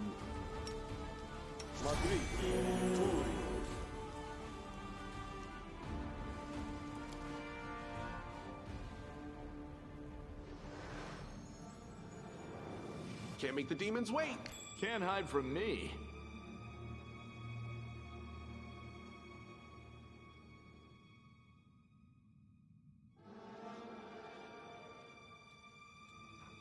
Oh, quiet now? But how will they know I've arrived?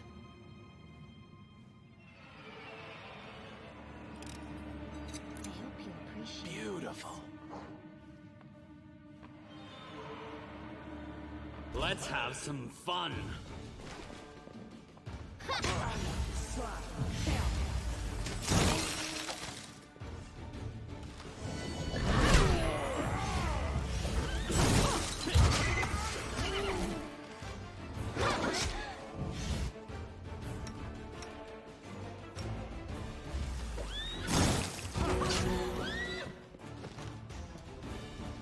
She's a big spell one.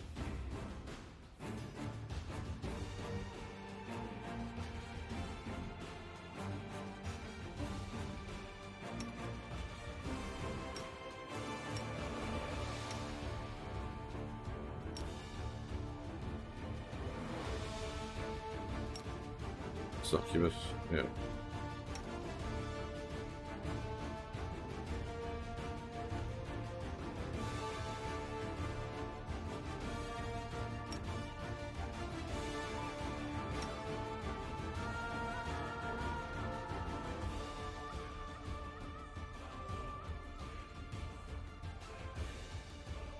Damn you! Are you still here?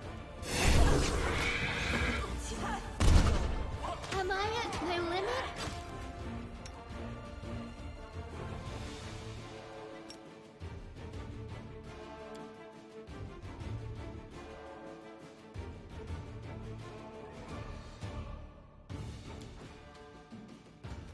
Quite a wand.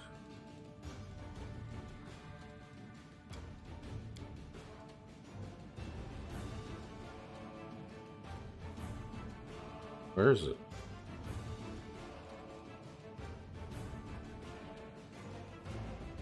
Oh, here. Oh, well, let's remove.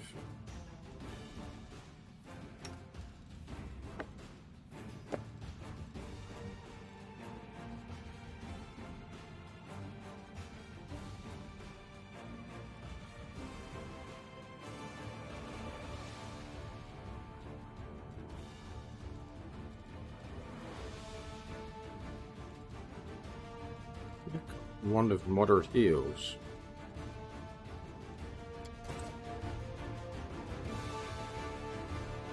So this is how it feels. Getting my ass kicked. I'm gonna try this again.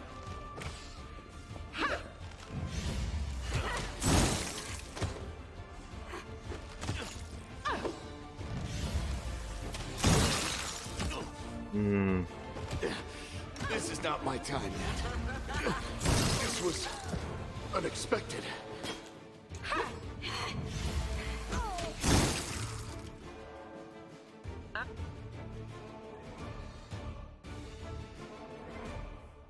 I'm gonna actually have to use spells.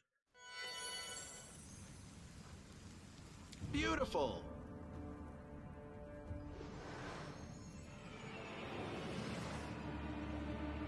Oh, quiet now?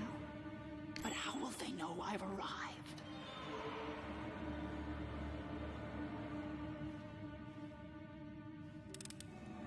I am helpful, am I not? Let's see what we can do.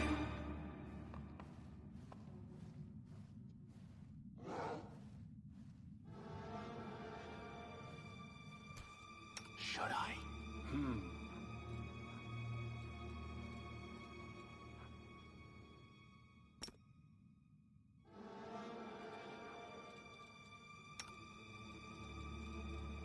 Rules are made to be broken.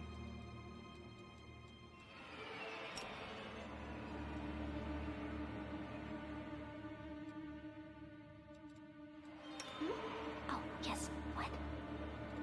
I'm all ears.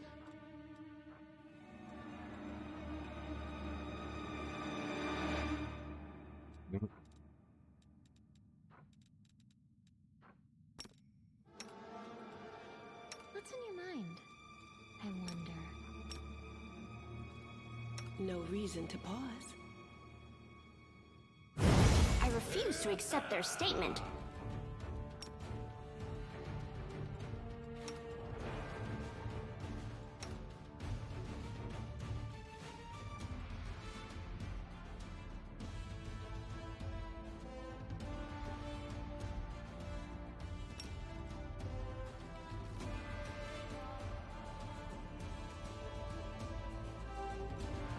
No, no waste that.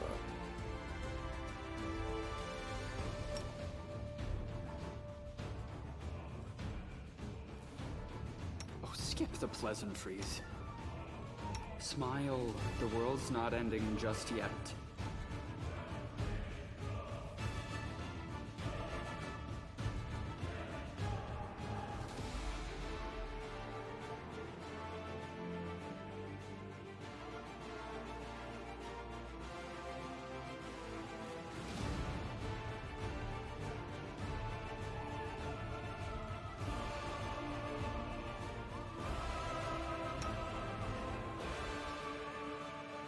I got this. Wait, no, first cast that.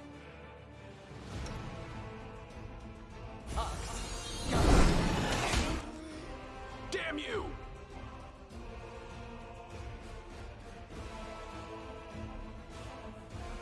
I'll cut cut you wide open!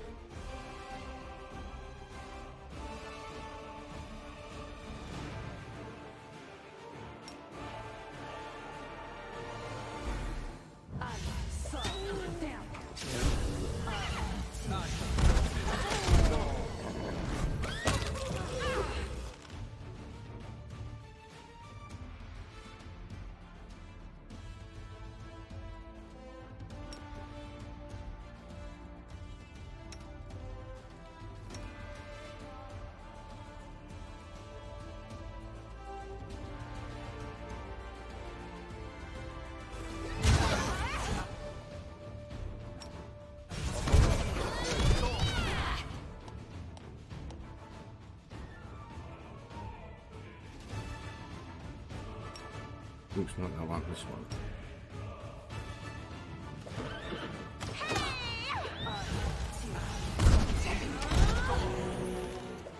Out of my sight!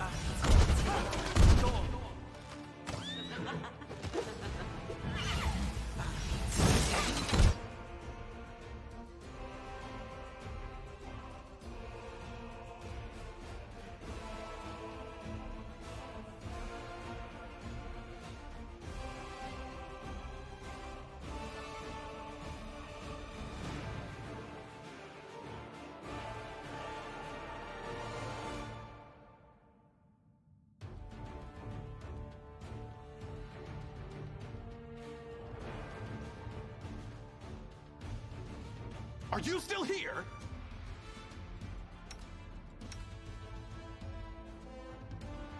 Is this demons though? No, it's undead.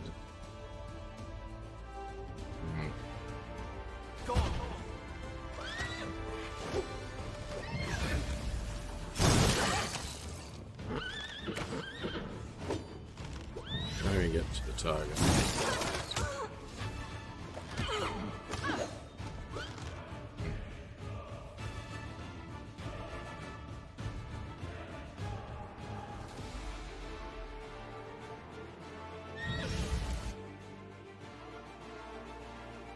All of you come back. The spirits demand your blood.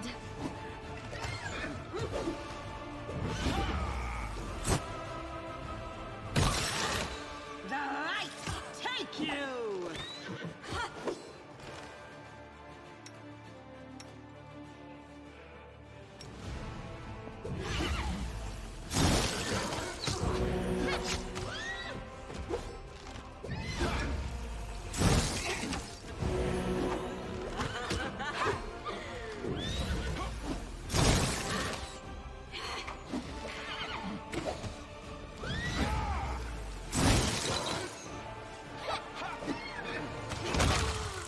Let's see, let's get the negative energy. Should we rest now?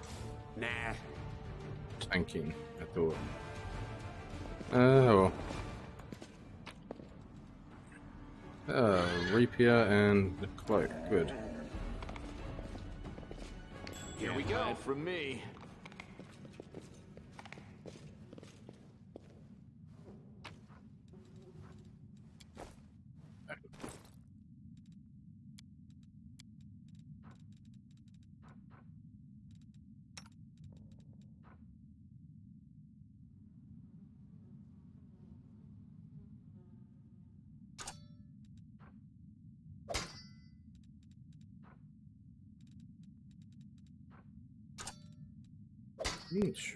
No, we don't need that.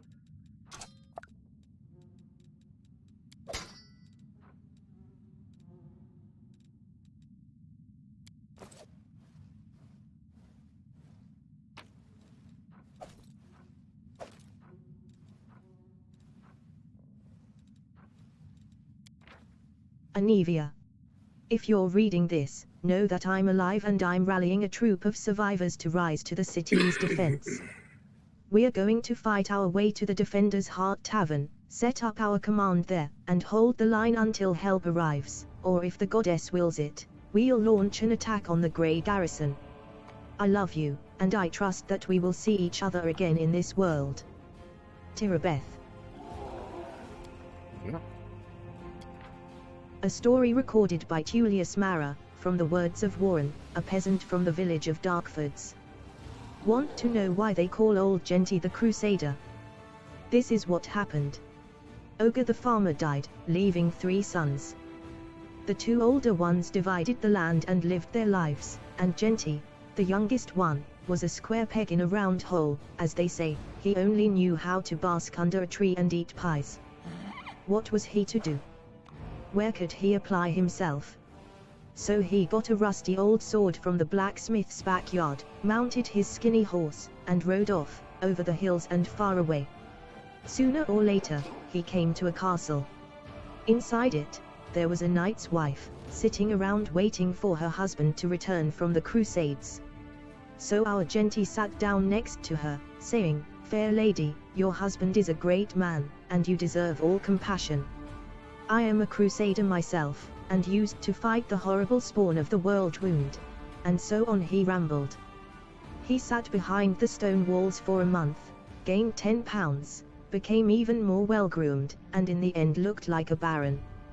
But he grew bored of the knight's wife. She was always pale and sad, and cried for days, praying to Sorcerer. So Genty waved her goodbye and went on his way. He rode, and saw a mill on a river, and a miller's wife, rosy cheeks, plump as a partridge. Our Genty cozied up to her, saying, "Lady Miller's wife, does your husband happen to be at home?"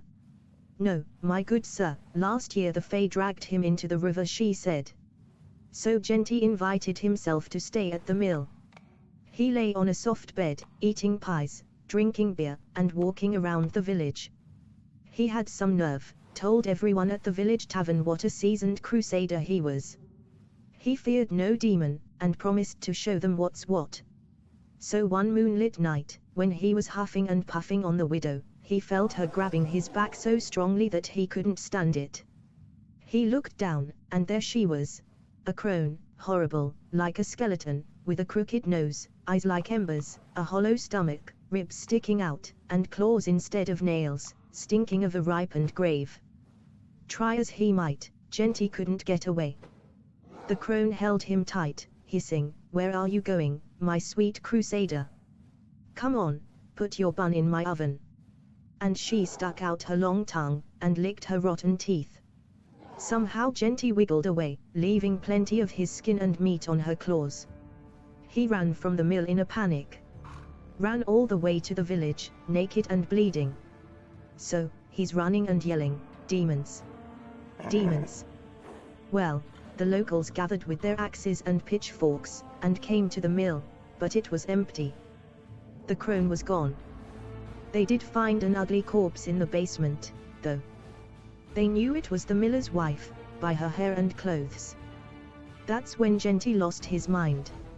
Now he sits under his brother's windows, staring into the distance, saying, "The demons are coming, the demons are coming."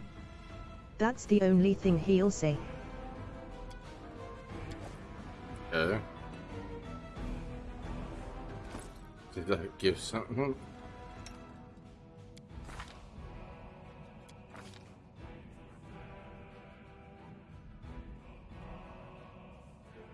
Okay. Nope.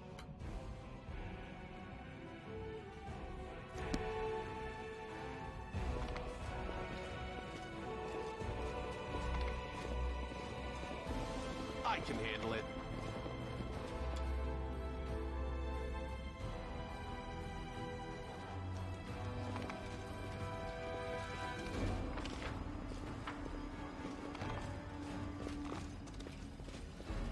Can't make the demons wait.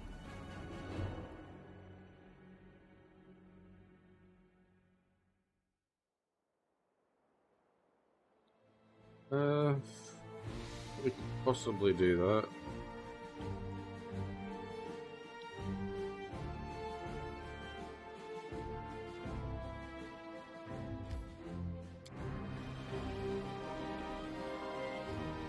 I'm gonna wait till this mission until. Oh.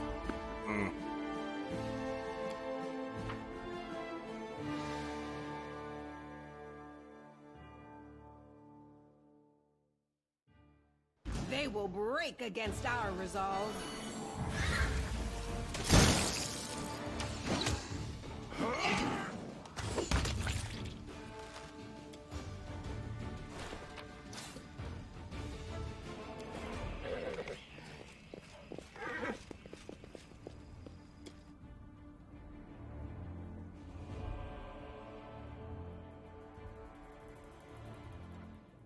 Tavern's meant to get attacked at some point, and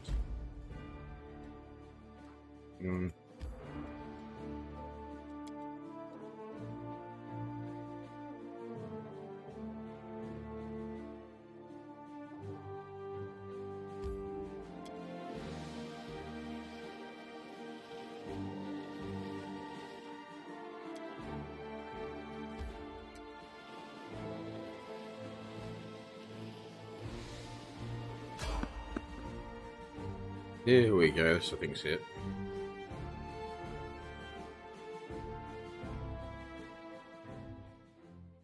Save the last one for me. Or not. Oh yeah, it is. Okay. You've crossed the wrong mongrel.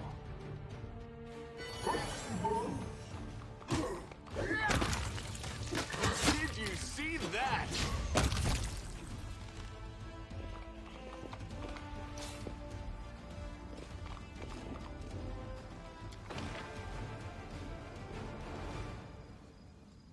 Bloody hell, this is all messed up.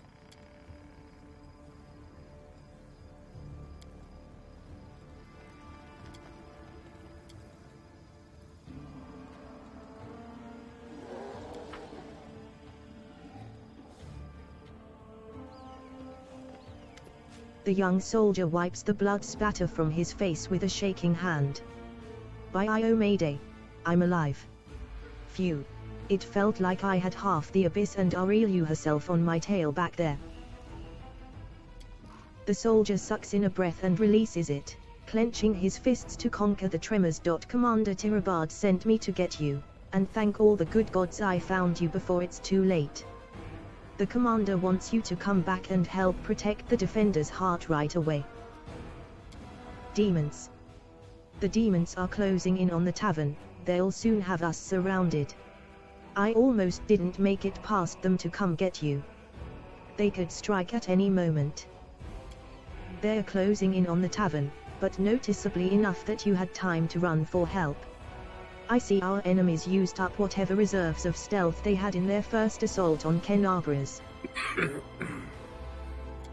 What need is there for stealth in a city one has already conquered? That's what they think. And that's what will bring them down.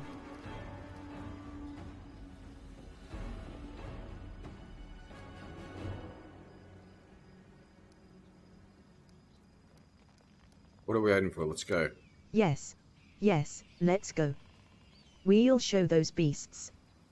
The Crusader tries to summon up his courage, but his face is paler than a sheet and his hands are shaking again.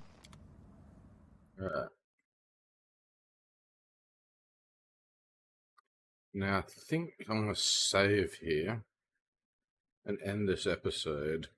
So let's have a quick bit of break for half hour or so.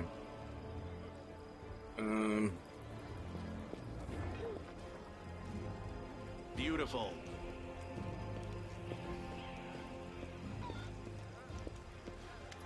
Well then, ready for battle. Hammer them so hard that they forget how they got here. I'll tell you, why not? Everyone knows the story, you see, but you could say that I'm the one who found it, in a way. The Arandes are a very wealthy and ancient line, and they hail from the outlying areas of Kenabras. That's where the Arande family seat is, along with their ancestral lands. In the past, if Mendev was ever feuding with Sarkaris, or some clan from there was causing trouble, the Count and Countess Arande were the ones who would defend the border with their soldiers. Their main residence was called Heaven's Edge. It still stands to this day, north of here, on the road toward Drazan. But no one lives there now. Around 10 or so years ago, there was a grand celebration held at the estate. The mother and the guardian of the current count invited the great and the good to celebrate his birthday. The entire Arundel clan was there, as well as many other nobles. And then, without warning, the demons struck. Clearly, they couldn't ignore such a perfect opportunity to cut down so many of Mendev's great dynasties in one fell swoop. There was even a chance that the queen herself would make an appearance, for she was related to the count as well. Well, when no news came from the estate, a troop of inquisitors was sent to investigate. They forced open the gates and discovered a manor full of corpses. They all perished, Joran says sorrowfully. The servants, the guards, the guests, including some of Iomede's chosen clerics and paladins. The demons had unleashed a magical plague, terrifying and strange, the likes of which hadn't been seen before, or since. And among all this was young Deirana Arundel, the only survivor. The Count had a talent for divine magic since his youth, healing magic in particular, and that must be why he didn't die along with the rest. He couldn't explain how he survived the disease. I saw him that day, when they brought him into the city, pale and barely conscious of his surroundings. So that's the story. Since then, Heaven's Edge has stood abandoned, sealed off to the outside world. People are still afraid to go near the place.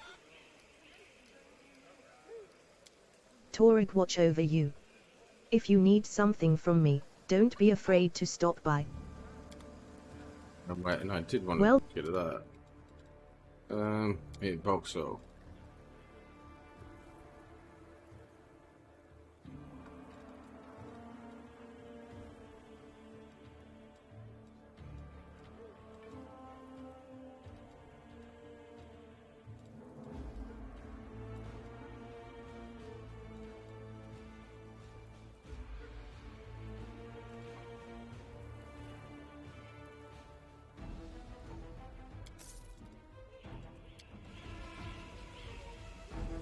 Let's see what we can do.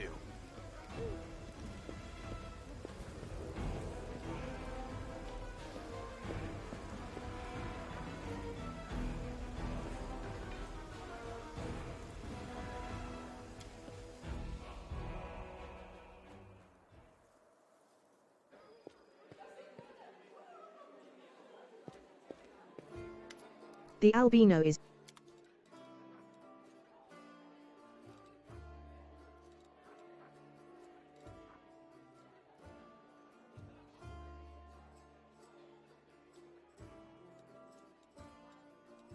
no potions.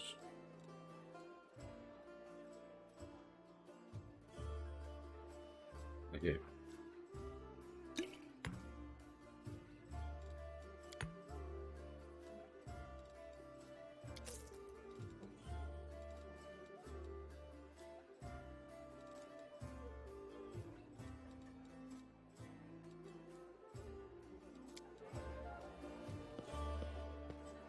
Here we go.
The albino.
Alright, that's it for about an hour or so, I guess. Half hour.